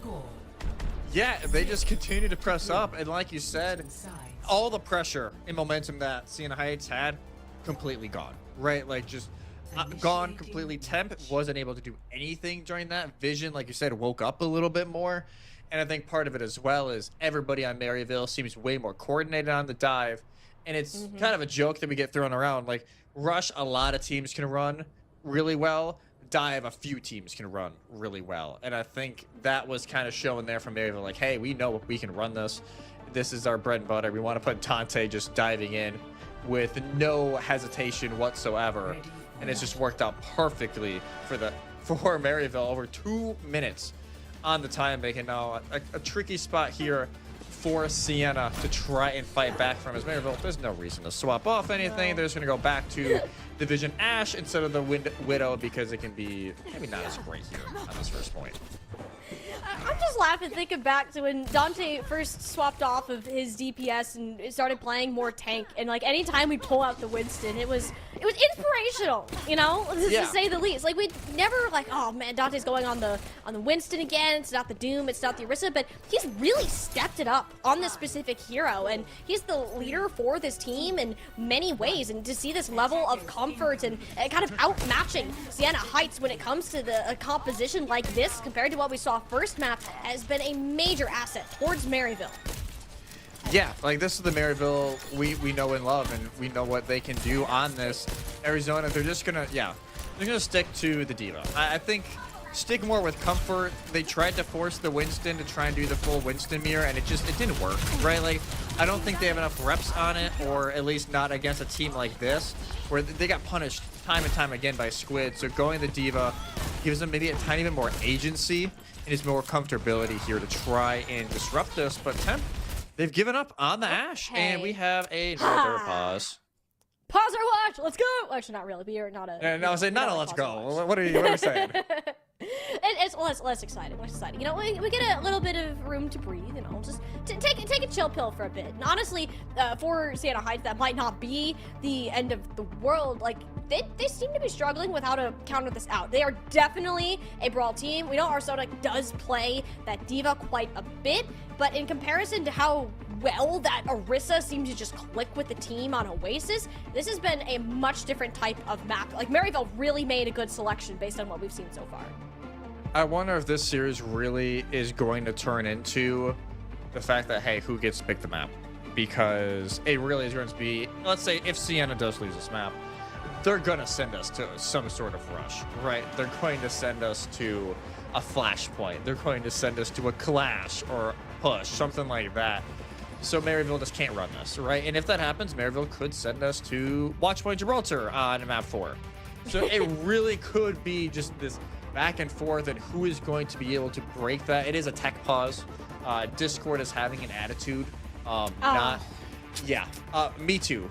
Whichever team is having the issues, me too.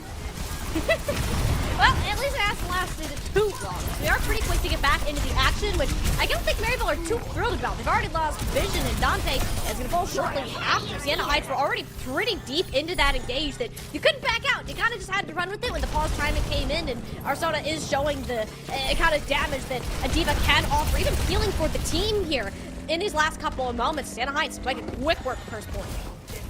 Yeah, they're actually going to have, what, maybe like 10 seconds more than what Maryville had going into Streets phase. So obviously a 2-minute time bank is pretty nuts here for Maryville, but this is how you need to answer. And already Vision's taken out again. Like, this cannot be happening. Unite is just on something. As soon as we add that last pause here, kind of working hand in hand with Arizona, Maryville absolutely cannot stagger. You cannot lose anybody. Just stay in the safety of Bubble. Bubble is home. Bubble is safe. Bubble is safety, like you said, like, hey, we cannot die right now. Oh, the nano! Is Arizona. That was actually great timing. That was actually, Arizona was hit with a bio nade from Squid as the nano boost came in. So Moncholo's, that 300 HP boost that you get once that ultimate is applied, it didn't happen. Arizona is D-Max. That ultimate's completely wasted. And Maryville, that is just the opportunity that they needed to at least secure some form of defense on the second point. Yeah, that was just unfortunate timing. As Arizona was like, hey, nano, and then it's like, oh no, that is just unfortunate. Now, Moncholo's stuck. I mean, Dante's in there. Dante doesn't get out. I wonder. I think if they try to use Primal Rage, maybe that's a throw. But now all of a sudden, this is a turnaround here. It's King stuck. Yeah, that normally happen. That had to have been a deflected headshot too on the Vision. Like, Unite 100% bailing this team out, and King's still with the spawns. All the meanwhile, like, this doesn't matter. Whatever we're watching Temp deal with King in the backline, the payload is still moving. At the end of the day, that is what's important. That's not good though. There goes your Dragon Blade. Sienna Heights, they won the weird overextension battle that Maryville decided to take, but lost the actual fight you should have won. And they use Rally and Blade. Yeah. It's 2 ultimates gone, and that is rough. And great, yes, you get some decent cart percentage there, but yeah, that's pretty rough. As Unite tries to save it, Social tries to rally to make up for the lost Ana healing, and Maryville just read it like a book, and Dante really, it doesn't phase them at all. They get enough damage to go through, and all of a sudden back in their favor. That was a nade from Squid. Dante immediately leaped on it. I don't know what Temp was thinking, popping the Deadeye there. I mean, you gotta imagine the Temp switching. You can't really play gas into this. Was he trying to shut him down? He's gonna stick it. Unite's getting staggered. Sienna Heights now find themselves victims to a very similar situation that we saw Maryville suffer with. They're just staggered. They keep chucking bodies at situations and ults they really shouldn't be. Yeah, I don't know about this Cassidy pick anymore. I understand it first phase, right? Like, way more close quarters. I think they're really trying to play the counter dive, right, onto Dante, but so far it just hasn't worked. Temp might as well be shooting paper bullets most of the time. You're a big target to get eaten up, and actually almost went down in the healing from Social Moncholo. Even that wasn't enough for their combined efforts, and Dante's gonna be fun, and Sienna Heights are getting stuck at a choke point that is pretty rare to see a dive comp kind of just chilling that point. They commit the self-destruct to this too. Pulse bomb in the back, you don't even get the remech. This is some weird Overwatch compared to just the more structured, kind of high-level gameplay we've seen so far. This is a game of all time so far. This is indeed a game of all time. It is Temp. They will swap over. They'll match the Widow now from Vision, and yeah, Arizona does go over to the Winston. So I think the bomb was like, I just need to get off this. Like, if I get something, cool. If not, I'm just gonna reset. I think that's also why they kind of just chilled in the pulse bomb. Really didn't care. But this is now getting into very dangerous time, is where 3.5 minutes are already gone. You have a long ways to go. Yeah, I mean, Sienna Heights, you're picking yourselves back up after getting punched into the earth like 5 times in a row. And this is sleep shot onto Dante, out of it from Squid, just in the nick of time to keep their tank alive. And I think that Maryville are just so far ahead at this point that Sienna Heights, I think their best situation is to take dry fights like these, build up as much as they can, and prepare for one final engage. Yeah, that is their best bet at this point. As Moncholo gets a sleeve, it almost dies for it. But this is, again, it's a tricky spot because Maryville continue just to hold them at this choke. Like you said, they really can't press forward. They don't get into a position to try and pop ults. And now they have both support ults, but I don't know what they're even going to be able to do with it. Arizona hasn't been in a position to utilize a nano. No, that's the advantage. Dante's holding so close that Arizona can't push forwards to actually get onto a target that would benefit from the nano. And before that happens, it's a bio nade to the backline. Juby has a rally. Like, Maryville know what they're doing. It looked like a little bit of chaos on the screen, but it's controlled chaos that Maryville are absolutely dominating. Yeah, and this is why they wanted to go dive, right? Like, this is exactly why they wanted to go dive. Sienna just looked lost in the dive here. Yes, they get the sleep. Oh, no. Nano goes out onto Unite, and they're going to pop the blade late, but nobody's here. Where are we going? It's an intimidation blade. These Sienna Heights have their backs against the wall. They're panicked. They're fighting tooth and nail for survival. But what survival chances do you have? It's overtime. Arsona's already gone. No one has come near to touching Squid on this high ground. Vision even dropped down to try to take a shot. Like, Maryville have been in control. They're the ones driving the bus, and it's Sienna Heights who have been dragged behind it at full speed, disgusting way to close out a map number 2. Jesse, this series is far, far from over. We're all tied up. No 3 Overwatch again. Hey, drop special for everybody trying to get the sick icon at 8 hours. But again, this is Maryville knew exactly what they were doing picking this map. They knew exactly what they were doing. They can run the dive. And honestly, when it's dive meta, there's maybe an argument they're first or second best team in the country right now. Again, ISU maybe first, and again, Winthrop enters that conversation as well, but I think when it's dive, that is when Maryville are at their best, and I think that's exactly what Sienna Heights has to try and take away, because let's say you tried Ego Duel and take them to another dive map, it's not going to end well. No, it's yet again, Jesse, another series that is going to be defined by map picks. Like, Sienna Heights, you can pick whatever you want here, but eventually I'm assuming you're going to get subjected to, like, a Gibraltar or something later down the line, so you almost, like, maybe you have to pick an escort to prevent that from happening. We don't necessarily know. And Maryville have put themselves at such a strong differential at this point, and it was, to be fair, even up until you hit 5.5 minutes, it's like, you know what? We got this. Maryville, pedal to the metal, did not let up the pressure from that choke. Like, Dante just existed there. There's no way that you could get past him, leaving Squid, who was the main reason that map was won for Maryville, completely safe. You could do anything you want. The bio nades were set up, and there wasn't a way in. So there has to be a way to change the momentum. And oftentimes, when there are teams that feel like that you are getting beaten to a pulp and something's got to go your way, Clash is the game mode to pick. Clash is just, hey, fights. You know what I mean? Like, there isn't as much theory going behind it, right? You kind of just have to take every fight as its own map, it feels like. To where, no matter what, it's not like that's like, hey, we're going to fight after fight at the same kind of chokes and the same kind of angles. And it may just be where everybody is, and but ultimates are a little different, but it's the same kind of rotation in your mind of how you need to fight plan.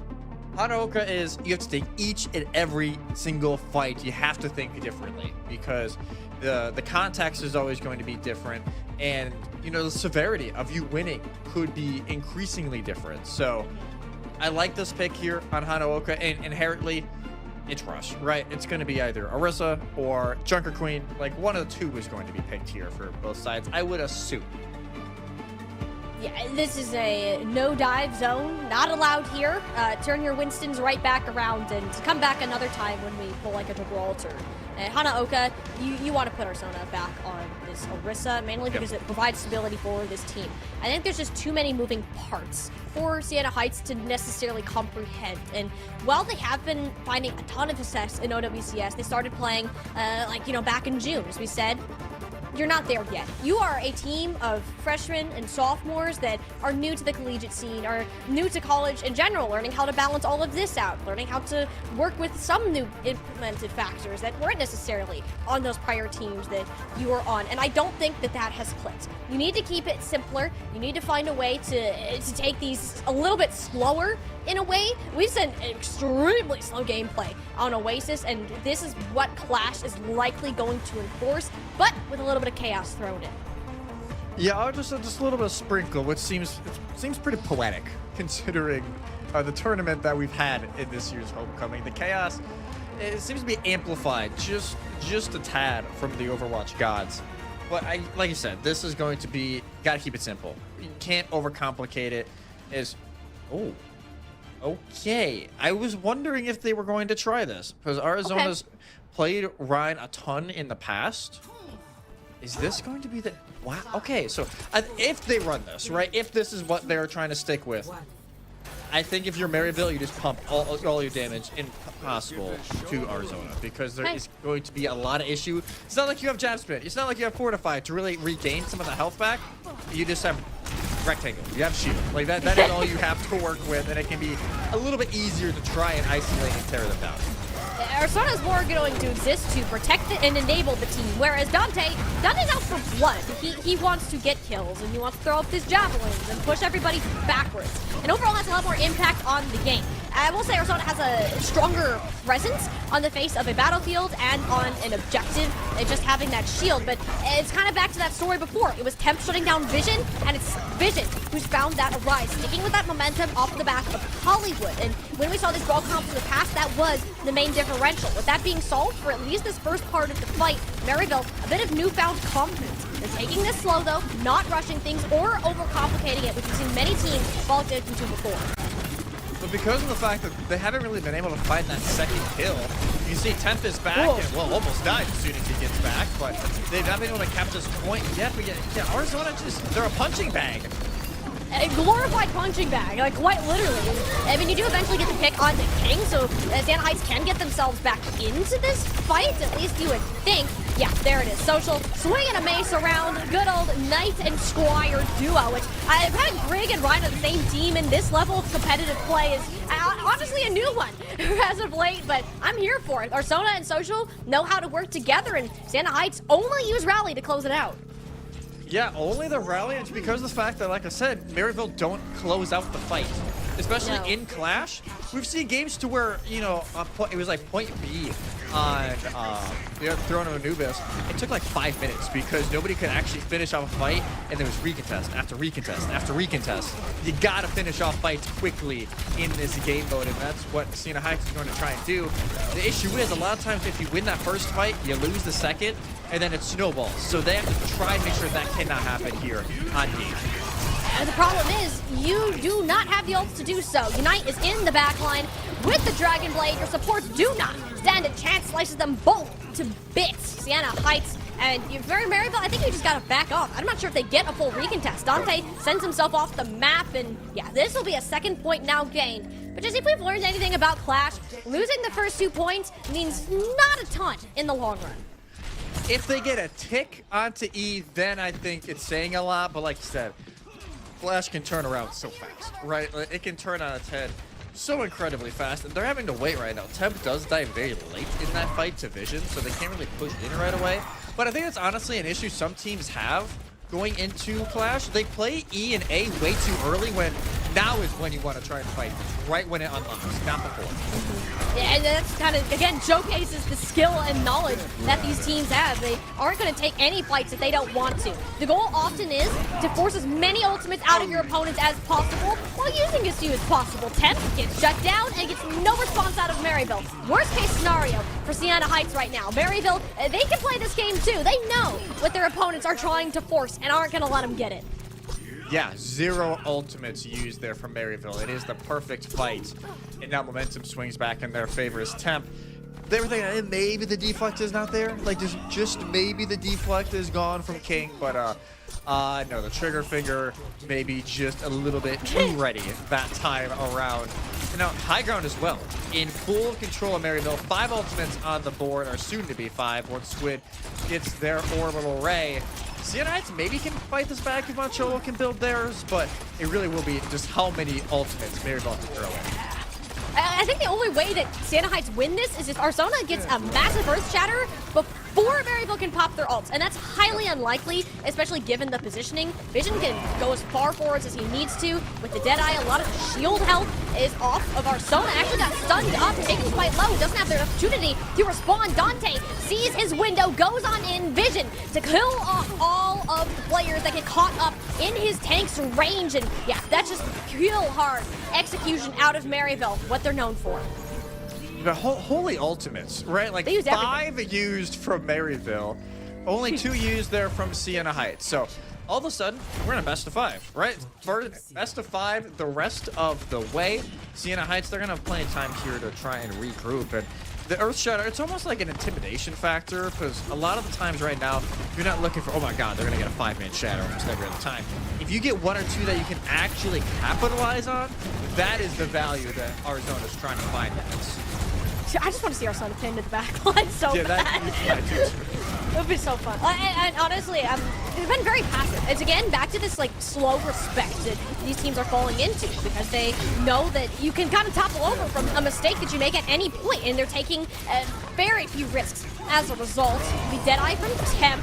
Nice space. Dante steps out. You cannot be doing that. I don't think that was even a whip shot from Social either. He just did that on his own accord in Sienna Heights. And you use a Deadeye of all tools, and that's all it takes to win the point? Great.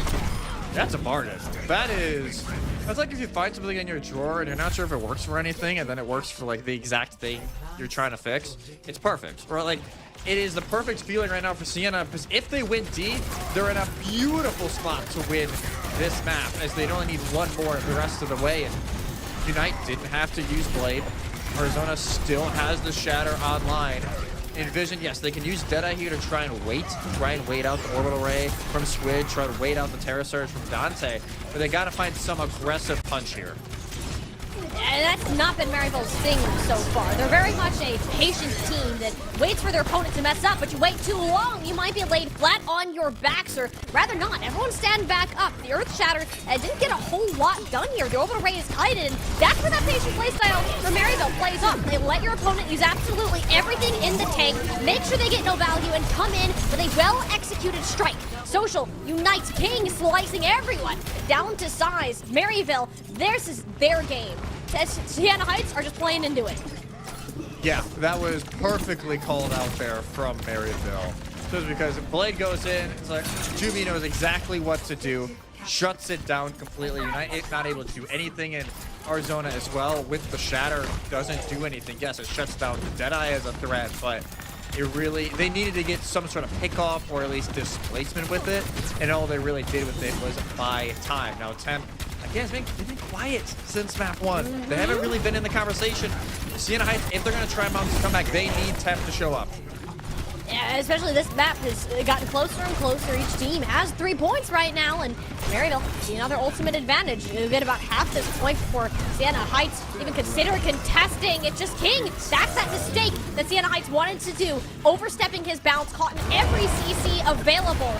Deadeyes, and just rather breaking the shield, making sure Sona can't poke his head out for all that long. Sienna Heights on the objective now, want to try to snowball another Elam, but if there's one thing Maryville's good at, it's not staggering. It's making sure everyone is safe and can regroup for another battle, a favorable fight such as this one. Geo Bash on to 3, but it's again King who ends up going down first. He's trying his best to follow up on Juby and Dante's aggression, but every single time he's hit by a nade from Temper, a bash whip shot from Social, and Sienna Heights make sure he's literally not allowed to play the game. Yeah, they've just been shutting them down completely. Orbital Ray, I don't know if it was needed repeatedly there from Sienna, but they're going to get some great staggers on it. If they can find a few more, then the value is here, especially they're going for it. Dude, Astronaut's in there and puts the Shatter down, and okay, King and Squid, you're getting out of here, but you're going down in a box. Sienna Heights sending a message for this point. It's only 1 more objective they need, and they're going to be right back in the lead of the series. Yeah, and now they have goal positioning in their favor. Maryville, they do not have a ton of time to regroup here. Yes, they have Orbital Ray and the Blade to try and push in. They have the resources to win it, but time is not on their side. No, you have to move back with your Maryville, and they've been allergic to that so far. Time to change the pace of gameplay. Every ultimate out onto the battlefield, and there are the eliminations to follow it through. King was in there. Nothing Sienna Heights could do about it. Really wanted to have that Earth Shatter in that situation, and Jesse, in the most Clash fashion ever, this entire map, these past 10 minutes, come down to 1 point. You gotta love Clash, right? You gotta love it sometimes. Yeah, Unite will have the blade here for Sienna Heights, but as of now, that is it. Maybe a late rally from Social. Those are the only things they can really bank off of. Maryville, their key win condition here is either get an early pick from Vision on this Deadeye, or try to at least delay time, build up some of their own other ultimates like their own rally, and get Dante in a position for this Terra Surge, but I doubt King is able to find the blade to combo. They're gonna try the force a mistake strategy out first. Pull out a shield in Vision's face. So far, and now comes the Chancer. Uh-oh, someone has overstepped, and I'm about to punish it. King and Vision take out their DPS counterparts, and it's Maryville racking up this percentage. There's no answer for Sienna Heights. Someone has to get to the objective. A last-second pin on there guarantees that this objective won't end so quickly. But who's there to follow up? Who's there to give our Soda the support that he needs? Absolutely nobody. It's all King shutting it down, and Maryville never counts them out. Even if they have a rocky start, this is a team who knows how to win. Now up to match point. Woo! Match point for Maryville, and I don't think typically they'd be as hyped as they would be hearing match point, but after this kind of series, Sienna actually pushing them around, and they're pushing them around a lot. And it just comes down to that final fight, right? To where it is that first pickoff on the 10th, and it just snowballs everything. Sienna Heights have to throw their initial game plan out the window, and it just throws everything into a loop. But this ride comp, there's times where it worked, and there's times where you wish, if you were a Sienna player, Arizona could have maybe done more. Because again, like I said, they kind of just ushered everybody around, tried to force mistakes, and they weren't able to really have that own kind of value themselves a lot of the time. No, and like, I think that's where Sienna Heights struggled, is they didn't seem to have like a strong identity as a composition, or really a big game plan. Whereas Maryville, it's pretty cut and dry. They're either A, trying to force somebody to mess up, which we often saw with like a Deadeye play, for example, or B, you're gonna play so patient, make Sienna Heights get antsy, and then they're bound to mess up at some point along those lines there. It's very much this go second mentality. Maryville have that experience behind their backs where they've seen so much Overwatch, it's predictable. They can read it because of this massive game knowledge that they have. It's still a close game. Sienna Heights have an opportunity to fire back nonetheless. Maryville just seem like they're in so much more control. Very few slips after that map of Oasis. Yeah, it's just the counter moves, right? You said it best. Sometimes in this meta, if you can dodge the initial array of attacks, the counter punch can be so much better because you have more resources to go on in, and you even have a better idea of what they don't have, which I think has been the big thing this meta, right? Trying to evaluate the resources available and what is not. And Maryville did a great job there of just trying to relax, especially some of those fights were very quick, did not go their way, and they tumbled and got out of their way pretty fast for Sienna, but the longer the fights went, it just seemed like the more comfortable Maryville was. And they're at match point, and all of a sudden that map, back and forth, that map pick advantage that Sienna Heights had is sadly gone. Well, we're gonna have to find out. Sienna Heights, they got one more map pick to see if they can cause the biggest upset of this tournament brackets, or if it'll be Maryville continuing towards those strong performances that we know them for. We're gonna send it to a quick break, get map number 4 all set up for you guys, and we'll be back with a continuation of this Collegiate Overwatch Homecoming.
broken the 3 Overwatch curse here on our Collegiate Homecoming tournament, at least for the rest of the day today. We'll have to see how much longer that actually continues. After Sienna Heights upset Maryville on map number 1, it's been all the Red Saints from here on out, and it's only one more chance for Sienna Heights to show us what they've got left in the tank, how they can be a true contender, and they picked Runasapi to be their battlefield. Yeah, Runasapi, it's what I thought they were going to go with in map 3, but instead went to Hanaoka. So, again, Rush City. And I think this is going to put... There's still long enough sight lines on this to where they can put Temp back on Ash and try and see if he can refine that spark that helped them win Oasis.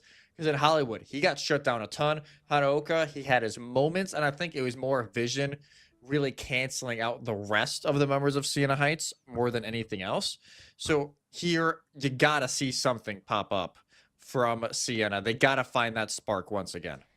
They almost seemed lost in the last map. I think that all of that confidence that they gained from Oasis was taken away from them. Once they hit Hollywood, you go into a second point with 5.5 minutes and get held at what is essentially the spawn.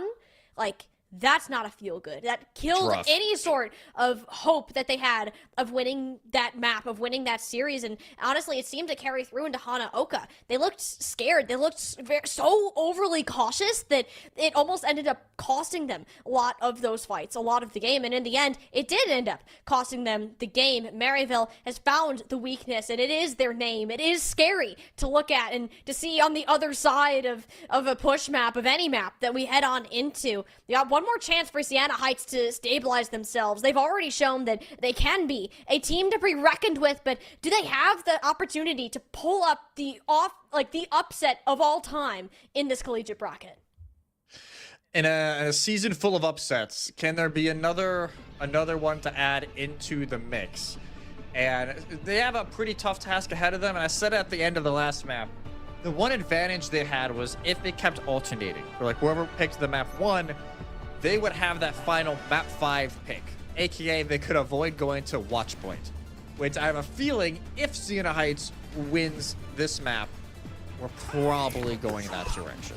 So I'm curious here what the plan will be, how they want to try and drag that momentum out, as it will be, as of now, Temp on the Cassidy. I'm a little surprised by that, I won't lie. I thought their Ash was a big reason why they won on Oasis, but maybe they're just feeling more comfortable right now with Temp on the Cassidy instead of the Ash.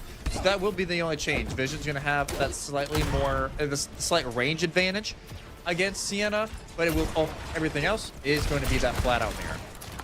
I think Vision has woken up, and Maryville as a whole has woken up since Oasis is like, again, thrown cold water in the face after Oasis. You're ready to fight out these next couple of games, and Sienna Heights hasn't given too much to say back since then, other than these big kind of spikes of confidence, of a plan. But you need someone to get online, and that player has been Temp. That's both supports gone. The first blow going to said Cassidy player. Sienna Heights seem to have more of a direction, at least at the start, beating Maryville in the neutral. Yeah, and it's 2 assists as well from Ancholo, who's able to get, I think, the ring down to let everybody push in, as I don't believe Squid was in a great spot. They were already kind of backing up, trying to get out of there, so they weren't able to ring the rest of their team forward and out, and now they'll have to do it forward. It's already 30 meters and counting. They win this fight. Tick is already achieved, and this is how Runasapi can really get into a very awkward spot if you lose that first fight. Yeah, and push maps as a whole have a tendency to snowball very quickly if you fall behind in this first couple minutes of fighting, and Dante almost fell off the map, ends up going down anyways, and Sienna Heights are so far up. Maryville haven't really given any signs of initiation. They're back to this passive playstyle of waiting for Sienna Heights to mess up, which just hasn't happened yet. There's been barely any mistakes from Sienna, and there's no doubt, there's no hesitation now from Sienna. This is what we saw earlier on Oasis, to where they're just gonna go. They're not gonna care about what's going on from Maryville. They have their game plan, and they're just going to execute it. If it, well, okay, if they lose Mancholo, maybe that does change things. Yeah, you do want to kind of back off. Sienna Heights can just, they can leave. The problem is, you're not as good as Maryville as just getting these full resets without losing players, so you'll lose another one, but the bot isn't moving. You're still going to have all of your team back before you even get to this midpoint.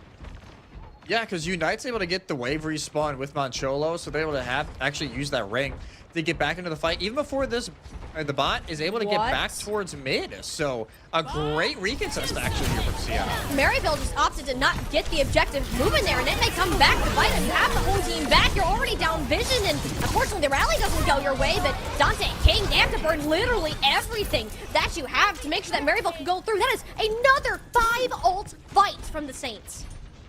Another 5-2 ult fight for Maryville, and yes, you want to win that fight. You want to at least start to get some progress. King overextends. Temp and Unite, the DPS duo, able to shut it down. And because of that, look, the bot will stop moving. They don't want to fight this. Dante will be here, but they'll be able to get out with relative ease due to the boost pad there. But again, it's a fight. Maryville, they can't lose those kind of members that quickly. Look, Dante again in an awkward spot. Like, where is this control that Maryville showcased from last map? It's gone. Like, they just... I don't even know what the words are at this point. They don't seem coordinated. They don't seem to be on the same page, and most of it's because Sienna Heights has stopped like, you know what, guys? Screw it. We are a good team. We can fight them and are actually going first. Maryville haven't been able to react.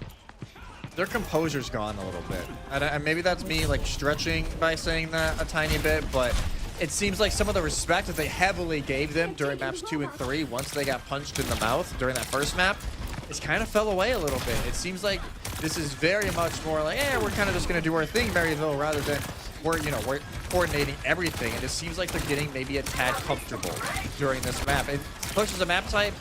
That lead that they built early, it's not like it's one to control, like, hey, it's okay, we can make it up in rounds 2 and 3. That sticks for the entirety of the map. And so again, these first couple of minutes have such an emphasis on how the rest of the game is controlled. It's not like Maryville are out of this yet, but you're walking uphill from here on out. Sienna Heights know they don't have to take a fight. Eventually see Maryville think like they want to commit, and those are all the torpedoes. Look at that huge chunk of damage. It's only Unite going in, chucking them through the blender 3 for the Genji player in Sienna Heights. More progress to be gained for sure. King trying to do what they can to shut it all down, but every ult committed. Sienna Heights giving Maryville a taste of their own medicine. Yeah, again, you could tell Arizona was like, I don't really want to use this, but I kind of have to. But to try and at least get a few extra meters, they're not going to play this too aggressively, even though they know that's it. It's not going to be for a while, and they do find vision. So now, if you are Sienna Heights, reset very quickly. Yeah, there you go. Mancholo, Temp, Social, all back into the fray, and now you take the 4v5. You just chill. You just sit in this spot and you wait for your vision to come on back. Once you have that, King's got to do something. You got to throw a Baba in there. The only thing is Sienna Heights aren't exactly the most patient team. They got ants in their pants and wanted to move forwards with the rally, which might turn out to be a problem. Maryville, experts at kiting backwards. Now you're going to have a Blade for King that is relatively uncontested and really can force Sienna Heights to play more panics, which cost them maps earlier. Yeah, we're at the point of push to where Sienna can just win a fight, lose a fight, win a fight, lose a fight. If they have that kind of coordination, it's fine. A clutch shield from Social blocks the deflect kill going back on the tap. Everyone's okay for now, but I mean, as you said, Jesse, Sienna Heights aren't really inclined to take these battles. They are pretty low on cooldowns. Arizona did have to burn the Fortified in that past engagement. King puts the Blade out, but look how expertly the tank defends their team. Unfortunately, Arizona will pay their life for it. Sienna Heights resetting for sure. They're not concerned. You're not going to be shaking yet unless you lose the next 2 fights in a row. Yeah, once Maryville gains the tick and gains forward advantage for their spawns, maybe that's why when I personally would be starting to panic here for Sienna, because it is way easier at that point for them to try and come back. But still a great spot for Sienna. Maryville, they do have both support ultimates. Mancholo will have theirs in a moment. Social will not. So if they try and pop both for Maryville, they will have that slight healing advantage going in. They're not going to quite get that checkpoint that Maryville wanted. They'll have to commit more of these ultimates. Mirroring Orbital Rays and Juby's Rally thrown on top of it. Maryville have more tools out on the battlefield. Dante now with Terror Swords. What can he manage to find? Just Temp mirroring one out the backside. Squid incredibly low. Backs around around the corner, can't quite get him down, even the javelin thrown towards the sky. Dragonblade now unite, the last hope for Sienna Heights, and it will be the nail and the coffin from Maryville. They're down, they are beaten and bruised. You have one more chance to come back to get that reboot. That was an important fight for Maryville to win, Jesse, and they are just short of that checkpoint. And they're gonna stagger out here, Dante, Oh, no. because of the fact that advanced spawns were never captured for Maryville. They were, I think, what, half a meter away, if that, from gaining those forward spawns. But it is going to be now Sienna Heights who gained that, and because of how long that stagger was onto Dante, tons of free real estate for Sienna to take advantage of. They are in the driver's seat. Maryville, the odds of them winning this map just continue to go down and down as this mod continues to press forward. Yeah, I mean, Sienna Heights, you're at a point. You don't have to commit anything to this fight. Just make your opponents use resources. Will be the case for King. Vision, a bit of pressure too. King's just kind of swinging the blades like, hey, stop, leave my tank alone, leave him alone, and it does work. You're eventually will end up falling here. Maryville prevent any further progress from being made. Still got a mountain to climb. Yeah, it's gonna be pretty hard. Like it's hard, right? It's going to be a very long process here, and we talked about at the very beginning of this map. You know, the Ashe versus the Cassidy. They're going to have that range advantage. They haven't really been able to use it, right? Like Vision's having to play a little more close up. Temp is gaining the advantage. They're closing that gap way faster than what Maryville would like, and is denying that advantage from existing. I mean, that just flips the bot. Maryville are now where we should expect Sienna Heights to be fighting. Another flip of the map. The bot goes out. Not a problem to kite back, and everyone's still on their feet. Another tool down the drain, and Sienna Heights have a clear way to re-engage, and it's really got to be on Squid Juby. These support ultimate timings need to be immaculate. They need to be perfect. As like you said, just over 60 seconds left, but you can't use everything. Maryville have had a bad habit of doing that, and that's a good start. That's a great start because you also got the checkpoint, I believe, off the back of it. Maryville are back in this game, but you have to be able to at least get this next fight cleared because that should get you the lead. And that here, Jesse, can be the end of the series. For Maryville, you need to win this fight with at least one ultimate remaining, whether it be you use both of your currents and King builds theirs up, or you leave one remaining because Sienna's going to have so much here in the last 60 seconds. Juby, an unmatched rally too. I mean, early overhealth will be built for this team, and they're all going to live to fight another day. Well, yet again, just like Clash, this series is down to a single fight. The only difference is Sienna Heights are fighting for their lives to stay within this tournament bracket, and you have all the tools to work with it here, Jesse.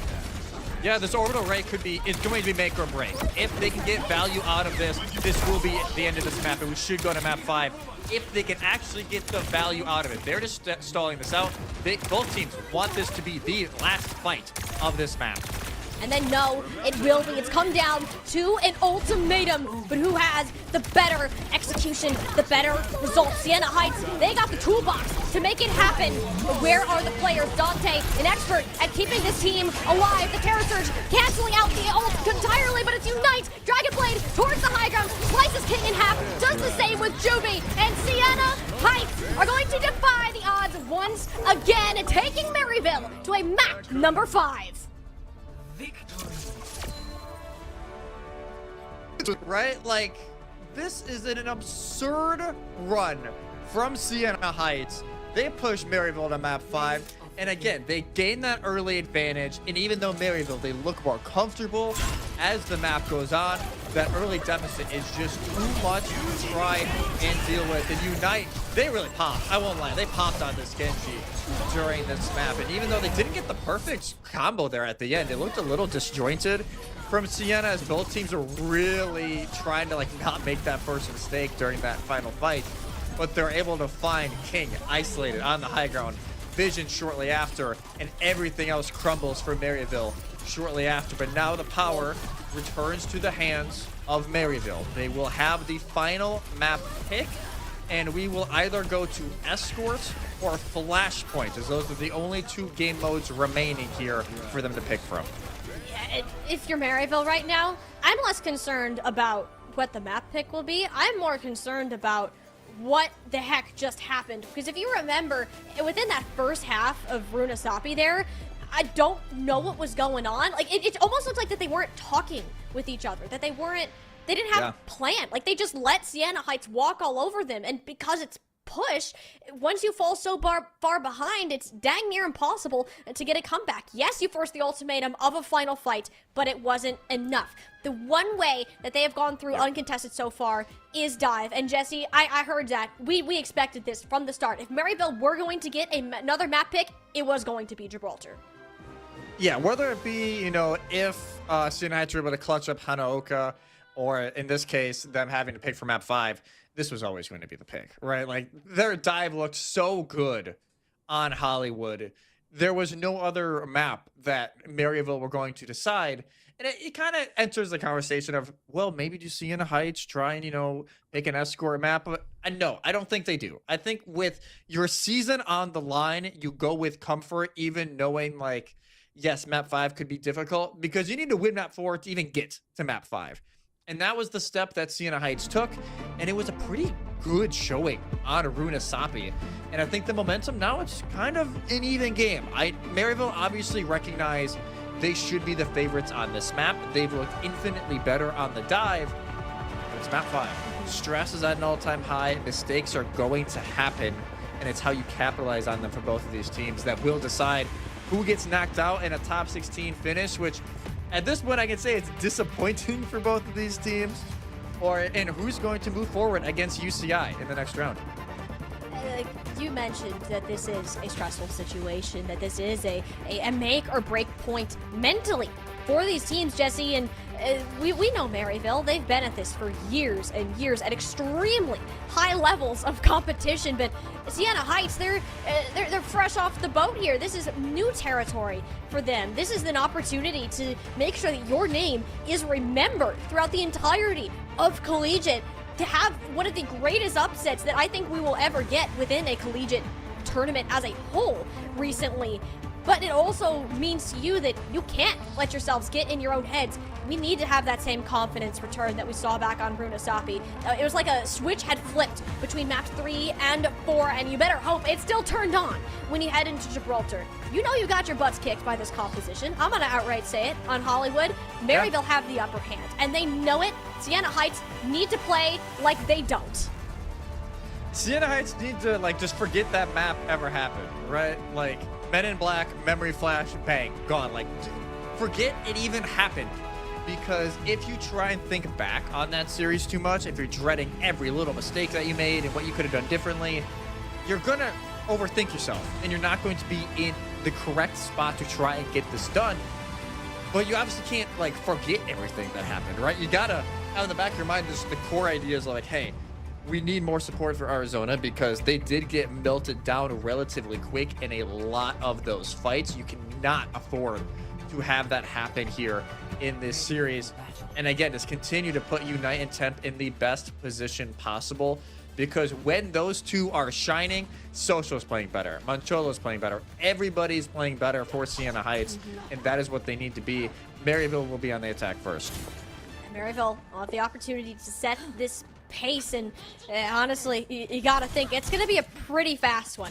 This is the first time that we're getting that Widow v Widowmere the entire series, and Vision has dominated that hero whenever he's pulled it out so far. Temp has given us at least something to look at, but it's not going to be enough. That map was determined by Arizona. It was determined by Unite. If Maryville can manage to click here and kind of make sure Sienna Heights gets lost in the sauce, this map is just going to take it. Yeah, it's going to be, can Maryville continue this dive prowess, or will Sienna, in a season of upsets, be able to pull another one and put their name into the conversation of maybe teams that can make this lower bracket run? Vision already trying to look for that opening pickoff. Dante gets hit with the bio nade. That'll just kind of hesitate this push for a moment. But again, especially on watch point, it is the little things that can really make or break, especially on this first phase of the map that can be historically difficult. This map is 90% positioning and like how you work around this objective. Like, it's great if you get a Widowmaker that gets a pick, or you set up dives. More often than not, it's like maybe 2 or 3 eliminations that actually decide this entire objective. Like, not just a little bit of progress. It's the entire point at that, because this payload can get pressured so far. King's entire job on this Tracer is to make sure that happens. Problem is, you already lost to support in a very weird scenario. I believe it was a Bionade, and somehow Mancholo got chipped with a Venom Mine too? Yeah, the nade went through, but I can't believe they died to the Venom Mine What? from Vision, which must have been a hawk from across the map, because it's not like the Venom Mine goes ridiculously far, and that allows Maryville to gain a ton of positioning. They gain high ground access, but now it's this next phase of this map. Can you get access to this back high ground? Can you try and force them away? Well, he got a nano boost to be able to do it, and Dante needed it a lot sooner than I think Squid was expecting it to happen. They'll have coverage on these doors, but with that response from Arizona, Maryville don't really get much fruition out of that initial play from the tank. It's all just a fight to keep the Dante on his feet. Yeah, it's just a nano trade. As soon as the nano comes out from Arizona and they realize Dante can't really go into the back line, doesn't matter if that stick could change things. That was pretty King. Gotta admit it. Mancholo's down once again. Maryville should be able to walk through this smoothly, especially with the social not having much help to actually withhold this one. Now Vision goes on in. You get the one onto the other supports. Any damage Sienna Heights takes will be permanent from here on out. That's exactly what you want to hear. If you are a fan of Maryville, first point should be just about done and over with once these final cleanup eliminations come on through. Yeah, these early pickups on Mancholo are going to be what wins Maryville this, if they can continue it up, because the healing just evaporates for Sienna Heights. They're not able to do anything past that, and so far the Genji against the Tracer has been heavily in favor of King because of pulses like that can just change the entire inflection of a fight. And even if it is good to have that deflect available to try and deal with Vision. No, it hasn't been enough so far. We needed something to change. And these DPS have been silent. Tab eventually gets that kill onto Juby. It's not going to matter so much in the long run since you lose your life. If they can get Dante or Vision on this, though, oh, I mean, they're both so low. And Sienna Heights, they're struggling to confirm Elins. They're just looking down like, oh, hello, Oh! you're still there. Deflect and That's the headshot. deflect. Yep, that's the value they needed and trying to find for ages on this Genji, and I think a lot of it is as well. Dante just melts the Genji a lot of time, but there's the play. There it is. Yeah, Unite is the Genji player in this lobby, and he will make sure that you all know it. I believe, honestly, I think Unite has killed Vision on Widowmaker with a deflect more than Temp has. Yeah, I think that's true, actually. But I'm thinking about it, Temp hasn't been able to really get the pickoffs on Division so far. They've had a lot of good pressure and more just like the awareness from Maryville. It's like you obviously can't push them, but now Infrasight online. Temp does not have it. They used it the previous fight, so they almost, well, they do find one with it. You can't be standing there, Social. You know the Vision can see it's you. up.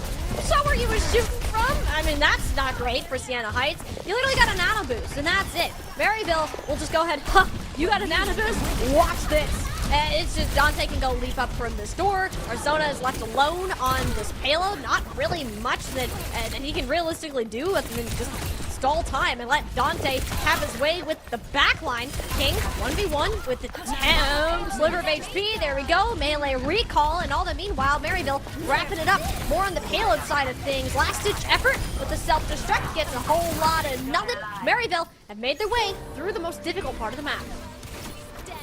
Yeah, and they're smart. They swap spawns immediately, as that would have been quite an unfortunate end.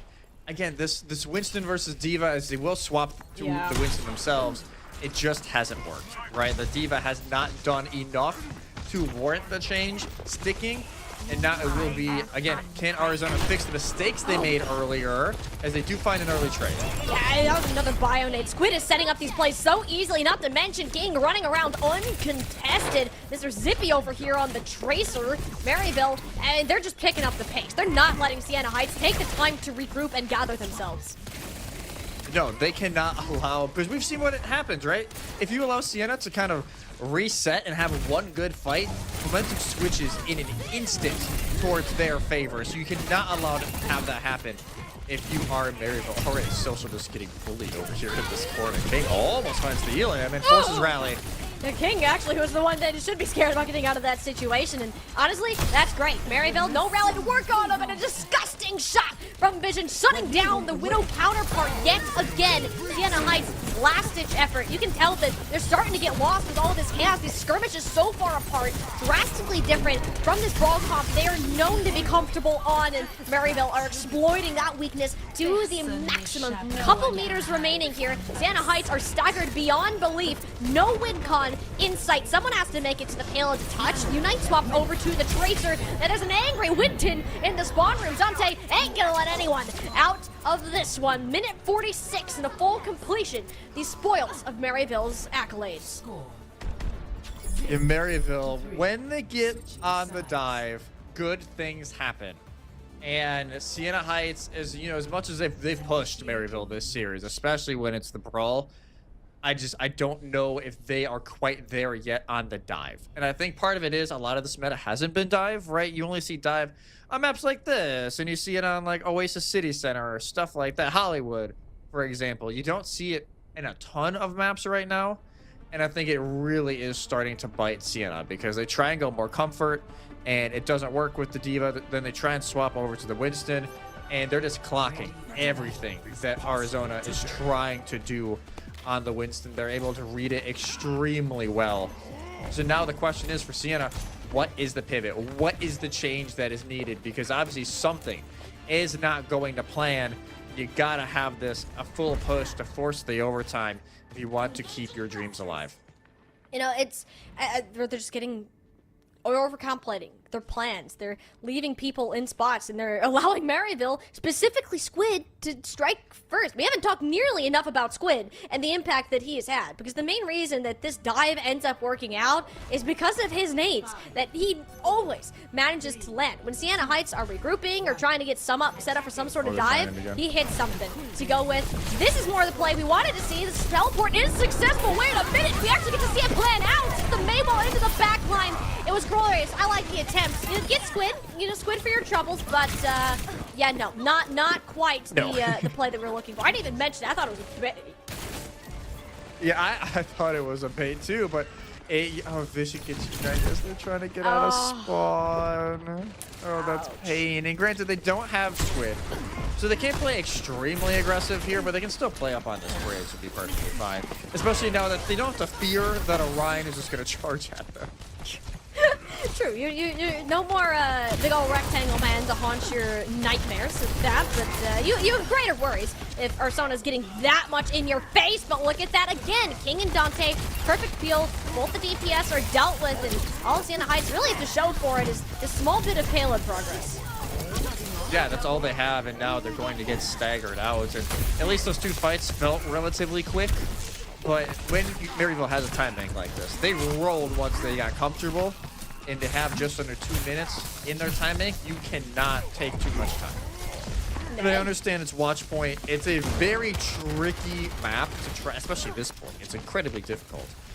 But I would say if you're Sienna, you probably want to have like a cap with maybe 30 seconds to a minute left to at least give you a decent amount of time going into second and third phases. I mean, the main goal of this is try to build up ults, which Maryville have just done faster because they had the plays. It's only now when we get to see Arizona with their own Primal Rage, and actually ends up getting 2 insane value from an ultimate that arguably shouldn't be getting that much done. We doubted their Winston earlier. If this is how Arizona's going to continue to play, Sienna Heights may not be out of this, Jesse.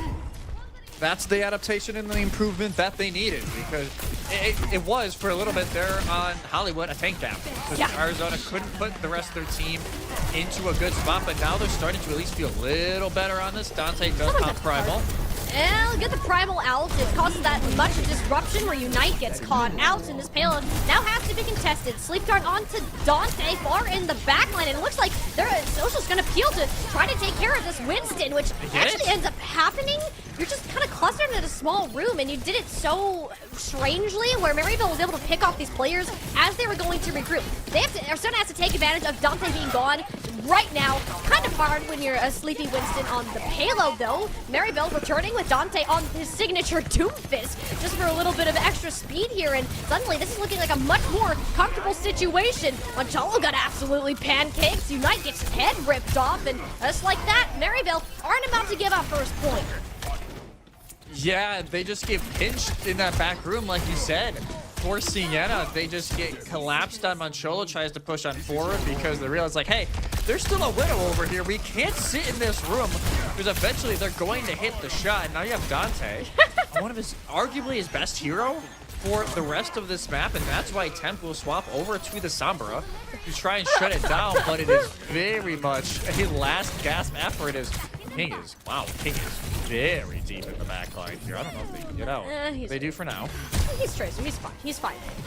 This is bad for Maryville, though, because you are 4v5 currently, and if Sienna Heights go in, but Arsona goes back to peel for the team. It's stuck with a close bomb, blown to a million pieces, and Sienna Heights, they're not even going to get a chance to take a full another fight. This Dante Doomfist has them thrown for a loop.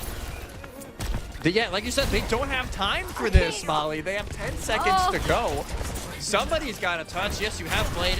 I would assume it'll be either Temp or Arizona because they have the Primal available, and the touch is in from Arizona, but this is not ideal by any stretch of the imagination. I mean, Temp's still on Sombra. This Primal Rage is only going to last so long. Unite has to get things done. That's the one onto the Ana, and Vision is also down. And even trade 3 for 3 so far. Arsona with yet another one. Sienna Heights are fighting for their tournament lives right now. Dante returning will have the Meteor Strike for a further reset, but he can't do it. He's the only one that's currently contesting the payload. Waiting for King to pick back. Going for Manjolo, who doesn't stand much of a chance. Punch into the corner. Take it out with a good old knockout kill. Maryville are fighting this tooth and nail. Neither team wants to forfeit this point. Yet it's Arsona, single health car remaining. Somebody's to get to the point from Sienna Heights. They'll keep the contention up. Social rally now, extra over health, sure. But Maryville, they're back faster. They're back stronger. What else is left in the tank? Because it's not looking like much. The Saints are not about to go out like this. Maryville will take the series 3-2.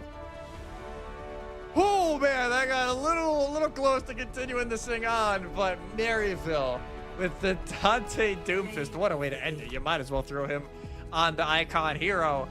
Oh man, so close for Sienna, but it just isn't enough. They were outclassed on the dive, but the fact they almost actually have that work out is kind of insane. But Maryville, they escape another scare, and a team that typically is not tested this much so early in the tournament. It's not like the punches stop here. Tomorrow, UCI will be their opponent. I don't believe as of now that'll be on stream. God, I wish it was. But that will be quite a test, as UCI are also known to be having a pretty good season right now. And if Maryville, if they're kind of shaky like they were today, maybe an early exit looming here, as that on paper should not be that close, but this is a Sienna Heights team that loves to punch up. Oh my goodness. Like, if you're a fan of Sienna Heights, like, you should be happy. And if you haven't heard of Sienna Heights before, oh boy, people, listen up. This is a team you will want to be keeping tabs on. Even if they ended up going out today, taking Maryville to a game 5, taking Northwood to a game 5. There's very few schools that are able to accomplish as much as this young team has. Again, entirely freshmen and sophomores, most of them being on their first year playing in collegiate. Minimal experience outside of some OWCS this year. Sienna Heights have great things to come their way going forwards, but that's going to do it for them in this tournament. Maryville, at the end of the day, are the kings of collegiate Overwatch, and they want another chance to ascend to that throne. I will say for Sienna Heights, they will be looking back at Hanaoka. I do think if they win Hanaoka, if they win that fight, they force Watchpoint map 4, and assuming if we can follow the same result, they lose that, and then they get their map pick on the decider map. I think losing Hanaoka in the fashion that they did was maybe an early nail in the coffin, at least got the initial indent in, because it was always going to go back to this map. It was, you saw it on the writing was on the wall. They're of course going to go to Watchpoint Gibraltar for this map 5 because it is going to be where their comp works the best. And I think Sienna Heights will be kind of kicking themselves, knowing what could have been. And I have been somebody who has criticized Sienna Heights this season. They've had some whack results here and there that they're dropping maps to like a CSI and some other teams that really should not be taking maps off of them. That is a performance they should be extremely proud of. And I think if they weren't playing, Northwood into Maryville during this part of the tournament, maybe we see them top 12, top 8, or even further. And you'll honestly say, when we look at this bracket here, luck of the draw on some points that just based on your seeding from the Swiss. Yes, it is a 10-round Swiss stage, but there are, 434 teams that competed within that Swiss, and only 16 of them made it this far. And Sienna Heights, they came into this as the underdogs and put up one heck of a fight, and that will certainly be remembered. But and going forwards for the rest of this weekend, you gotta say we're looking at round 2 and round 3 both being played tomorrow. Those round 2 games that we were looking out for, we'll see Maryville face off against UCI, which I don't believe that one will specifically be on stream. We'll be looking more at Cumberland and Blinn's rivalry that has been brewing for the past year, not to mention Converse and Bellevue getting their 3rd rematch as of the recent weeks here. So we got some stellar Overwatch to be coming your way. I cannot wait for that Converse Bellevue game. The fact that they've played each other so much as of late, and Converse has the story of they've been kind of messing with the roster a little bit, and it's been working. And Bellevue, great game today over St. Clair. That is going to be an incredible game. And like you said, Cumberland, Blinn. Cumberland, one of the stories of the season so far, kind of came out of nowhere and already guarantees themselves a top 12 finish against Blinn, which I don't know if they've played against each other in regular season, but behind the scenes in scrims, there's been a little bit of kind of some joking drama going back and forth. I cannot wait to see that game, but man, tomorrow, you do not want to miss it. It is going to be one hell of a slate of games. And this is why we love Collegiate, not only to support the students and these wonderful esports programs, but for these rivalries, for these stories to be told, because they absolutely deserve to be. We've only scratched the surface of what this playoff bracket has to offer. We got even more action coming your way tomorrow, so make sure that you go ahead, set your notifications on. We will be back at 2 p.m. Eastern, I believe, for our continuation of our lower round. Thank you so much for coming out to support these collegiate players and teams today as they make their way through this Overwatch homecoming bracket, and we'll see you again tomorrow for the continuation of some wonderful gameplay.